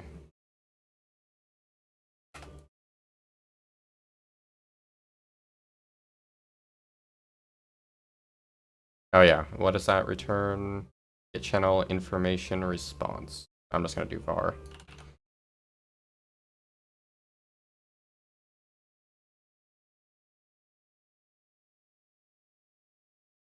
Data, okay.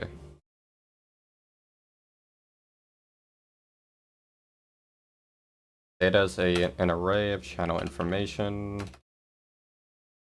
Why is it an array? Like, what does this actually have? Okay, there, so that way I can get the, their last streamed game. That seems simple enough. I don't know why data is an array, though. I really should just open the API right now, but I'm lazy. Let me actually get my broadcaster ID.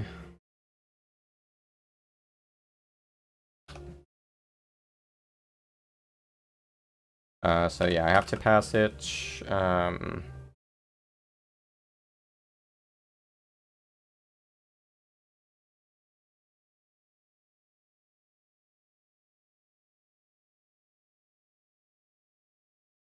How do I actually get my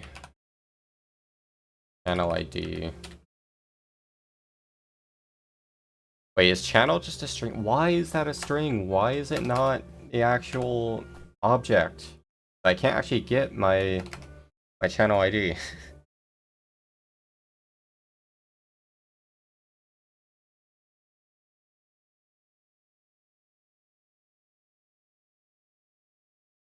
Well, that's pointless.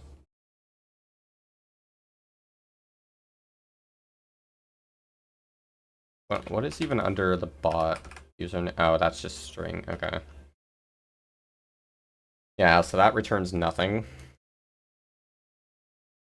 That is a downside of this library, is it doesn't really, like, outside of using the actual API, like, the actual events themselves have no data.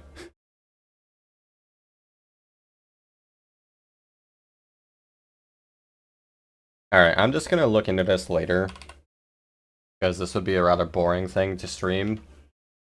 So yeah, I'll put off the raid event for now. And what is next? Yeah, so trivia command. Alright, so let's add that.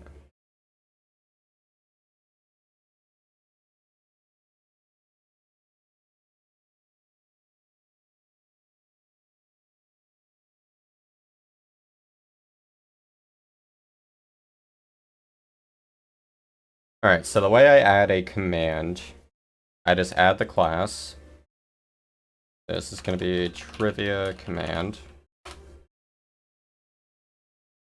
And I'm still new to this, so I'm just going to use it as a reference here.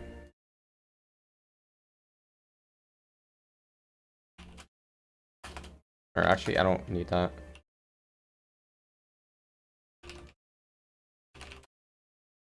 Typo.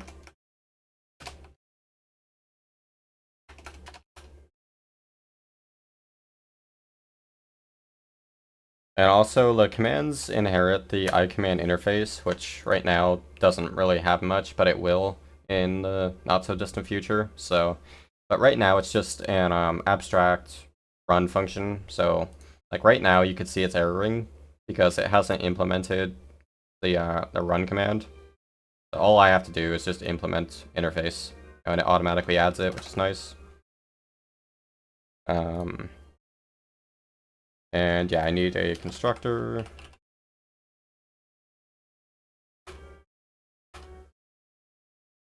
Sometimes I forget how to code. And this one will have data, so I need to configure how I want the data. So yeah, this is gonna have another JSON.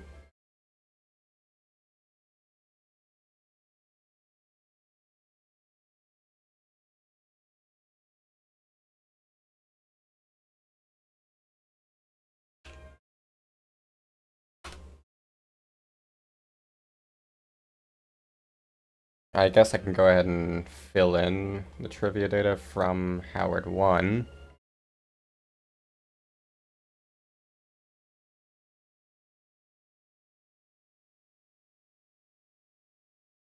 Alright, so it's gonna be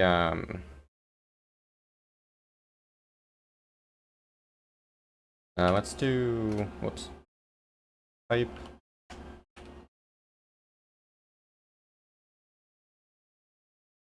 Wait. Trying to think. Yeah, it needs to be an object. Alright, it'll be a list of objects.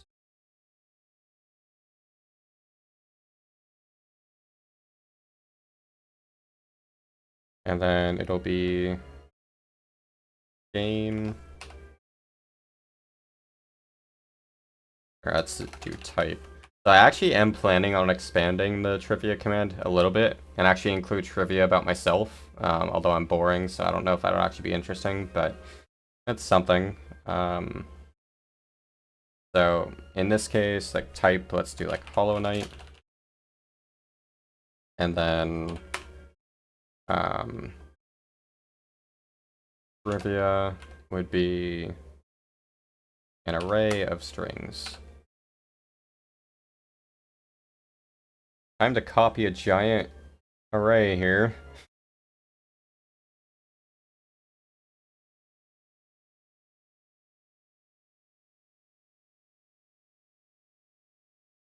There we go. Look at that. Very nice.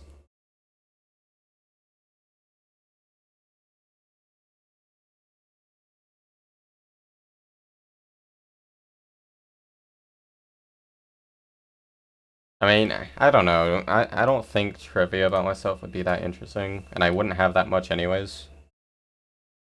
So, yeah, I'm just gonna have it be games. Okay, there. Plus, we don't come here for me, we come here for the games. The bad gameplay. Alright, copy ID. Okay, so this is gonna be... It'll do... Alright, I guess this is, yeah, specifically ID2.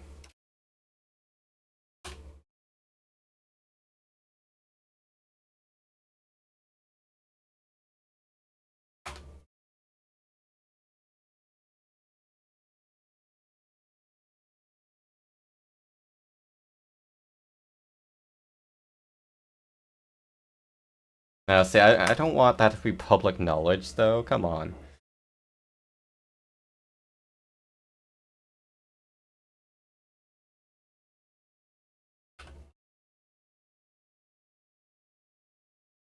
So actually, so instead of having trivia be per game, like instead of it like selecting the game first and then the trivia, like how BFF command works, I want to lump all of the trivia together in one pool because that way there's more variety. Since Hollow Knight has, I guess I can count the number of lines here.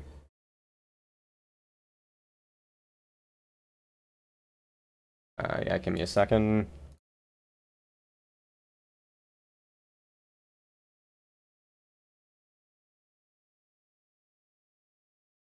So Hollow Knight has 165 bits of trivia, while something like Metroid only has 6. So yeah, if it's gonna pick Metroid, that's gonna be a lot of or very little variety there.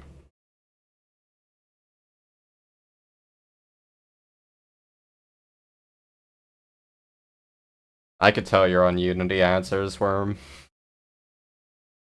Yeah, I see that a lot.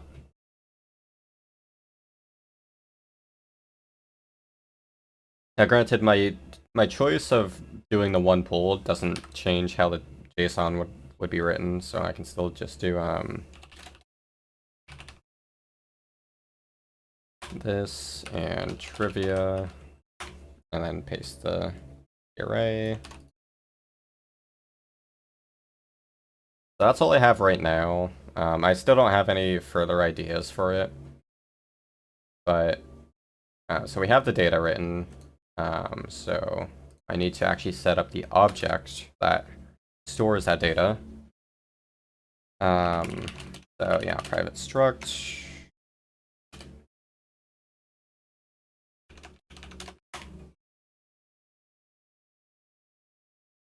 And this is going to be a public list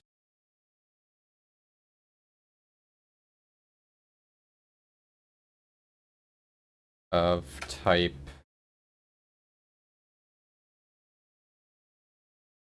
Wait, what am I doing? I forgot how I'm structuring it. Yeah, it'll be a list of games, which will have okay, yeah. So, or actually, just gonna be private. And this will have a public string for the game, unpublic string array for the trivia. And this will be a public list of game data, games. I'll make them props, because that would be better.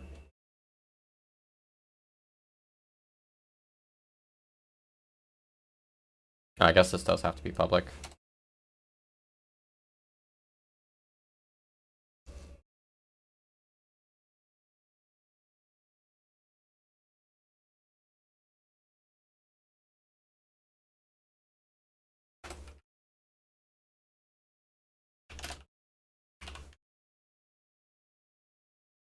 Alright, so data...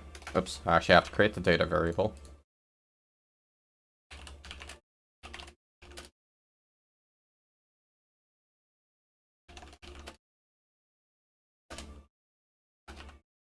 Yeah, it's just gonna be null when this initializes it.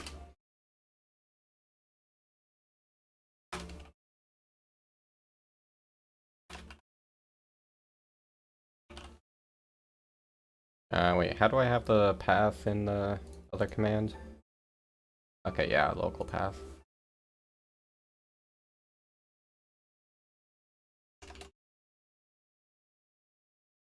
Okay, that's all that needs to do, and that should be able to load it. I'm gonna test that.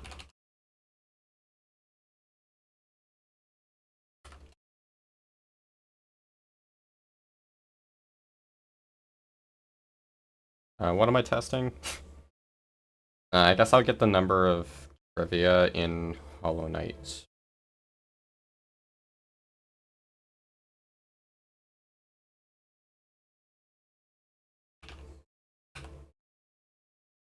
And that'll be the first one, since Hollow Knight is first in JSON. And then trivia.count. Or its length, because it's not a list.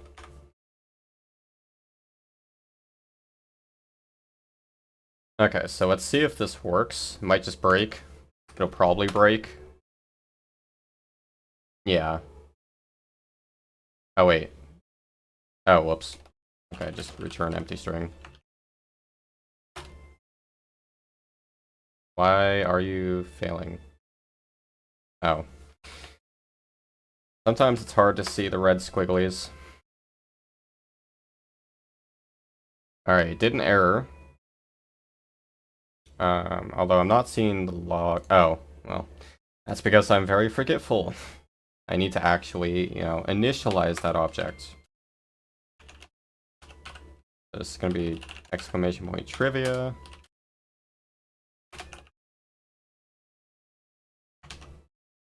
Alright, let's try this again. Alright, I saw something get logged there. And 126. Did I miscount earlier? Yeah, I think 126 is the correct count, actually. Yeah, let me recount.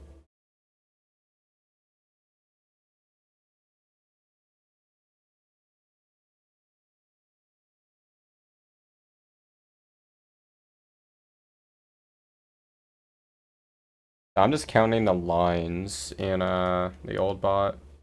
Okay, yeah, it is 126. I must have accidentally included ID2 in my count originally. So yeah, there are actually 126 trivia for Hollow Knight. And so that does tell me I have the JSON configured correctly.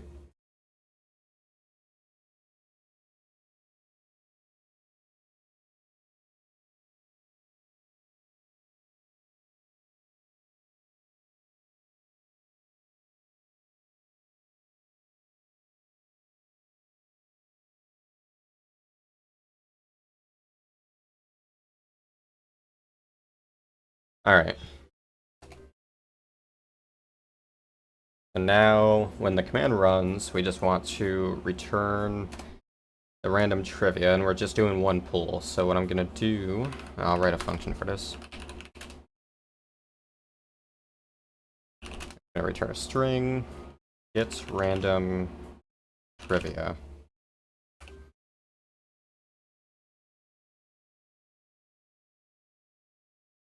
And I'll pass in the game.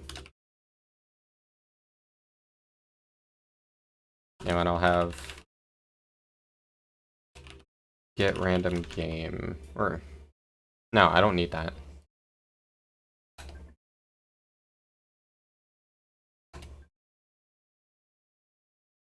So yeah, this is just going to run through the list of games.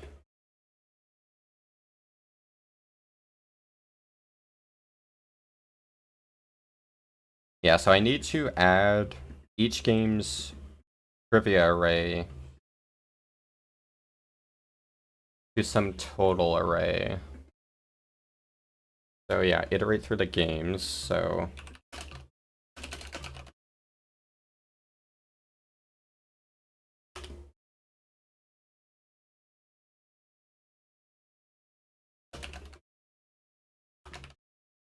So for each game, we want to go through its trivia lines. Although...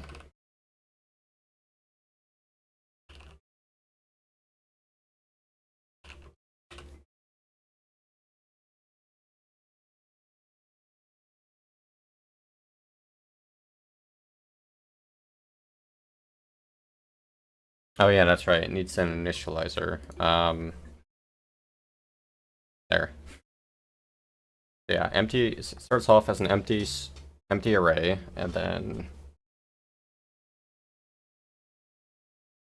all trivia.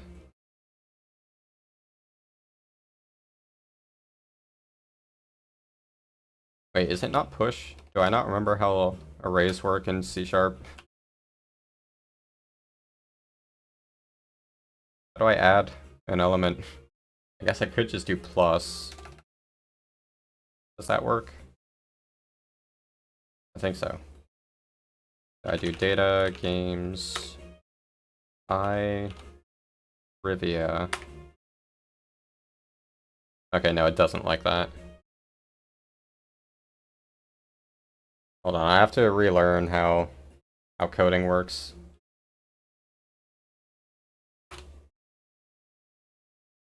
Funny is I've been to this page before, it showed it as visited.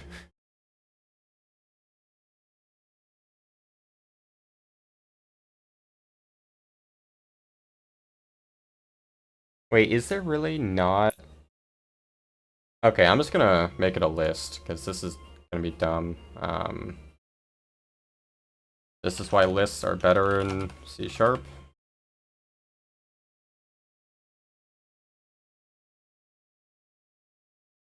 And I just do add. Oh yeah, have to actually iterate through that now. Coding is hard.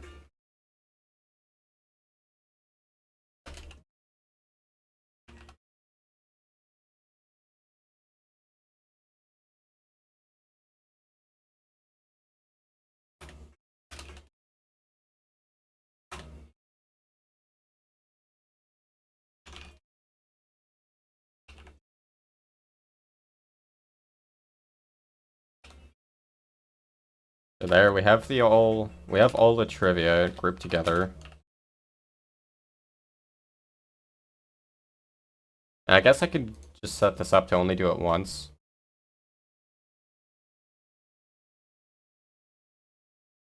Nice worm.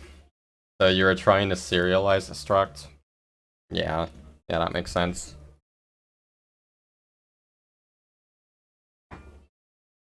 Yeah, so I only want this to run once, so I'm just gonna do...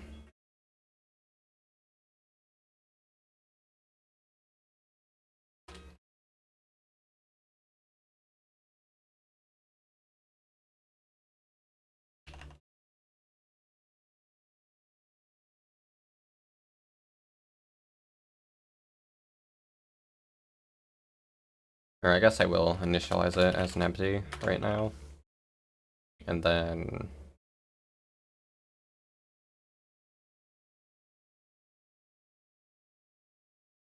this is only going to run if all trivia counts is less than 1. So if there's no trivia in there, then it will run. That way it only runs once. Or actually, why am I doing it here? I could just do it in the constructor. So in that case, I don't even need the data object, necessarily. Yeah. Actually, hold on. I do still need to know the game. Because, yeah, I'll say, like, in Hollow Knight, there's this bit of trivia kind of thing. So I can't just have... so I can't bypass the data object. I do need to go through that. So yeah, I do actually need to go through these loops each time.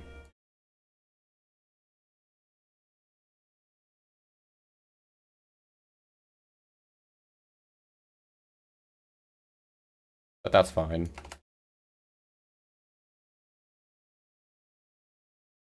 What issue is it having? I broke something.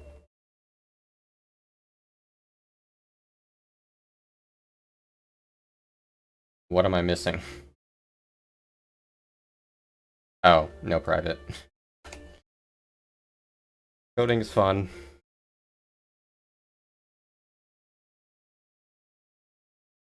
Okay, so we do that, we get all the trivia.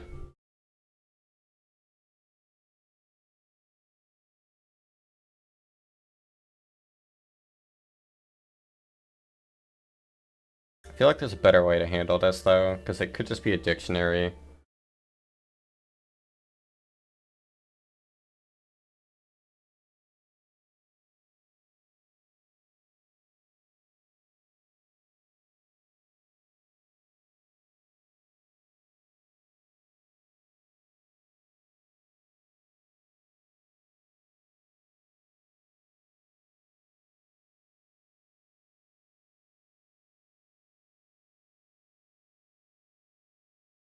Yeah, I think if I just make it a dictionary, it might work.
Yeah, I'm just gonna make it a dictionary.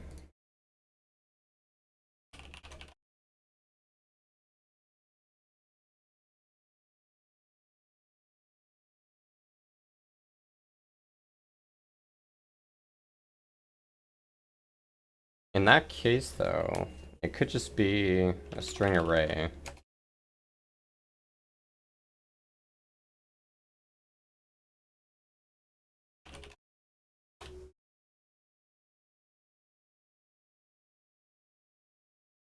So then I could just do all trivia,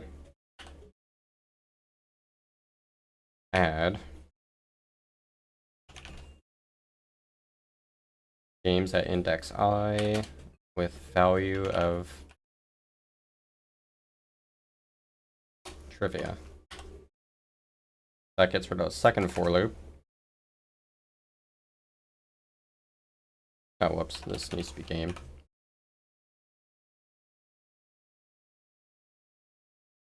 And now I can just do I can combine all the keys together. I think there's like one function to do that, I think. Um,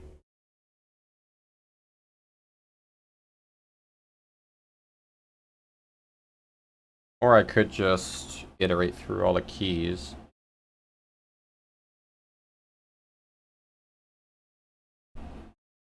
I've been coding too much. I feel like my brain is melting. Like, I know this isn't the optimal solution. Because this bit is basically invalidating the whole JSON.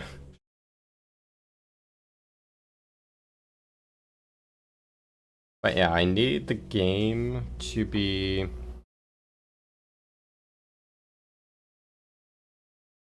paired with the trivia.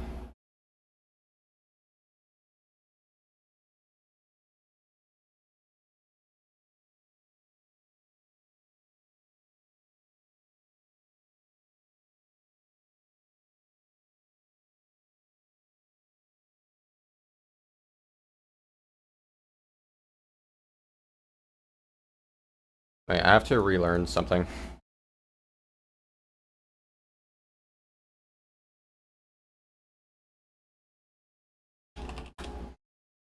Because there is a way to get a dictionary key by value, in which case this would be ideal. Oh yeah, could use system link and do first or default.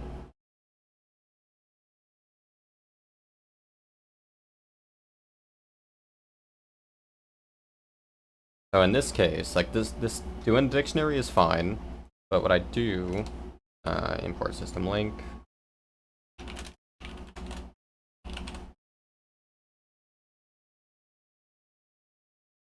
All trivia.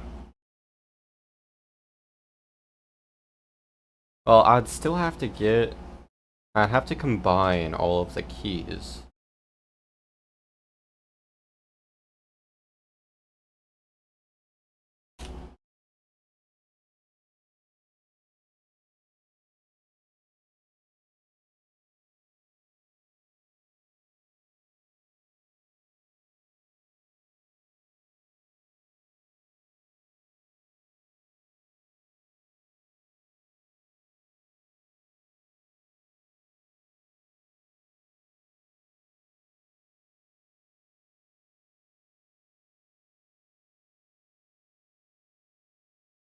Oh, there's no simple function to just get all the keys. Or I mean all the values.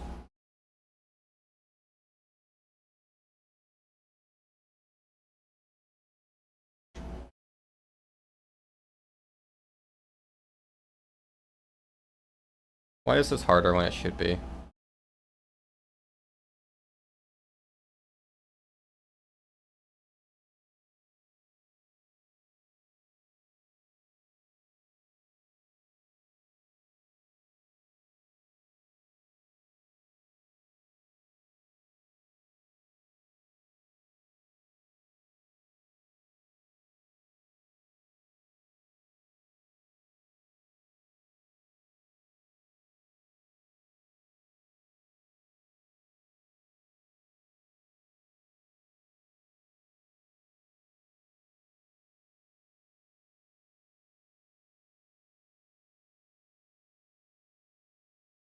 Like, can I just parse JSON to a dictionary?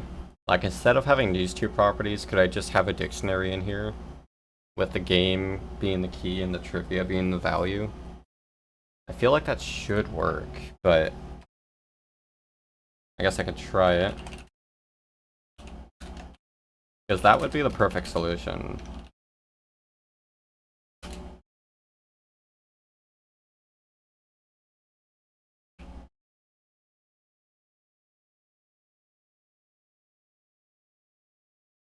Or maybe I can rework the JSON, actually.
Look, it's a technical stream.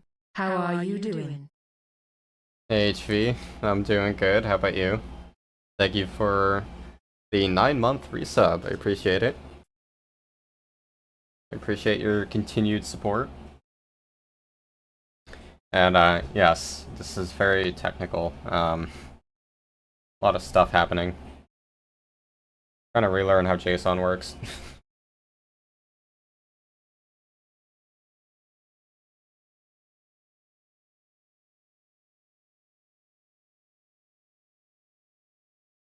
Yeah, hopefully I can have I can look into the API stuff tonight, and then I can start work on implementing it tomorrow, so we could have an actual shoutout command.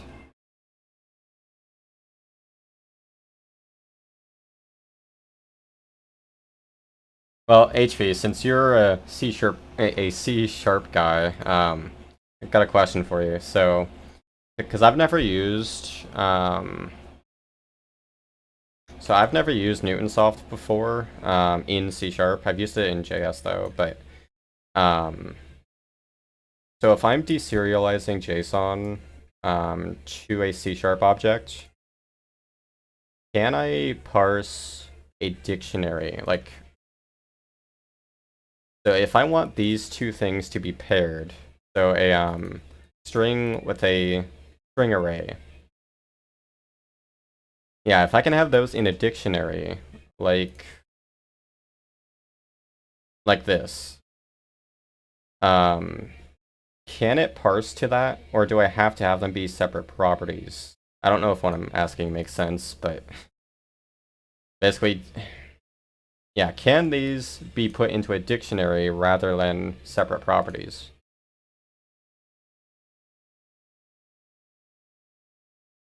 Because yeah, I don't need this game's array of objects. That's just the only way I've known how to actually parse the JSON. Because yeah, I'm thinking the ideal situation would be to, let me refactor this. So it would be like Hollow Knight would go here, and then copy all of this mess.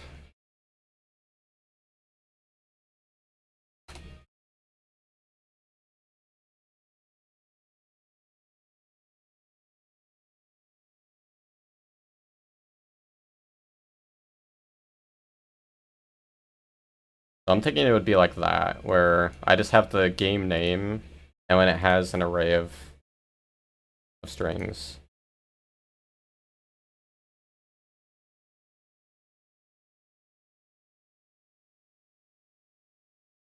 So yeah, in this situation, I wouldn't need this. I wouldn't need the game data struct. Revert back to where I was. Do I actually need it written out?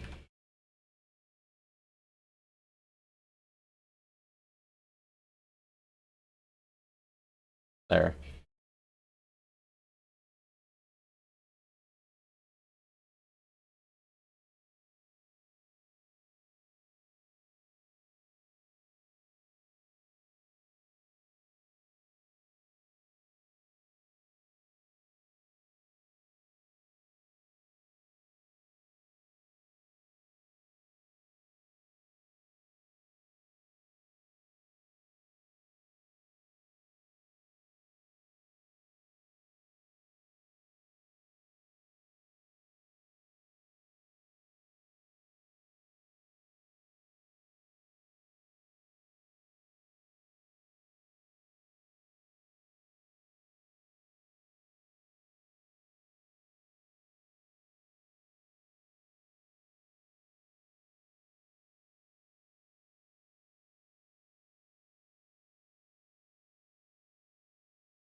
Alright, there. I replied to messages.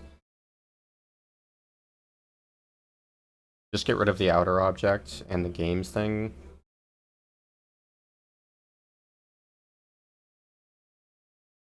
Oh yeah, that's what I was trying to do, but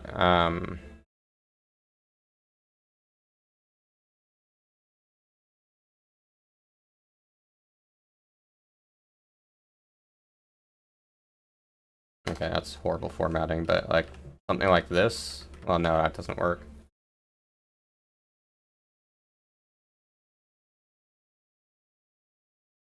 Yeah, basically I'm just trying to store a dictionary in JSON.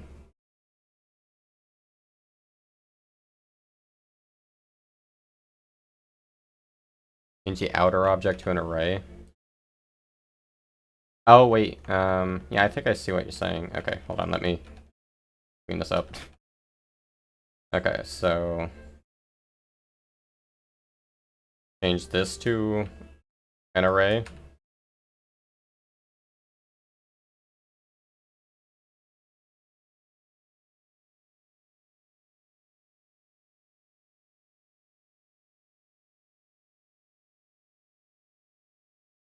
And remove games.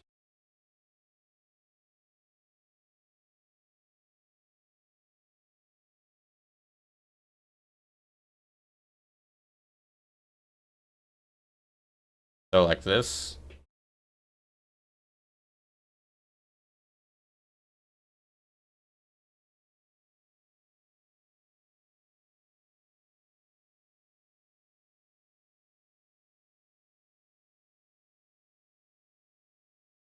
But like I still don't see how this would parse to a dictionary though.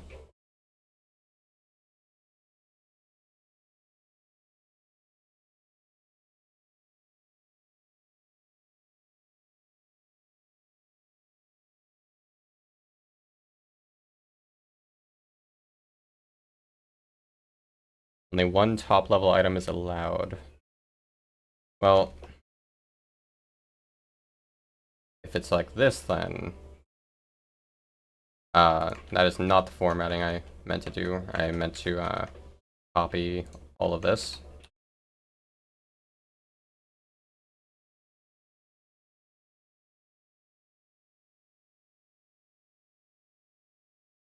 Yeah, see, it needs a member name if I do it that way. So yeah, it has to be like this. What? Now it's not... Now it's not having the warning. What changed? I just copied and pasted it. I'm gonna blame Visual Studio for that. So like this. So like this would compile to a, or it'll deserialize to a dictionary then, right? I would just change this to a dictionary here.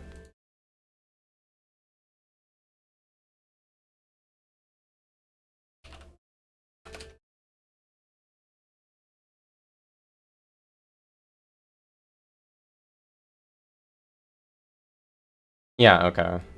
Yeah, I've never tried serializing to a dictionary before. And get rid of this struct. Okay, let's just see.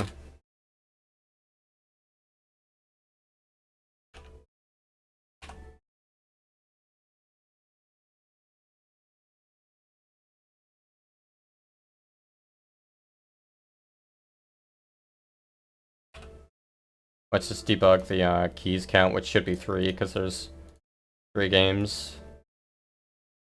And yeah, just make this return nothing. Comment out, or I'm just gonna delete this mess, I don't need it now. Okay, so let's run that, see if it works. Okay, no, it doesn't like something. Current JSON, or current JSON reader item is not an object. Am I missing something? I'm parsing to trivia data type.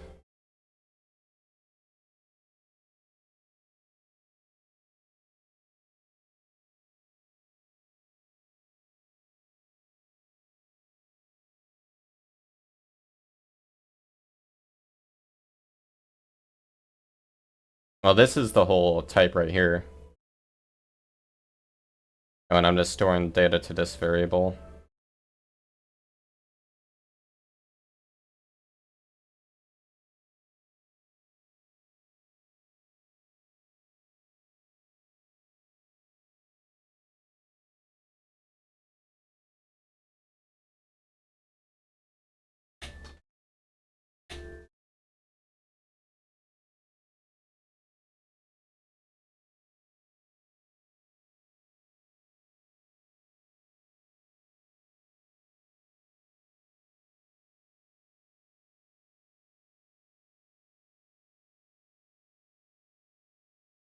Oh, so I still do need another struct in here. Okay, hold on, let me try something. Well, so yeah, okay, I'll try something.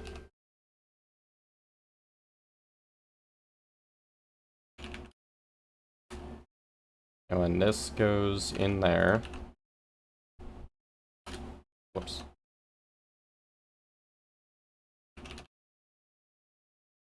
Although, what would it be a list of? Oh yeah, data.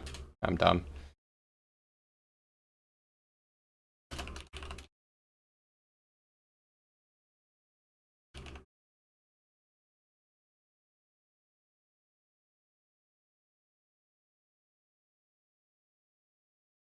I'm just doing something dumb. I'll refactor this later.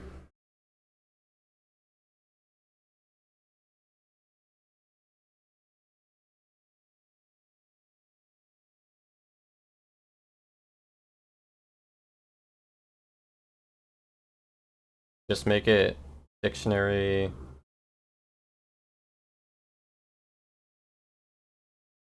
Sorry, Are you saying to make this variable just be the dictionary? Instead of having it be a, instead of having it be a, trivia data struct? Because I wasn't thinking that would actually work. So, like, just get rid of this and have it be the dictionary?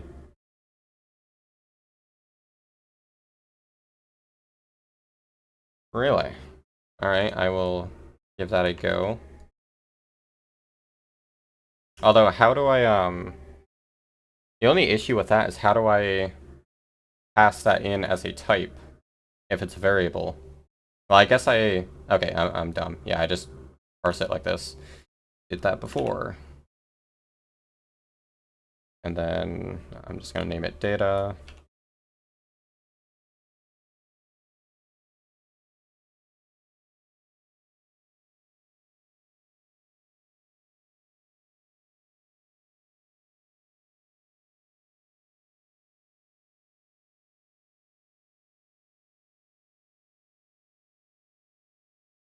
Okay, so like this. Oh, I still need a list?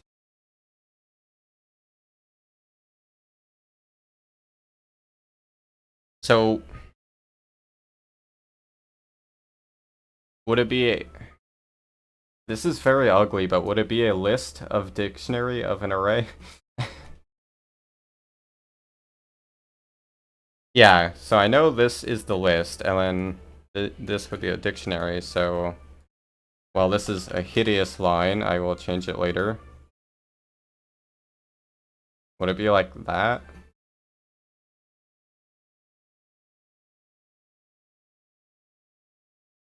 I mean, this is why I was going the struct approach, because, yeah, that is not ideal.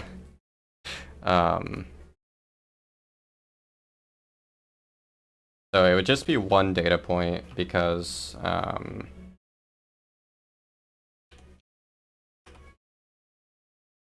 there's only one item in the list. Or no, each dictionary is a separate item. Hold on, I'm just gonna output data.count and see how this works. Okay, no, it still doesn't work.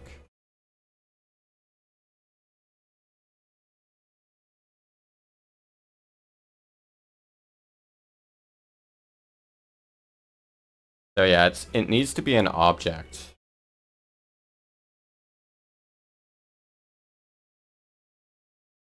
So yeah, this can't be like this. It has to start as an object. Because yeah, that's the issue I was running into in the past with this. No, that was back in JS.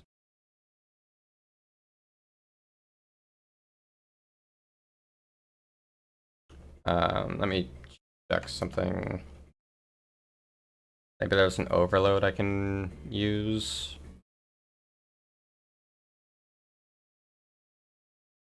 Could it be because I'm using the generic deserialized object? I'm not sure if there's another thing I should be using with our overload.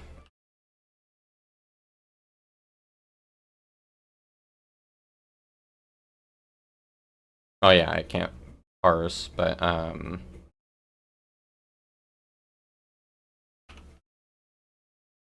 so should I be using this instead?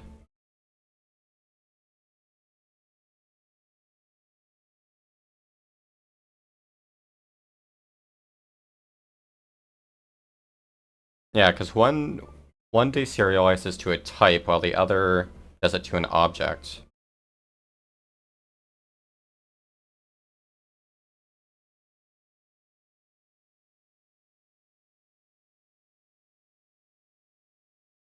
I'm gonna look at this documentation.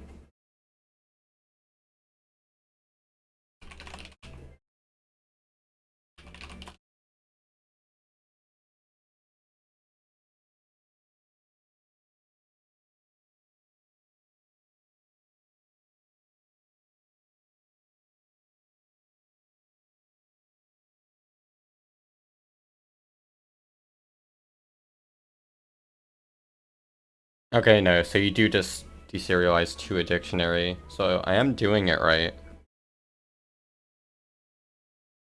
Yeah, so this is fine. I think it's just that I have... It might be the fact that it's a list within a dictionary, I'm not sure.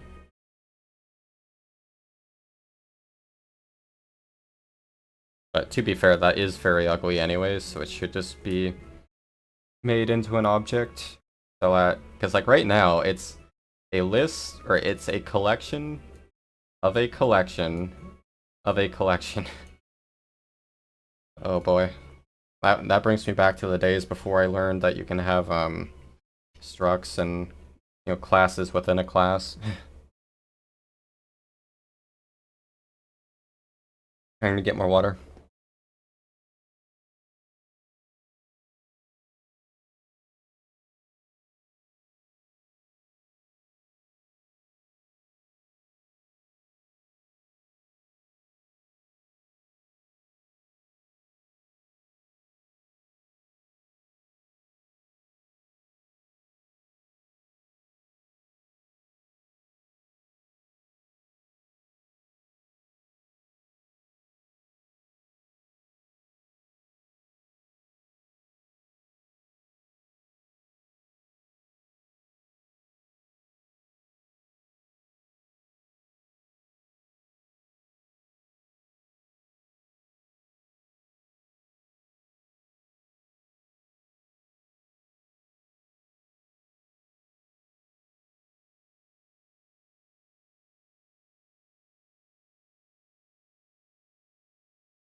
Alright, I am back. Yeah, I remember that clone name. That is why you never use visual scripting.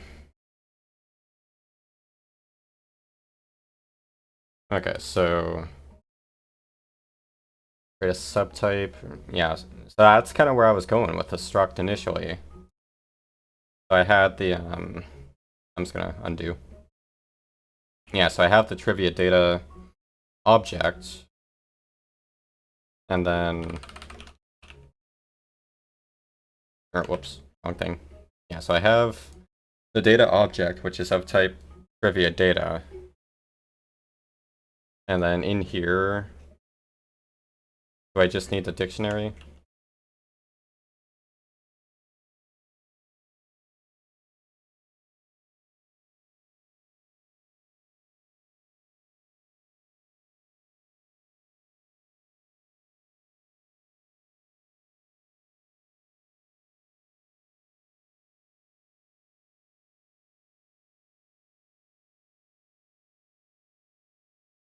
Really should have done this earlier.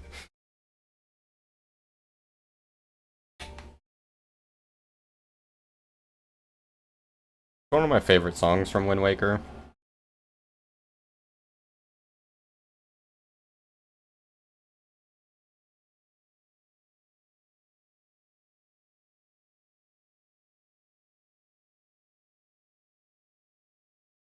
It's just an array of strings.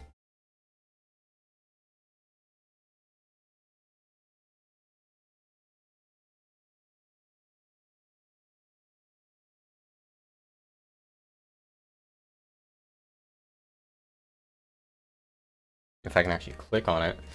So yeah, I mean, it's still going to be kind of ugly that I'll have a dictionary with an array within it, but that's just the way it is. I mean, I could get around that, but due to the randomization code I want, it'll be cleaner to actually have it be a dictionary with an array.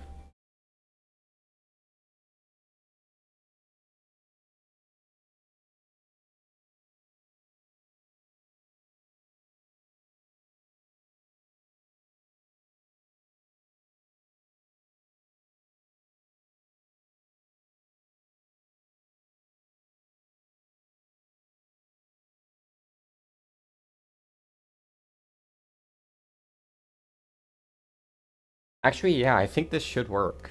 Looking at their example, I'd have a list of dictionaries, essentially. And so...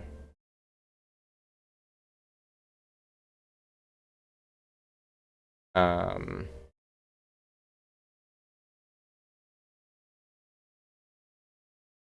yeah, so shouldn't this be in an object? Like, I'm not gonna actually mess it up, but like that. Like, why does that not work? Oh yeah, I guess it would be data then. But see, that goes back to where I was, though, with the game's data point.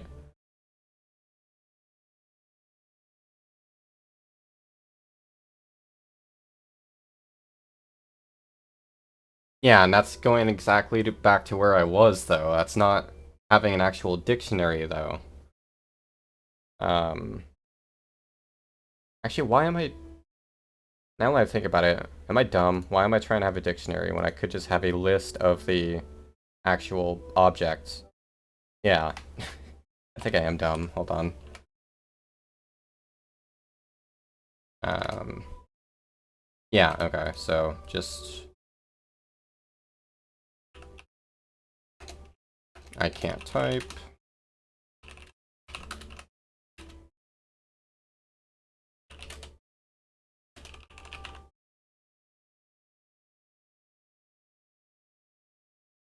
And yeah, so that goes to data.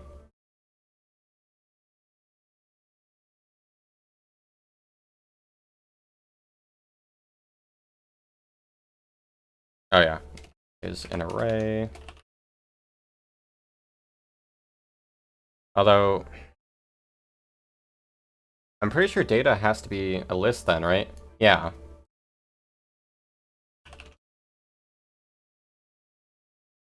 And let's just get that. And then this will equal list trivia data.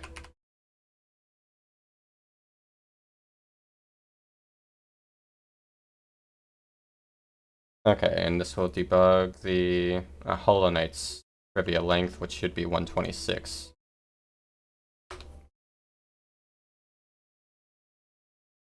Still erroring.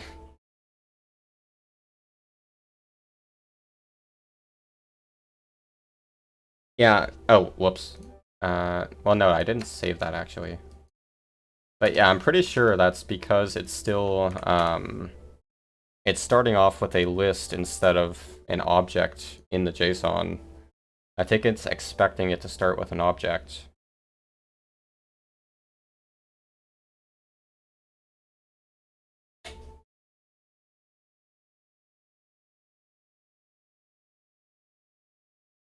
Yeah, I don't know why else it would be erroring though. Let me search this.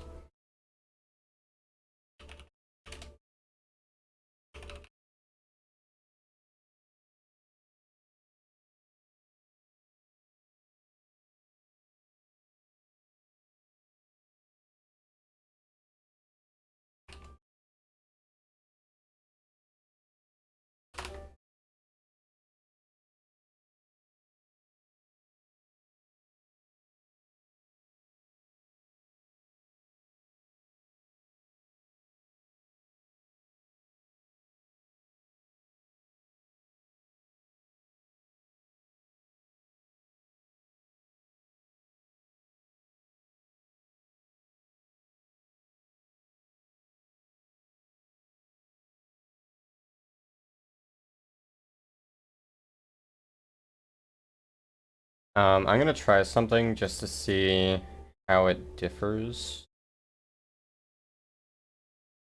So instead of JObject here, there's the option to do JArray. I just want to see if that fixes it. No. Well, it didn't crash, but same error, so yeah.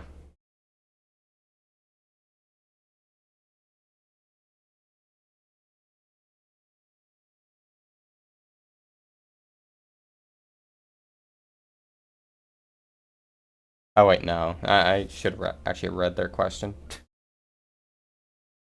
I love those times you go to Stack Overflow and you just read the title and you don't actually read the details, knowing the answer is for something unrelated.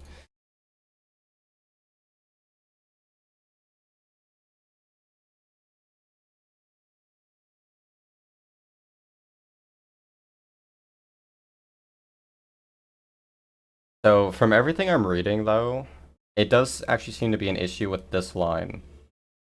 So where it's parsing the text to JSON. So it's not actually the deserialization.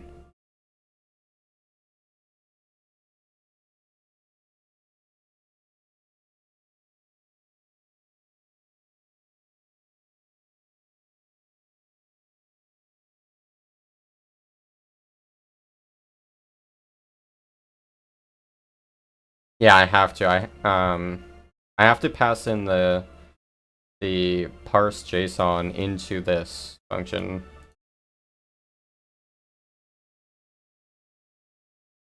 As far as I'm aware. I don't know that you can just put a raw string into here. Like it does have to be in JSON format.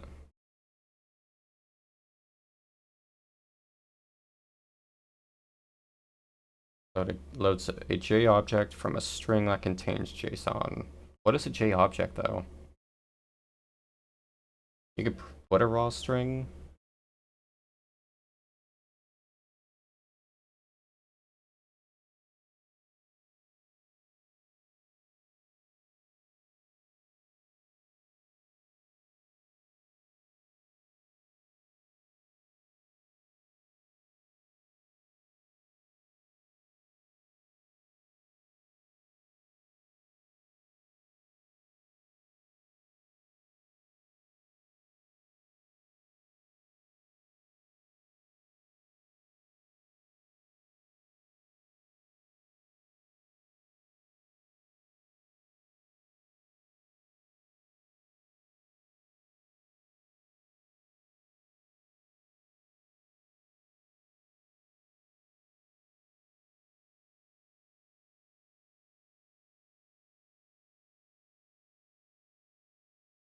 Okay, so I see the difference. So this is using JSON serializer instead of JSON convert.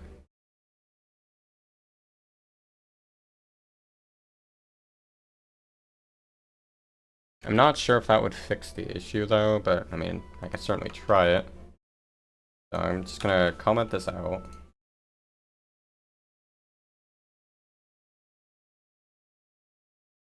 And we're gonna do, I'm just gonna copy and paste because I am lazy.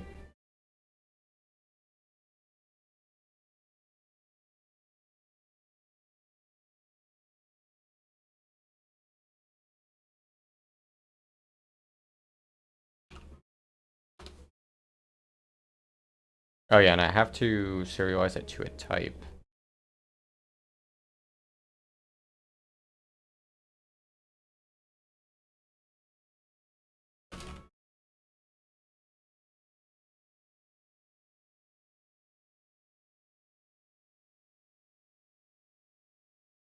And not that I know of, Worm.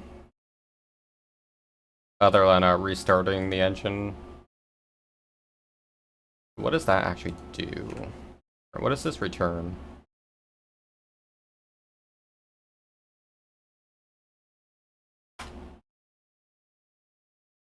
Oh, well, it compiled.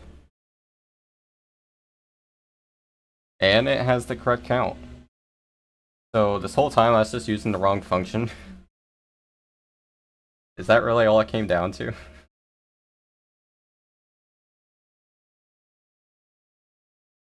Like, what is the actual difference then? Oh, wait. Wait, hold on.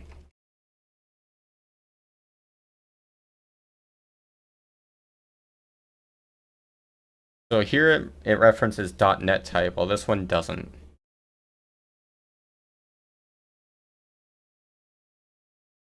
Alright, whatever. Coding is hard. Okay, and yeah, so let's see. So right now, trivia is not gonna work correctly, but I'm testing the others. See if the JSON still works for those, and that it do. Alright, nice. So yeah, now I can actually go back and finish up the actual getting of the trivia.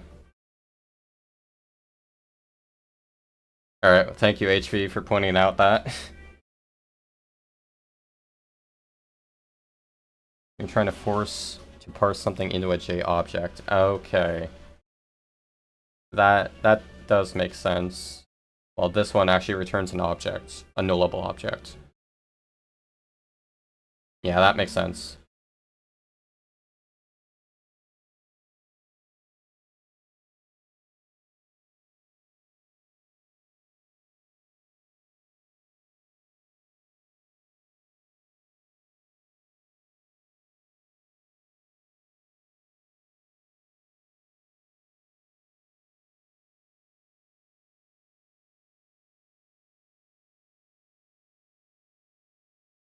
Alright, so now that I actually have the data, what I want to do is iterate through it. Data.count. So for each data point, so effectively for each game, I want to add the trivia into a global pool. So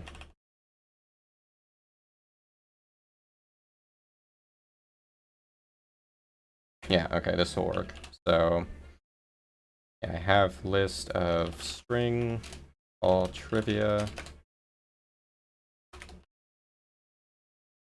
And I just add each game's trivia to it.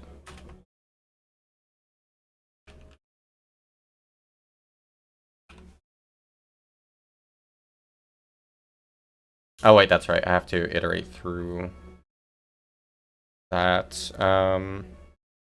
I can just make it an array. And then add it.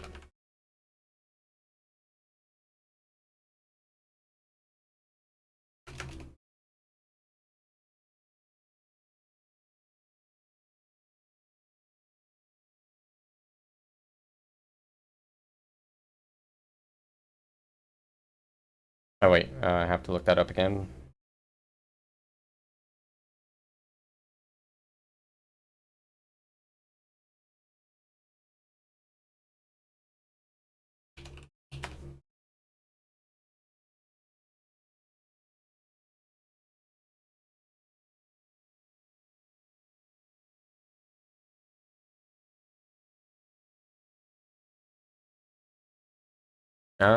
I think it'll be better if I just have it as a list and do a nested for loop. Because at least that way it's easier to handle.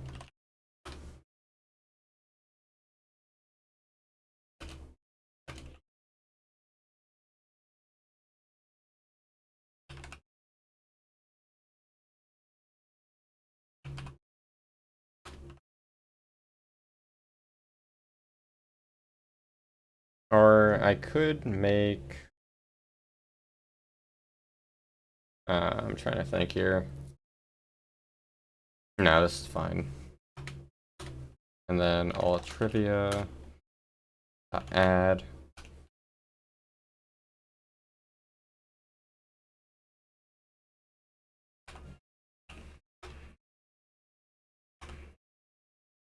So there we get all trivia.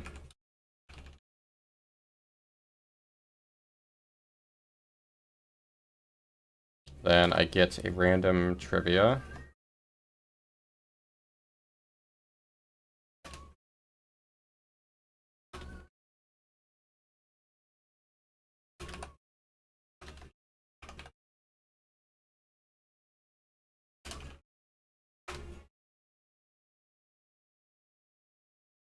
Yes, it is. Yeah, how do I add all of the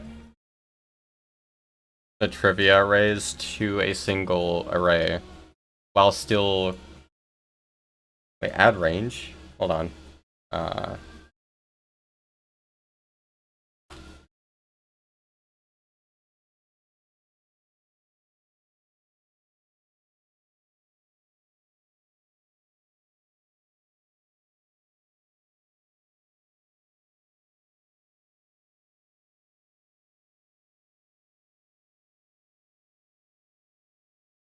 I have never used this before. That does look much better.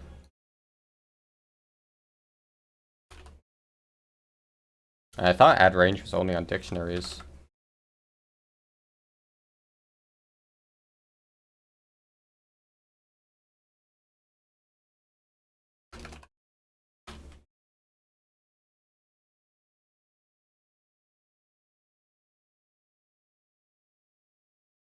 Okay, thank you for that.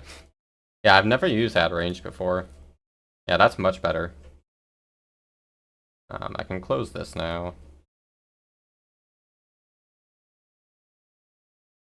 Alright, so ran trivia, all trivia. I'm just to clean this up, I'm going to make this a variable.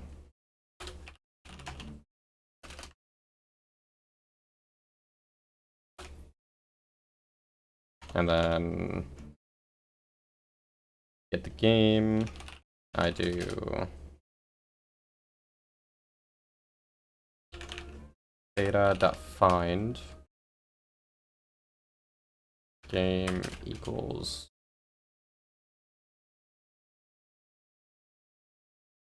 yeah, so I want to find the game that has the trivia, so I'll have to go through its trivia contains ran trivia. There's definitely a better way to do that, but I just want to see if it'll actually work for what I'm doing. Oh wait, okay, I'm gonna put this in the main function instead of having it separate. And this will return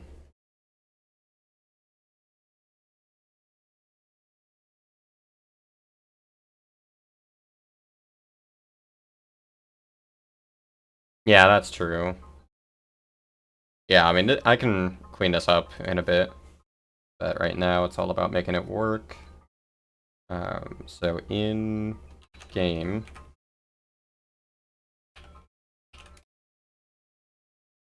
ran trivia. So will that work?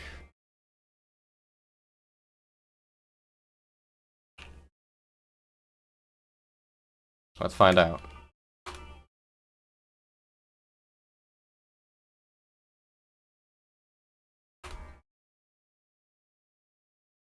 Alright, it's working. Oh, and it should do /me, so it actually things.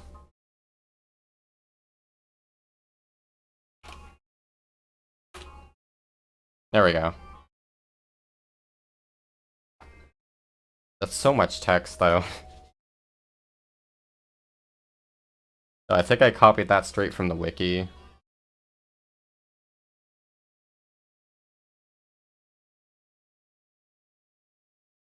But yeah, thank you HV for your assistance. Yeah, I'm not sure how long it would have taken me to figure out that there's the other function I should have been using.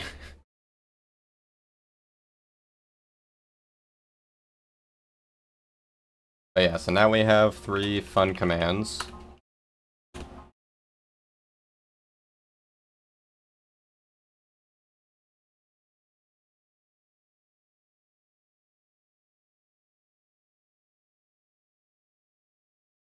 Through HV. Well, you do get paid for it, so I'm not quite to that point yet.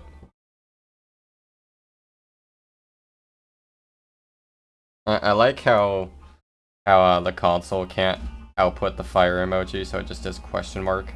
It doesn't know that that text. That'll look good in the future logging, like the chat logs I'll be saving. Yeah, I know. I know. I just find that funny. Pierre, question mark.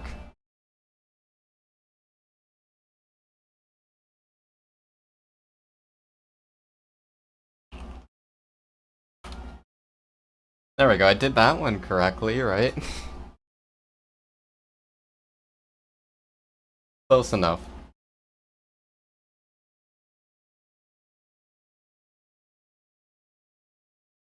Interesting that the snowflake is 2 characters. Yeah, if you do Unicode, yeah, it'll register it. Trying to remember some of my favorite codes.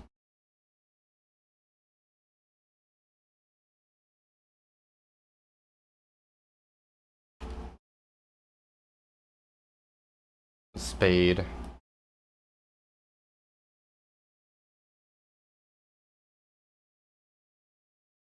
Alright, yeah, so I can use the for each here. HV, is there a simple way to, like, improve this? Because, like, this is very inefficient, I'm sure it is. Because I'm iterating through each game, and when iterating through all of their trivia until I find... And each one is comparing strings on top of that, which is terrible. I just wonder if there is a better way to clean that up.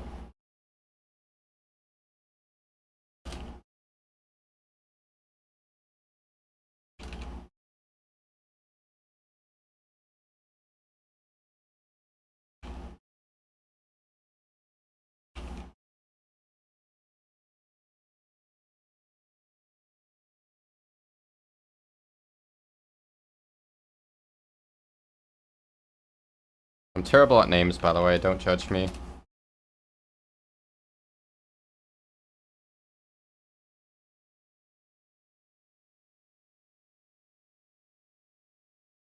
Yeah, nice question mark there.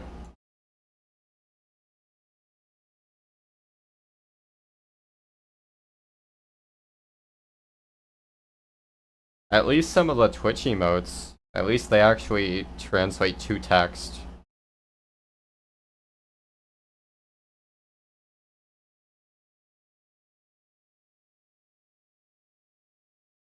Same worm.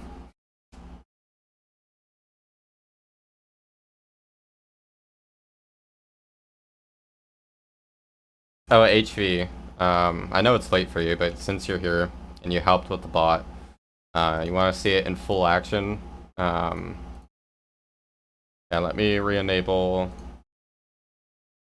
this stuff, and then I'll boot up a game, and then we can play around with the channel point stuff.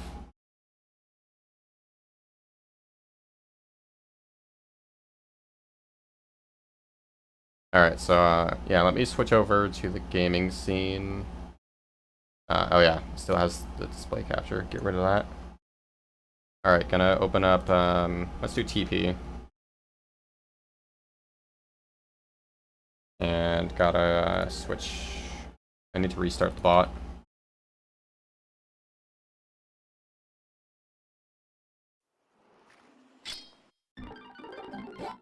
Alright, 1 second. Let game capture actually pick it up. Wait, why is it in the background? Game capture, why do you suck? Oh, okay, it's still doing full screen. There we go. Whoopsie, forgot to turn that off.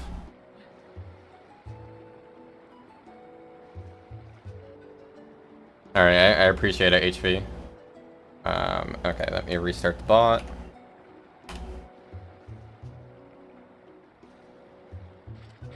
Okay, so now you should be able to have fun with the visual effects.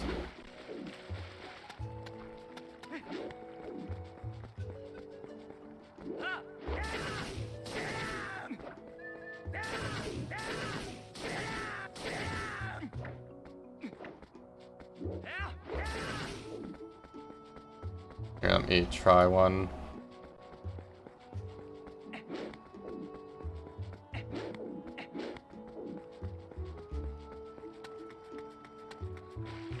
Yeah, so like right now I'm playing off of OBS. I mean, at least this one's not bad. But screen flip is just pain.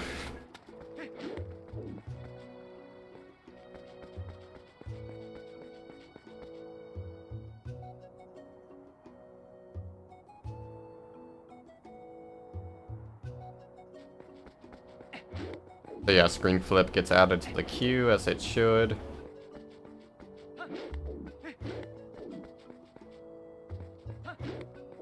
I do wish I could find a way around the OBS stuff to allow them to stack. I think that would be fun, but it would also be a mess.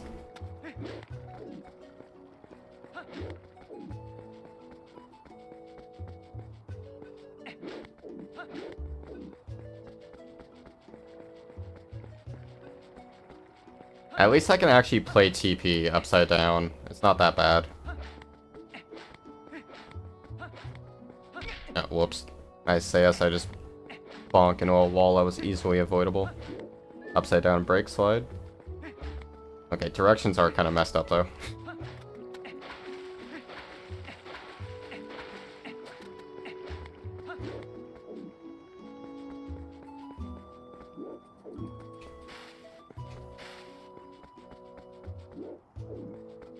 I love manually triggering a slide. Fun. Although, camera needs to be specific. No.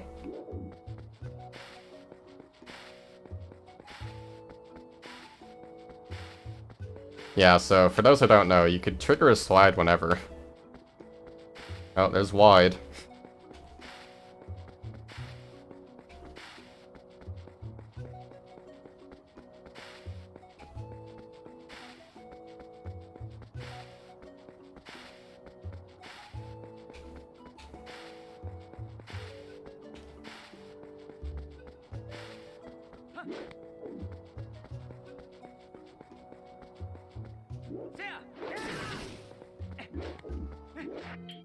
Yeah, since I'm messing around, let's go do my favorite out of bounds in the game. While wide. I guess it'll be expired by the time I get there.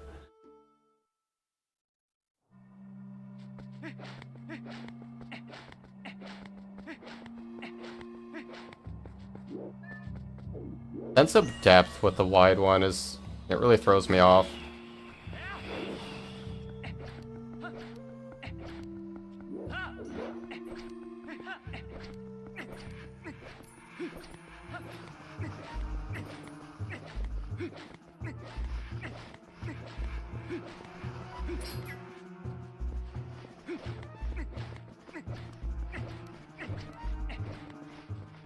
No. My controller messed me up. Alright, whatever. I'll do it while inverted. Yeah, we gotta get it by at random, though. Alright, that's black and white.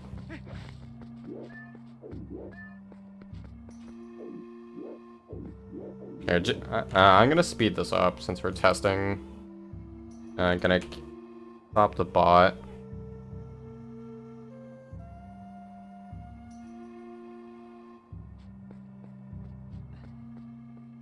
I'm gonna reduce times down to 20, or I guess 10 seconds.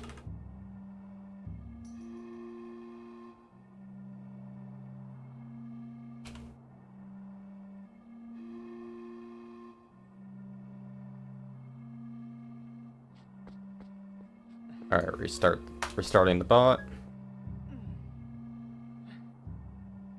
And I'm just gonna spam a few randoms.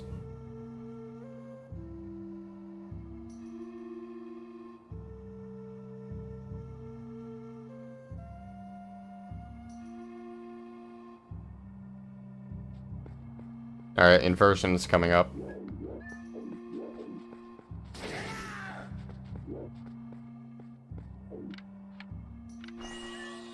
Oh no, worst time to go wide.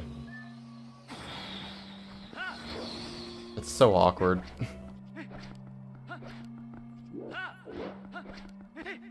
Oh no, this is even more awkward.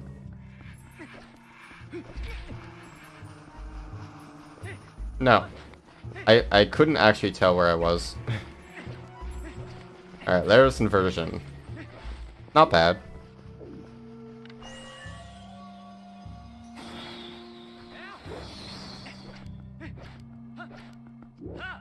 Whoops.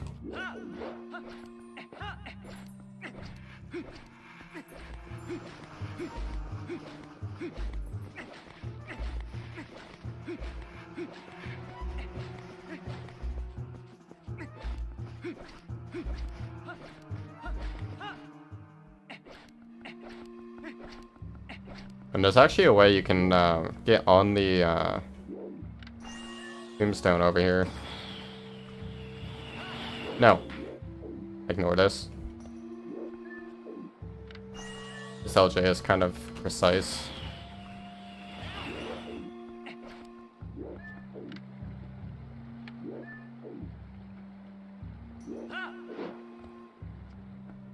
I did it.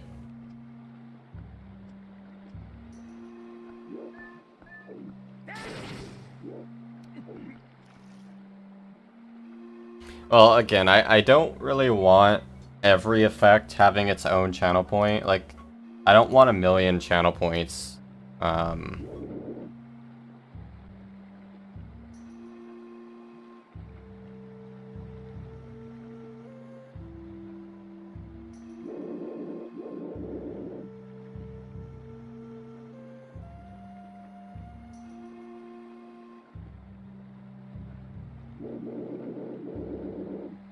Yeah, I had fun with the messages. Also, nice shadow there.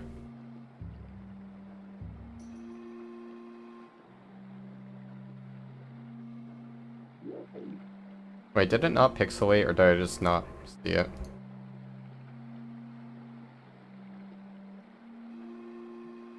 Okay, yeah, it pixelated.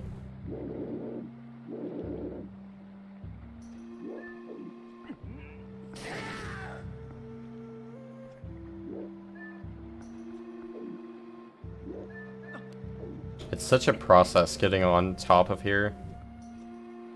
That's my favorite process.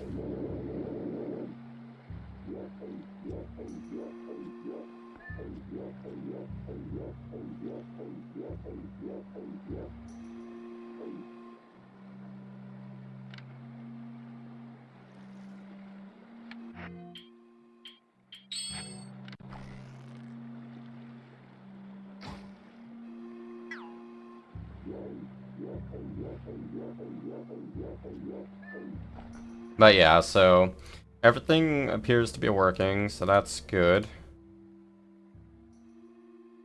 Gonna do like 5 effects. Get some variety in.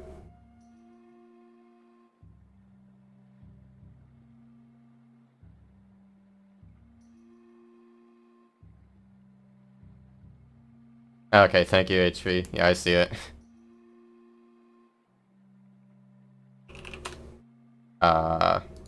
That is not what I meant to paste.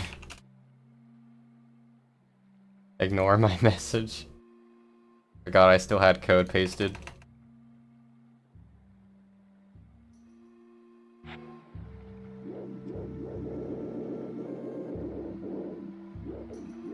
Alright, yeah, so everything's working. Yeah, inversion is much better, thanks for that update, Worm.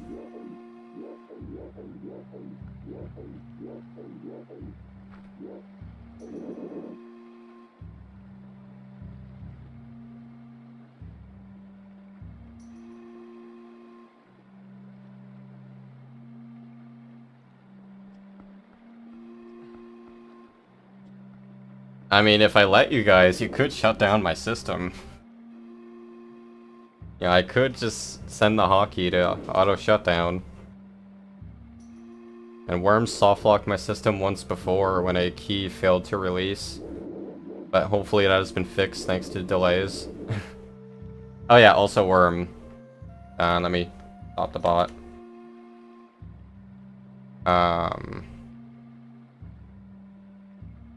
So yeah, you were asking about how you do delays. This is how.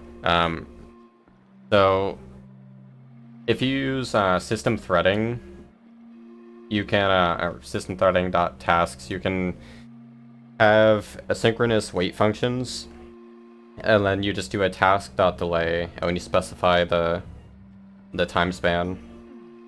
So I have like two functions here, one for waiting for seconds and one for milliseconds.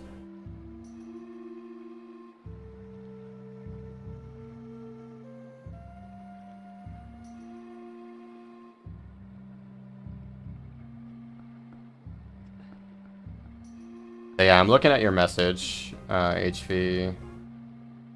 Instead of taking the string of the item, just take the whole item from the list. Random trivia equals trivia list, random number. Get next random int for the actual trivia and get it from there. Yeah, I can see doing that.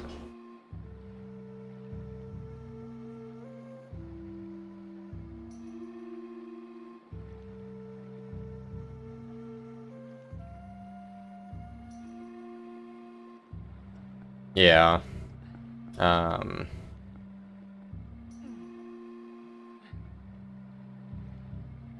And yeah, here's what I'm doing for the random number and range, with the option to have the max be inclusive, because random next by default is exclusive for max. It includes min, but not max, which I am not a fan of.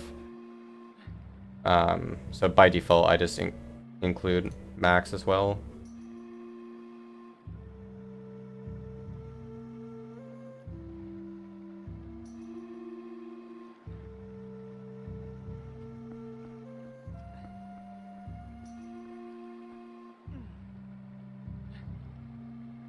Yeah, because in that way, in that case, you're not dealing with string comparisons, especially like in a major iteration like 100.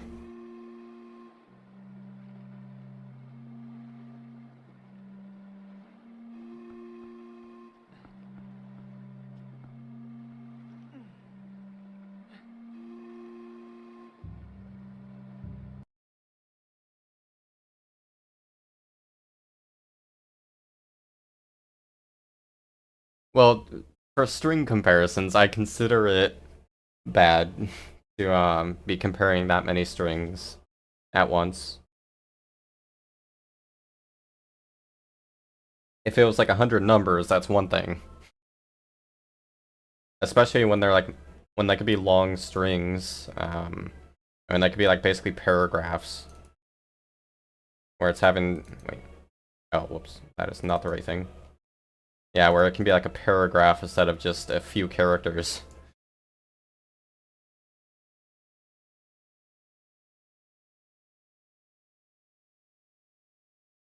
Yeah, there's a lot of good Hollow Knight trivia in here, though. But yeah, I handled trivia different in Howard 2.0 than I did before. Because before, it would get a random game and then get the trivia for that game. So it would just select from 3 games. And that just really limited the variety you could get with only the 3 games. So that's why I'm just lumping all the trivia into one pool now.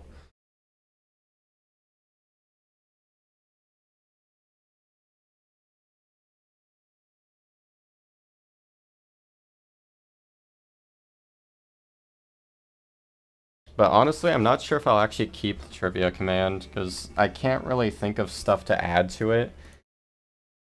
Like, outside of lore stuff, well, maybe I could do some for, like, Elden Ring, but I don't know. It just doesn't seem that fun to me. But at least it's ported over from the other bot. So it's here, it exists.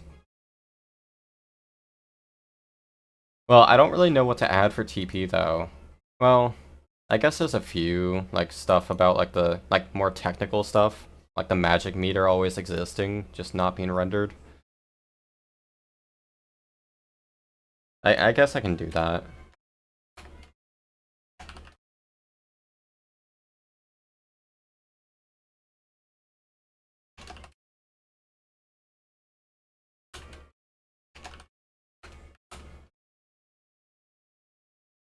There's also a debug code.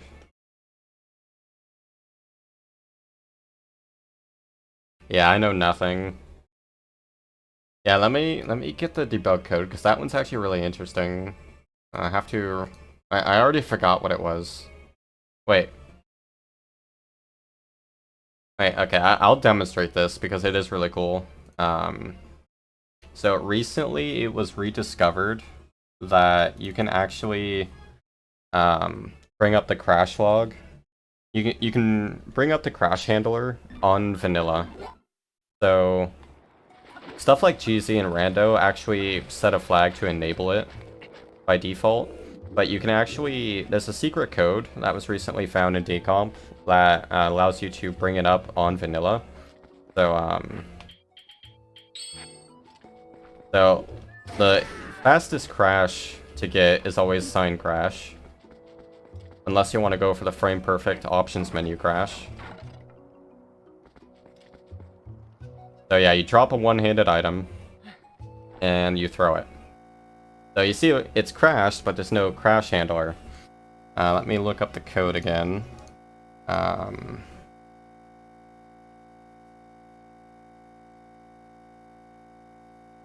gonna mute the crash audio.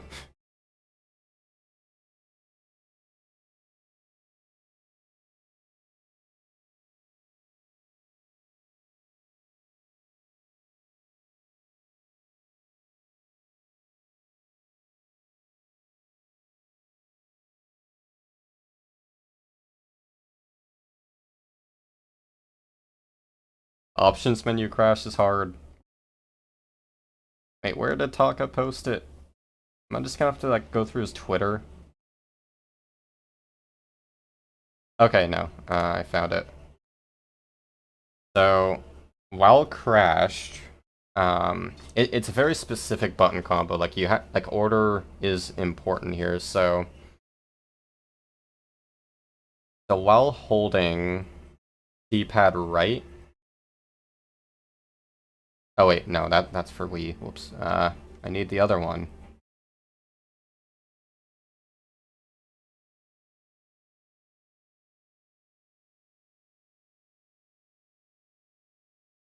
Taka, where is your message?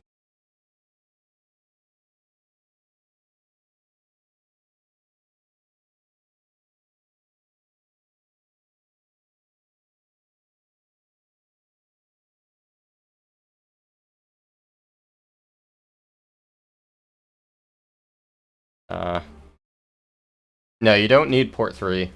It works on any port.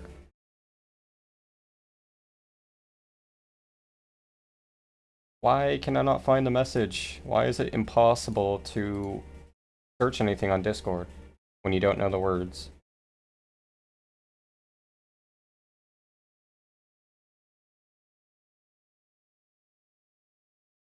Alright, I feel like I'm close to it. Yeah, here we go. Okay, finally found it for GC. So, yeah, you press and hold D-pad right, then do L 3 times. So, I don't really... Here, I'll open up an input viewer.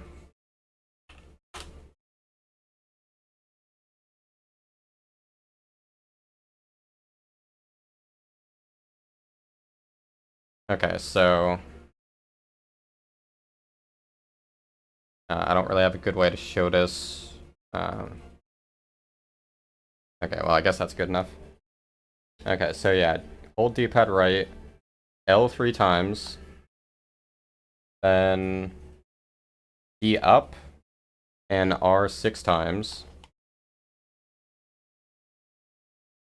then D left and Z 5 times. Wait, okay, yeah, ignore the fact that it showed D up. That's, while doing that, that's because of bad input mapping with this program. Because it's Switch Pro to GC layout, which is kind of messed up. But then I do L, R, D, and D down. No, it didn't work. Why did it not work?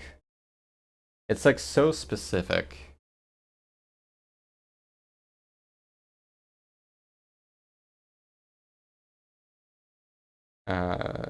D right, D up, D left. LRZ D down. Yeah, it's not working now.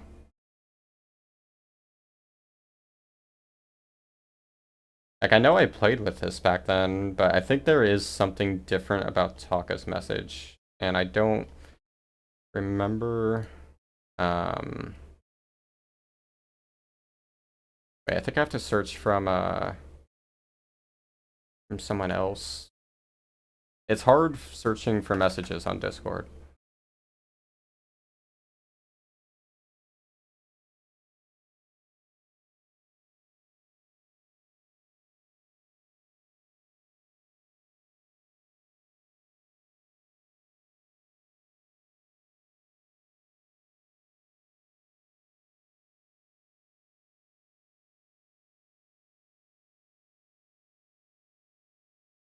Oh, okay, thank you, HV.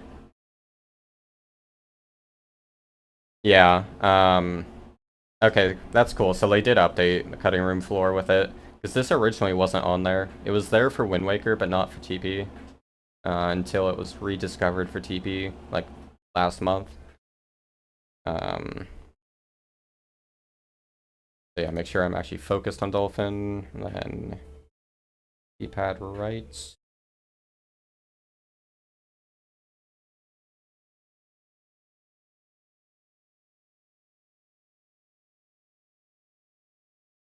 There we go. I don't know what oh, I think I wasn't actually focused on Dolphin. I think that's why. But yeah, there we go. So, yeah, Crash Handler on Vanilla. And yeah, you can see it crashes on Throw Boomerang. So for some reason, like dropping a one-handed item acts as Boomerang. It's weird. Yeah, in fact, it's the exact same thing. Is there a quick way I can crash in Wind Waker? I'm not that familiar with Wind Waker crashes. I know you could do back in time, but I don't remember any crash with that. I think if you press A, it just goes to file select. I can't think of a quick crash. Wind Waker sucks. But here, just for fun, I will I gotta reset. I didn't make a save state. Just for fun, I'm gonna do the pause menu crash. And get the crash log for that. So this is frame perfect. So what you do a soft reset, and then on a specific frame during that soft reset, you open the options menu. So let's see how this works. Nope. Alright, let me have audio so I know if it worked or not.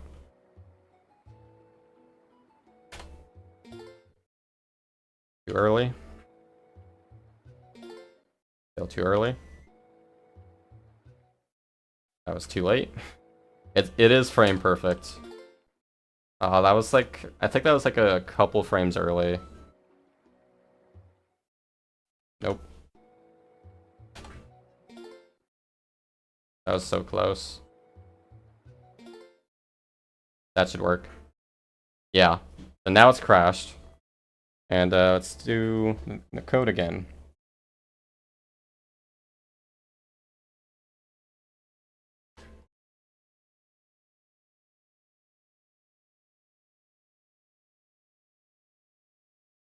I think sometimes it just doesn't work because GameCube D-pad or Nintendo D-pads suck.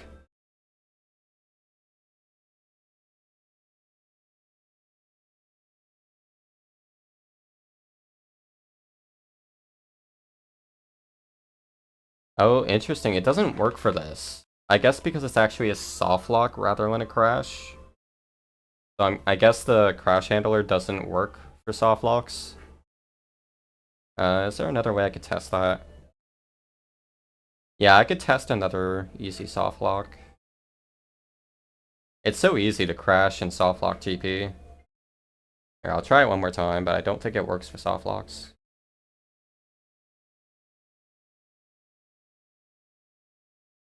Which makes sense, because why would you have a crash handler for soft locks if it doesn't actually crash? Yeah, so it's not gonna work. That's unfortunate. Let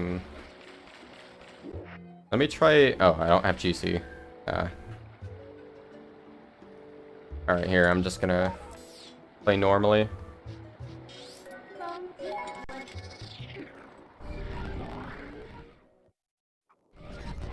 So I'm going to a place where I know has a quick grotto. Oh, and I'll map glitch and dig into it. See if I can get the crash handler for that soft lock. Make Lunar program a soft lock. I think he does that enough on his own already. Sorry, Lunar.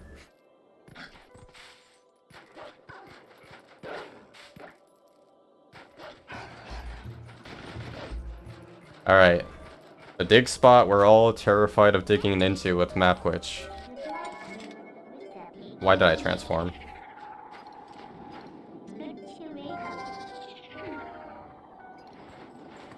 Oh no, I soft locked. Okay, so let's see here.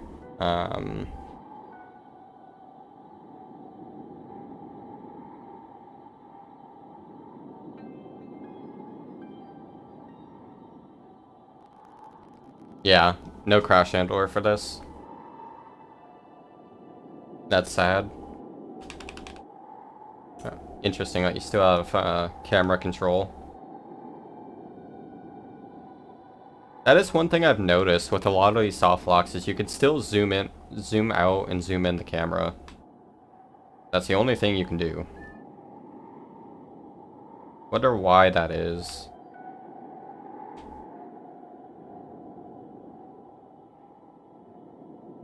What's another interesting crash I can show off? Let's just go into cheesy. Man, I could go for Zelda Crash. Who doesn't like that classic?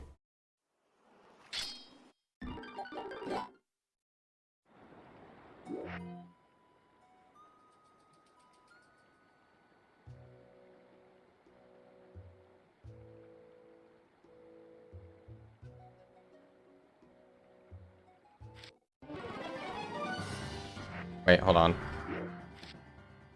Does the text always come up? No, it's only once. Okay, I gotta reset. Okay, now I load in and immediately start doing D-pad. There we go. First try. Easy game. Frame perfect crashes are free. It's such a dumb crash though. What does it hang on? J2D res reference. So I know the J2D object is used for like rendering stuff and knowing that it's trying to display the boss text. I'm guessing it's some kind of visual glitch where it's like failing to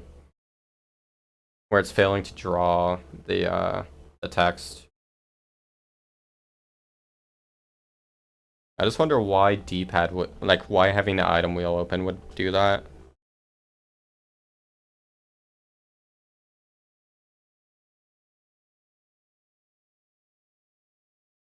And I don't remember if I said this about the Wind Waker crash handler, but it's the same code, if I remember correctly, as what TP does. So it's kind of surprising we had to re-find it for TP.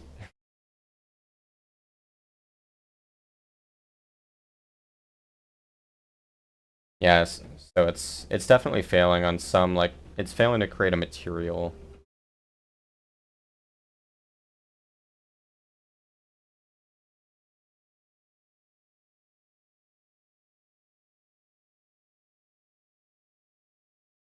%60 used. Now, what debug menu are you referring to?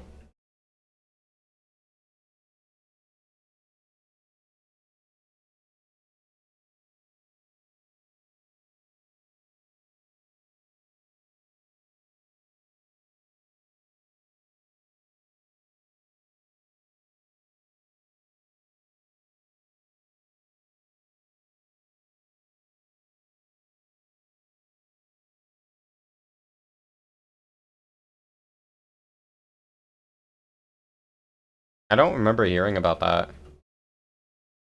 Um, what code is it? Like, what are the inputs for that? Or is it on the same page? Oh, it is. Oh, yeah. Yeah, I've seen that. Yeah, I've actually done that here. I can do it here. I need to switch controller to port 3.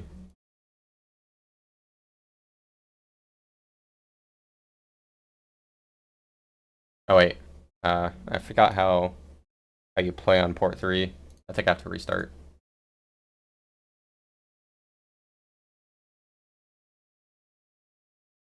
No, it doesn't work. Can I not have a control? Can I not play with a controller in port 3?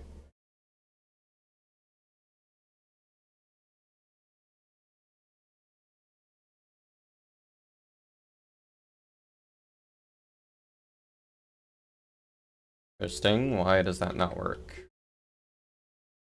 Because I know I've done stuff like this before.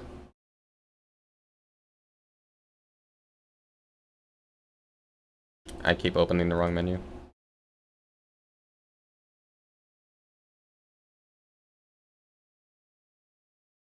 I have way too many profiles. Um. Okay, yeah, it is the right profile, so I don't know why it can't register it. Because I know I did that with something in Wind Waker where I had where I needed to use port 3. Here, let me put a dance mat on port 3. Maybe that'll work.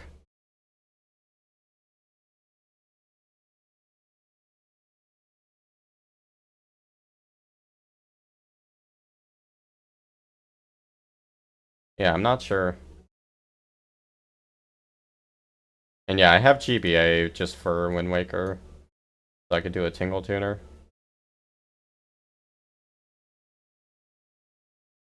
Well, I'm gonna here.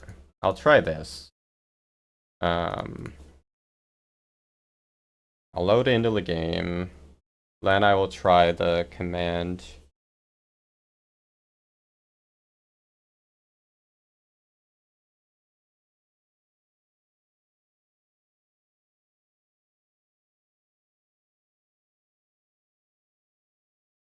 Oh wait, yeah, that's right. It's not a command like it is in Wind Waker. You have to actually have the code, which I think I do have that still. Let me double check. Um,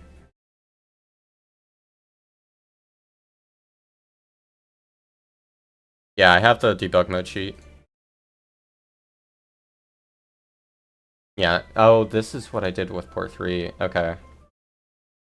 Yeah, because I have my notes here. C to open console.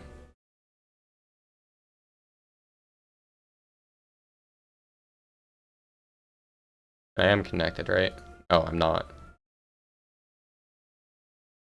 Okay, so let me restart the game. Make sure the code's on. Yeah. Oh, it's already on. Oh, yeah, I forgot. I can't do my speed up. Because my speed up does R plus Z, which it doesn't like. Because for some reason, if you press R and Z with debug mode on, it crashes. What does it crash on? Count used. Something with a heap, it looks like. I have no idea what R does, though, to cause that crash. Okay, let's not do speed up this time.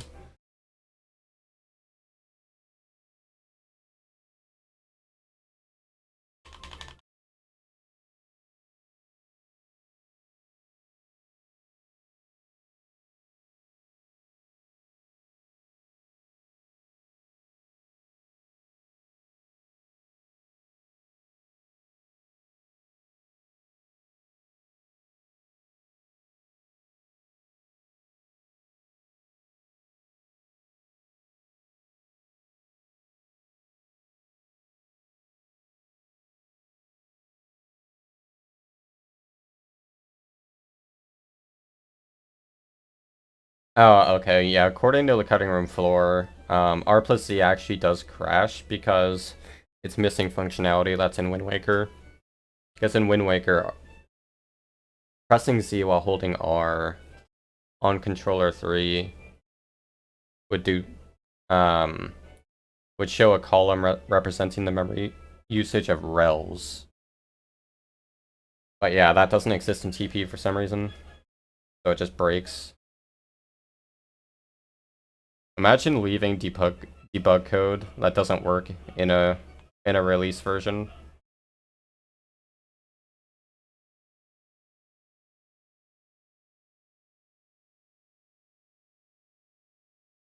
They need to work on debugging their debugging code.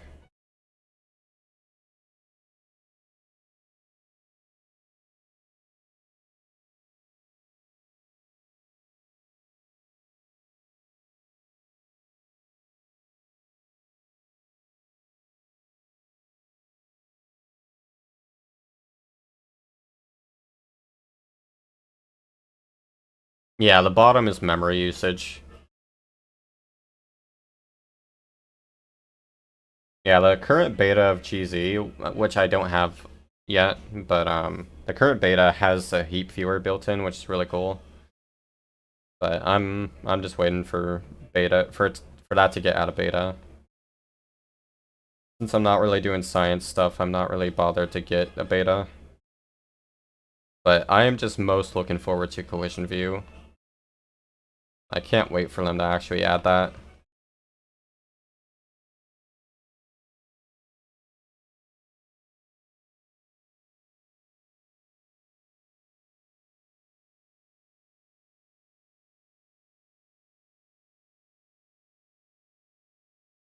Got a good streak going here.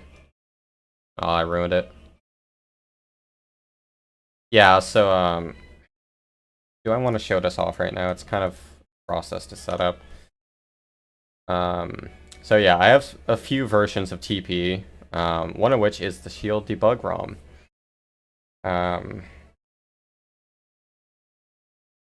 This is kind of going to be a process to set up, though. No, I can't show it off because I don't think I have the program anymore. Here, I'll switch to that, and let's show it off at the gaming scene. Oh, whoops! I need to turn off debug mode. That will not work on the Shield version. Or wait, no, it does. I actually need the program.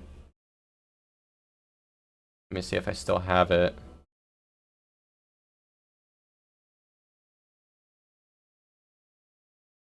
Oh, I do. Okay. Ignore that window. I actually don't know why that even shows up. Okay, so if I go into Shield version now.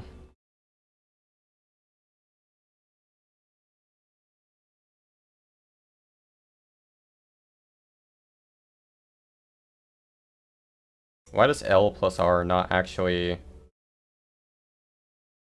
Okay. I don't know, that's just weird. Like, doesn't always work.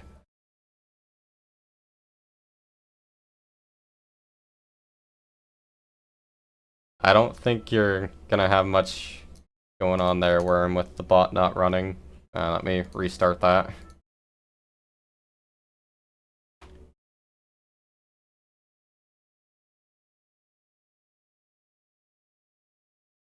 Okay, why is it not connected? Oh, wait, hold on. I remember. I think I actually have to use a special dolphin version. This is a mess. Yeah, that's right. Okay, like I said, it's a process.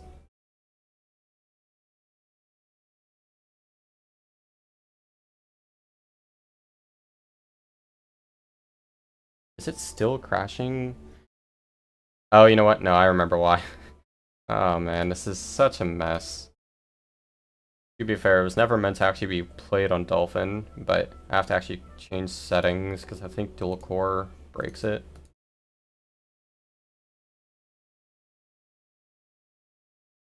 No, it's still breaking. Stop doing that. I'm just trying to show something cool off.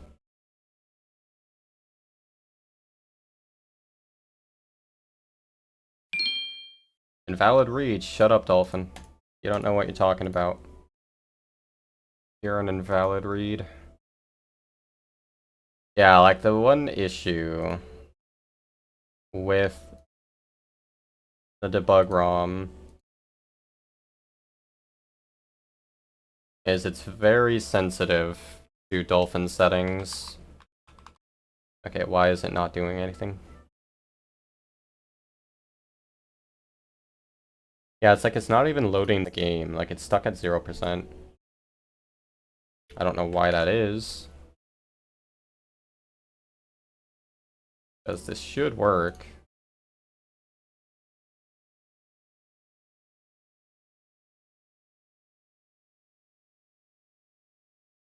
I've done this before. Yeah, it's just crashing. Let me try not going in full screen.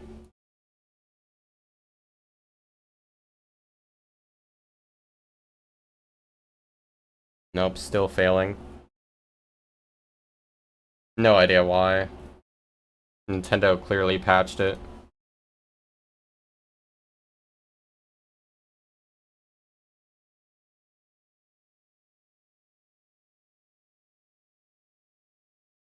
Oh, there we go. Okay.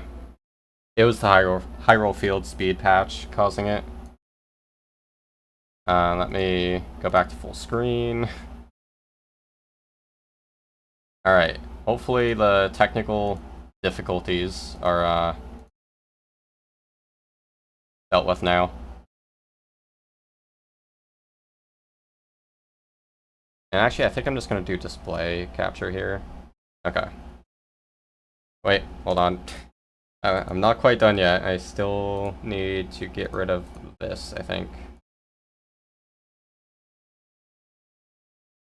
It'd be great if I could actually use my controller on this. I think I just have to let it sit through this. I don't think I can do anything. I don't remember how all this works.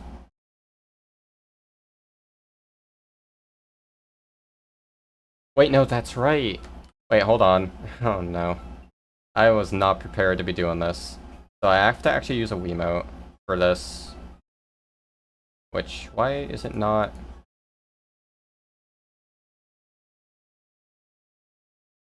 Can I not change these settings at runtime? So essentially what this is the actual Shield version of the game. Or, well, a debug version of that Shield. And it's ported over to Wii since, if I remember correctly, the Shield version is based on Wii 1.2? Or no, it's a hybrid version. It's like some like 1.1 point something. It's weird.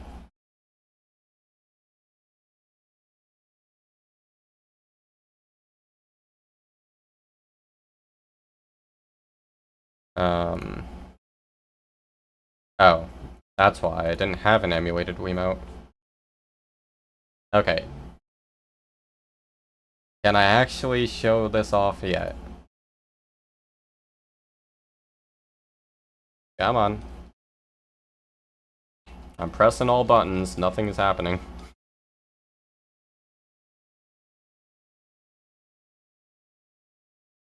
Yeah, I think it is 1.1. It would be on the version differences page. Dude, why am I stuck here? The buttons work. See? Why are the buttons messed up though? Okay. Yeah, the buttons are working.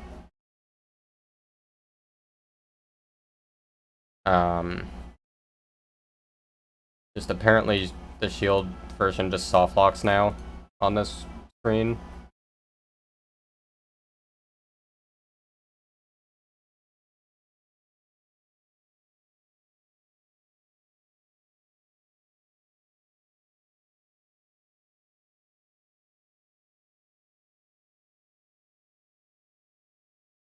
Yeah, I have no idea why it's stuck.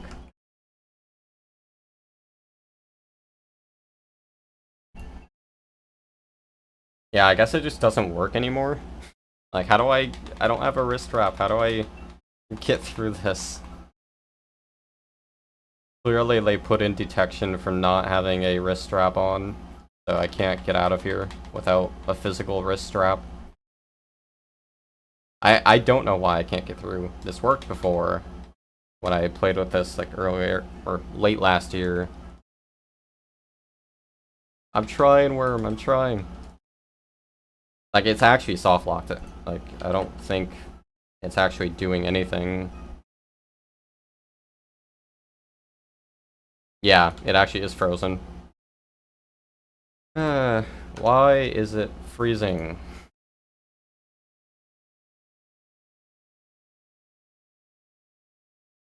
It's just one thing after another with this. This is a mess. Can I play my game? No, it just freezes when I press A.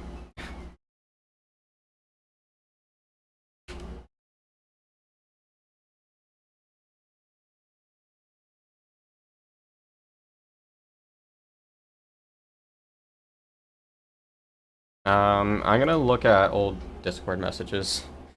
Because I know I was told specific settings to use. I have to find them though. This is worth it though. Okay, here we go.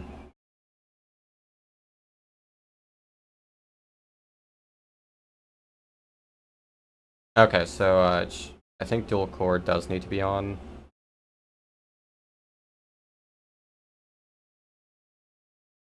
Does it work now? Oh, okay, no, it still froze.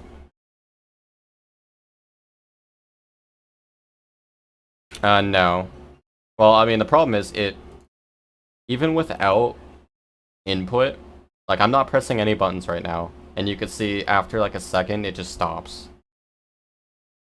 So, it's just like failing to do anything, really. It's definitely based on settings. Okay, dual core and HLE. That is not the menu. Yeah, so I have HLE on.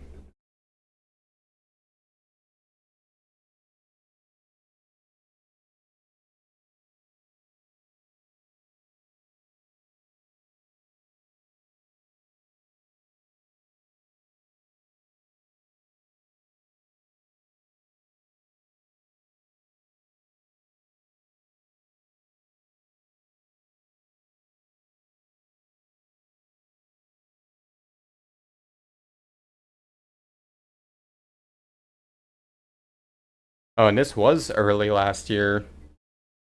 I got it March 13th, 2021. Crazy how time flies. So yeah, I'm running the program.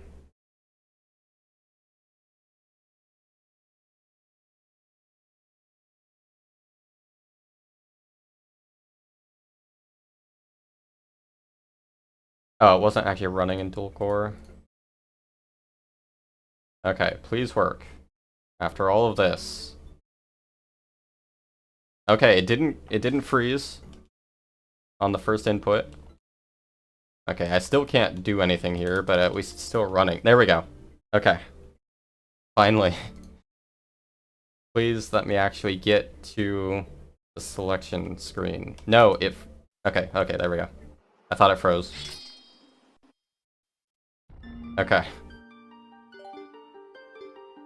I forget if I have to create a new file or start one. Okay, yeah, Okay, yeah, I start a new one.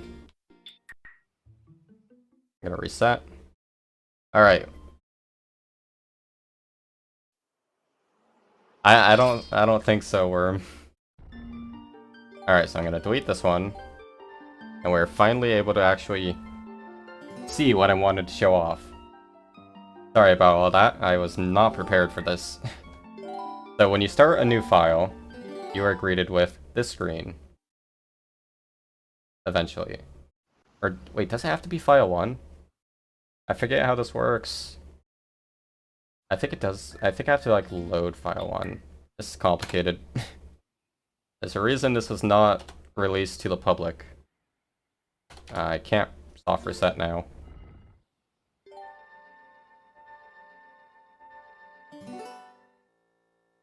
Nice crash.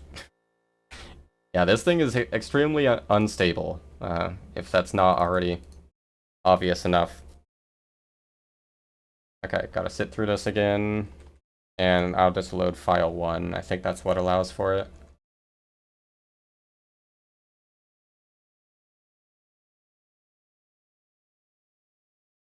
And also, one downside is due to the required Dolphin settings, performance is abysmal, in Hyrule Field specifically, because you can't speed it up. There we go. Okay, yeah, it was loading file 1. So this is the, essentially a file loader. You can load into, like, a test file. Let's not do Hyrule Field, because that's just rough. What would be a location you guys want to see colliders in? Because I can show collision view. I mean, I guess I could show Castletown North to show the reason why earlier Hyrule Castle is never gonna happen.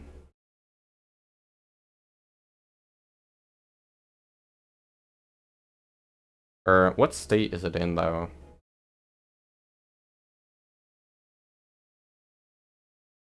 Hopefully that's the right thing.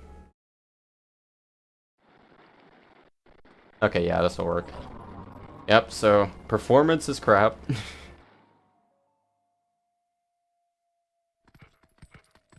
Alright, so here's EHC. In all its glory. So the nice thing about this is there's an actual program that runs alongside this. Not all of it is translated from Japanese, but most of it is.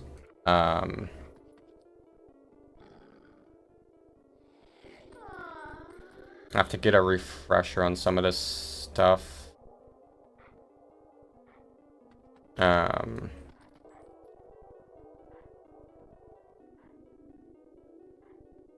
to get both on screen here. Okay, so if I remember correctly...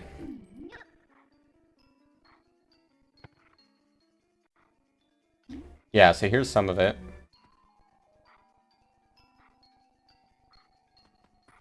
And there's a separate collision thing to show.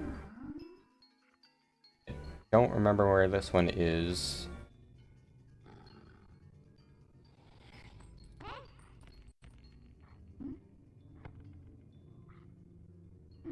It's something like unintuitive.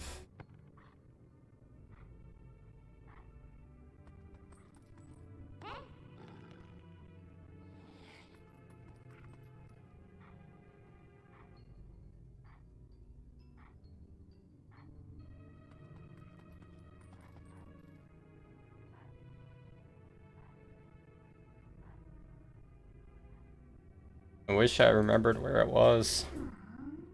What is featured system? No idea.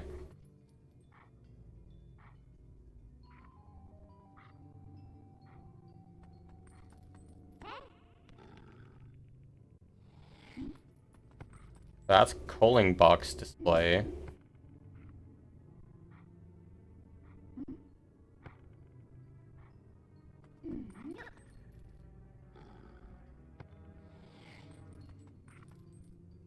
That is not helpful. Yeah, there's one that actually shows the polygons of walls.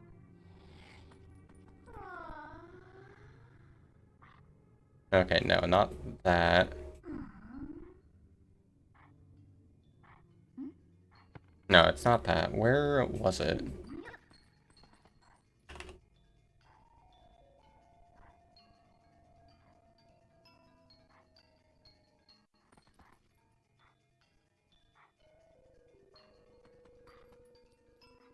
want to see the collision on the railing of the first room and the chandeliers?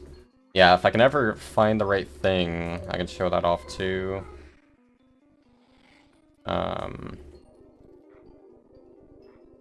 Wait, was it this? No. I just know it was like some essentially random thing.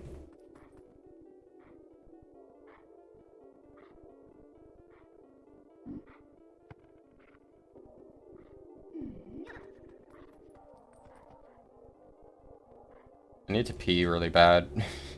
But I will finish this off first. I just need to remember how all of this works.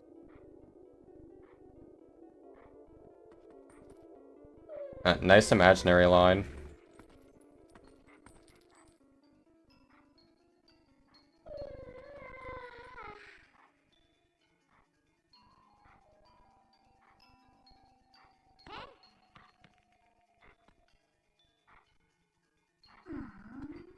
Yeah, this is not an easy thing to go through, unfortunately. There's just a lot in here, and a lot of it is technical.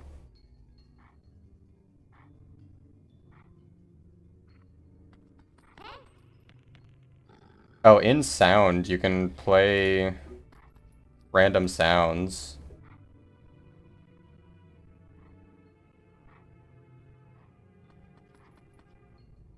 Wait, is it not showing me? Okay, there.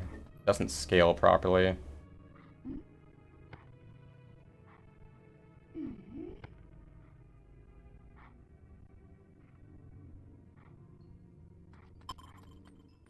Yeah, there we go. That's a good sound.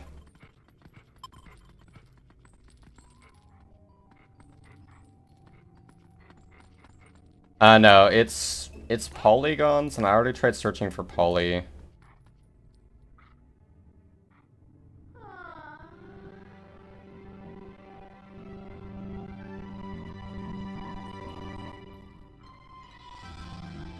What sound is this? It's some fanfare.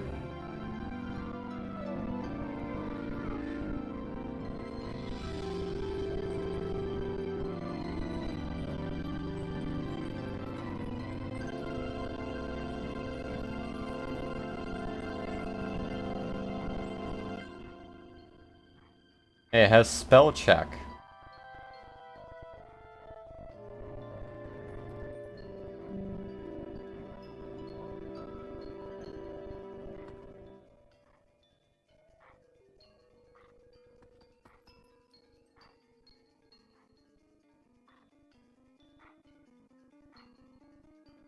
Yeah, there was a place to turn on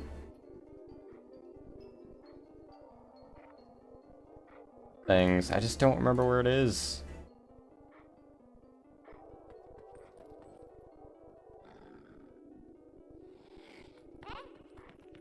Yeah, I don't remember the cutscene stuff.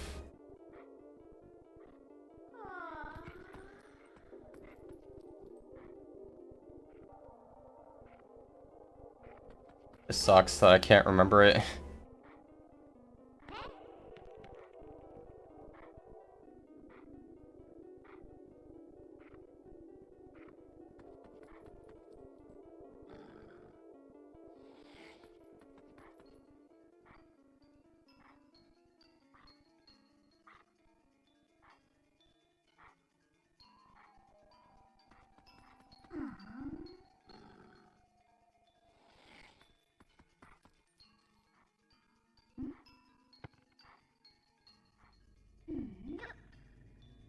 Yeah, there are a lot of options.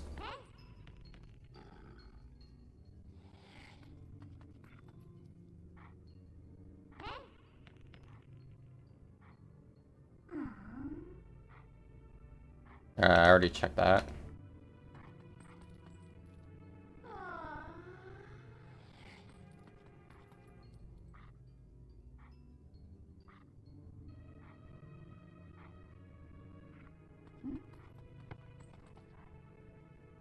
Yeah, I think I can't show the main thing I wanted to show, which really sucks. Yeah,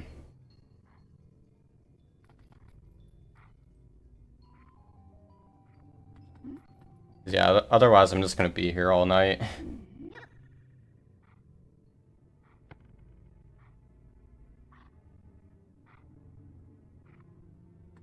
Yeah, unfortunately their collision stuff is not all in one place.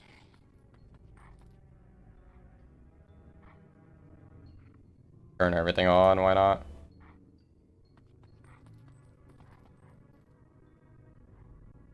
Yeah, I'm still not getting collision display.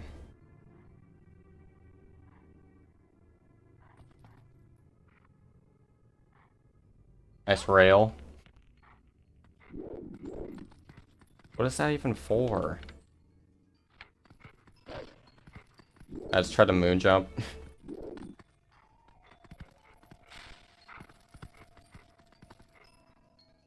I just feel bad that I can't actually show what I worked so hard to show. Because Nintendo doesn't know how to make debugging things. Like, there's this one flag I need to set, but I don't remember what it's called. I just know it's somewhere dumb, where it shouldn't be. I think it was somewhere in 2D game, but that's like the largest thing.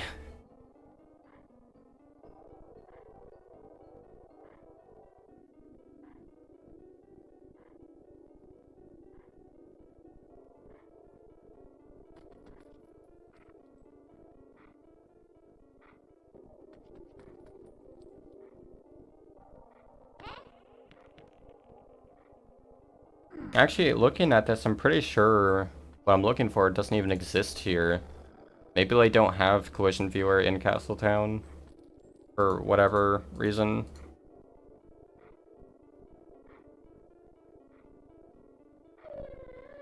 Yeah, it's definitely not here.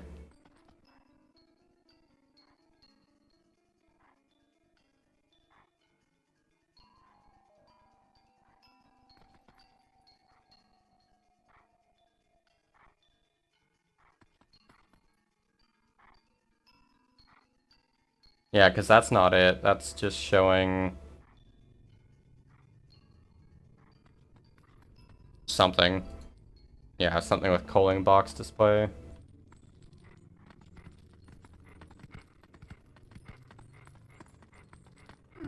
I just wish I knew where it was. They moved it around.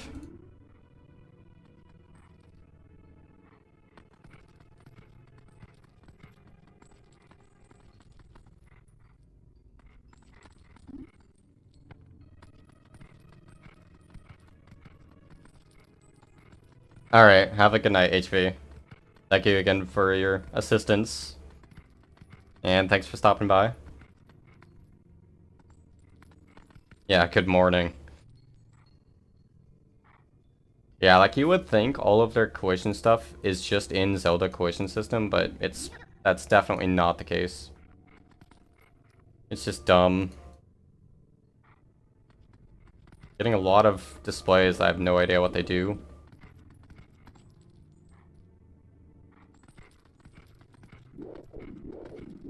I'm just mad. Where is this setting? It like doesn't exist in Castletown. Well, I know it existed in Hyrule Field, but that's just gonna not be pleasant to watch. Like that will run at like 2 FPS. I mean, I've shown this off on stream before though, so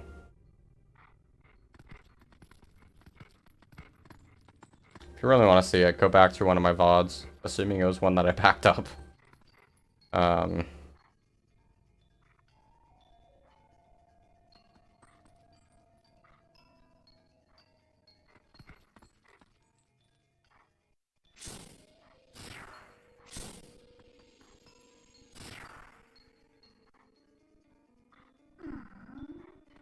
Oh no, epilepsy warning. I don't know what I did. I can't undo it though, because there's no undo button. We just gotta live with it. Yeah, you can just keep setting things to max, and until it inevitably crashes.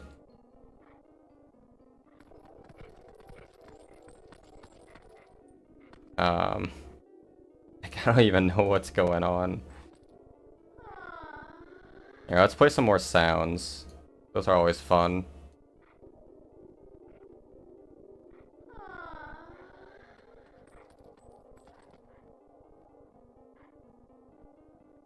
Alright, gonna pause music here. Not hearing any of this.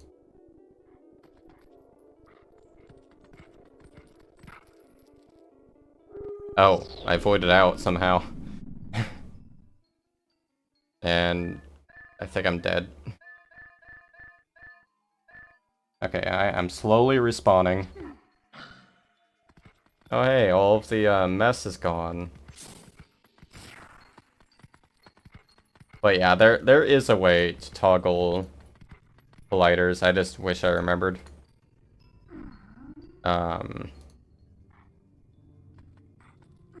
Where are none of these playing?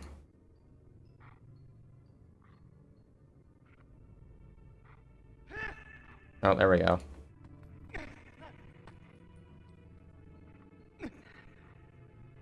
So these are just Link sound effects.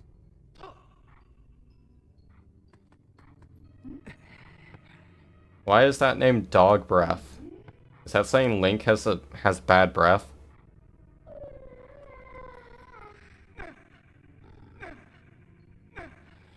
So ignore the lag of it like sounding, you know, messed up. I can't really do anything about that. But so this is Link, human Link barking. Dog bark. Interesting naming conventions. Are there other character? Well, there's not that many sound types in here.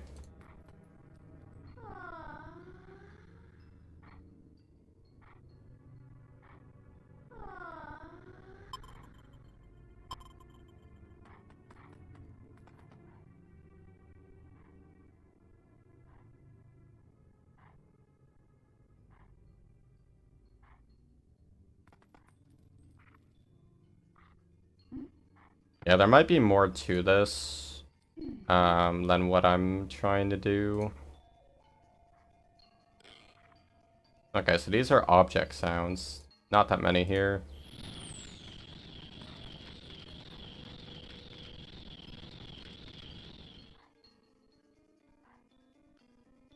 Oh wait, there's more. Oh no. So I guess here you select the what is that? Spiral Castle door? I don't know.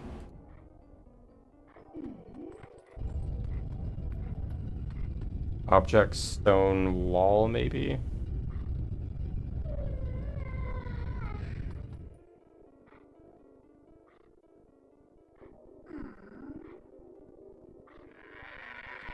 Goats! I found the goat section. Wait, can I find Whoop? That's the real question. That's gonna be a hard one to find, I think. So these are the Link sounds. And that's assuming it's named correctly.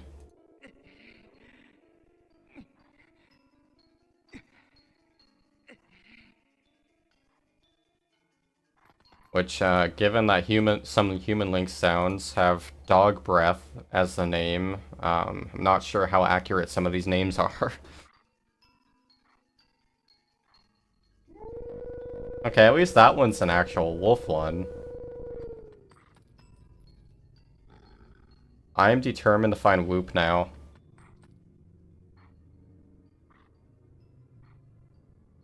Yeah, so all of these look like wolf ones. Yeah, that's Wolf Die.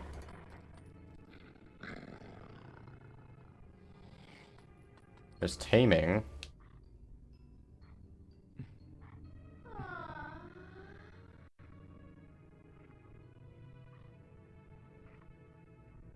Suffer A. I don't hear anything.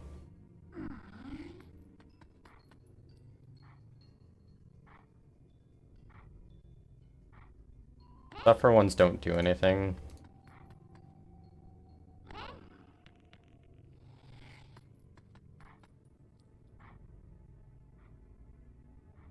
Alright, well I think we had our fun. I really need to use the bathroom though. I want this one to work.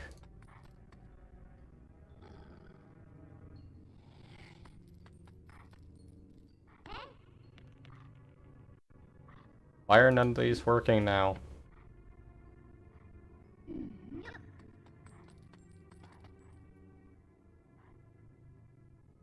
I have no idea. I don't know how any of this works.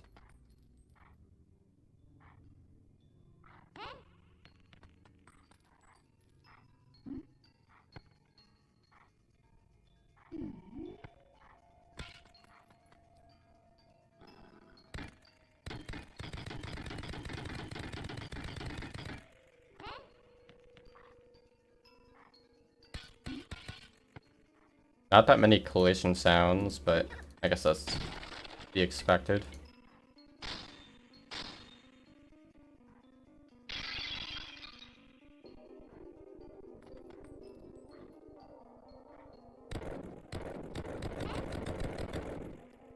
I mean, at least this is the one thing that I can show off tonight. Because at least this, I can more understand it. Oh, here's NPC sounds, it looks like.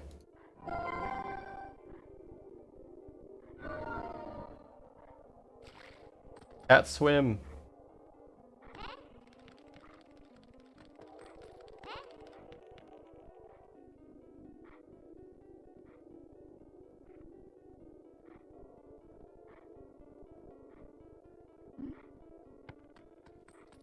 Okay, none of these seem to work now.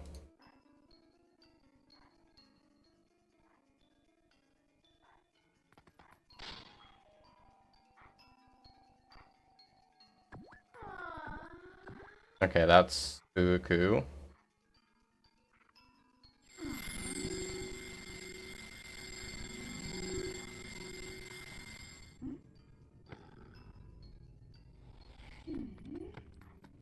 What is Kosaru?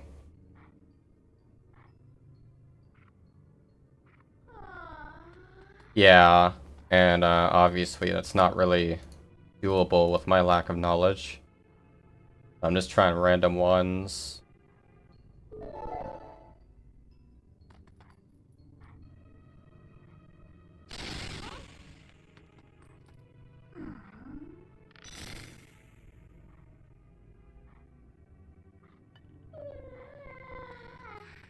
What is Kosaru? I want to translate that. Wonder if that means anything in Japanese.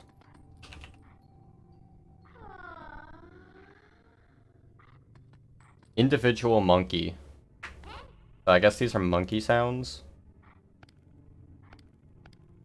Yeah, I can see that. Yeah, so like this one is like when you free the second monkey and it like falls off from the pillar. I think that's this sound. Yeah, so this makes sense.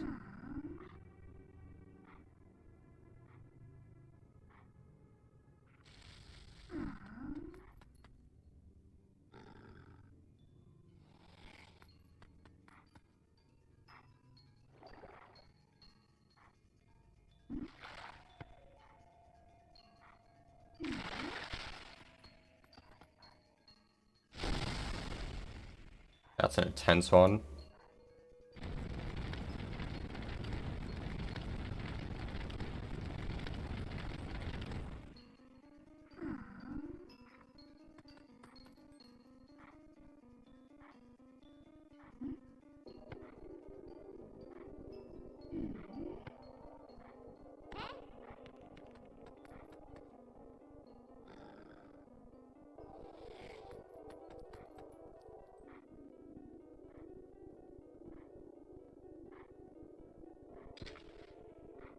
What is Kabuto? I'm learning so much Japanese today. Helmet. I don't know if that's an accurate translation, because... What is that sound effect? What is moi? That's apparently not Japanese.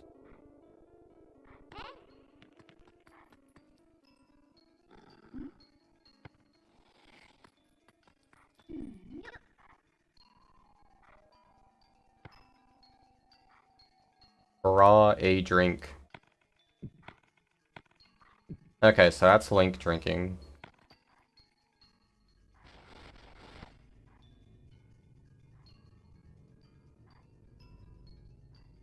Lurk B, moonwalk turn.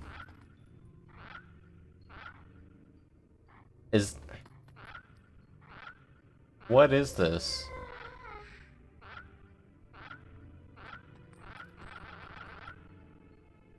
I don't know if that's supposed to sound like a moonwalk turn or what.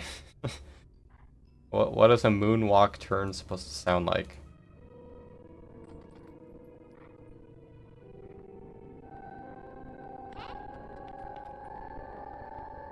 Okay, so that's the Great Fairy appearing.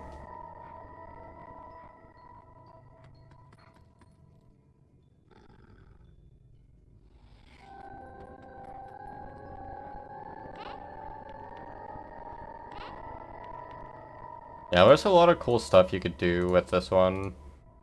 Oh, boots! Everyone's favorite sound. Okay, yeah, I need to end it here. It's getting late. At this point, we're just messing around. So yeah, plan is... I'm not planning on streaming tomorrow, but Monday I hope to be back with starting Tunic. And I'm gonna keep working on my bot. Try to, I'll look into the API stuff, see if I can get the raid message the way I want. And maybe do other things with it. Yeah, I think that's my primary goal right now. No, I'm still... It'll be sometime during next week. And I'm also wanting to see if I could start another Elden Ring rando. Maybe sometime this week if you guys are up for it. I'd be fine with that. Haven't played Elden Ring in a few weeks, so kind of wanting to now.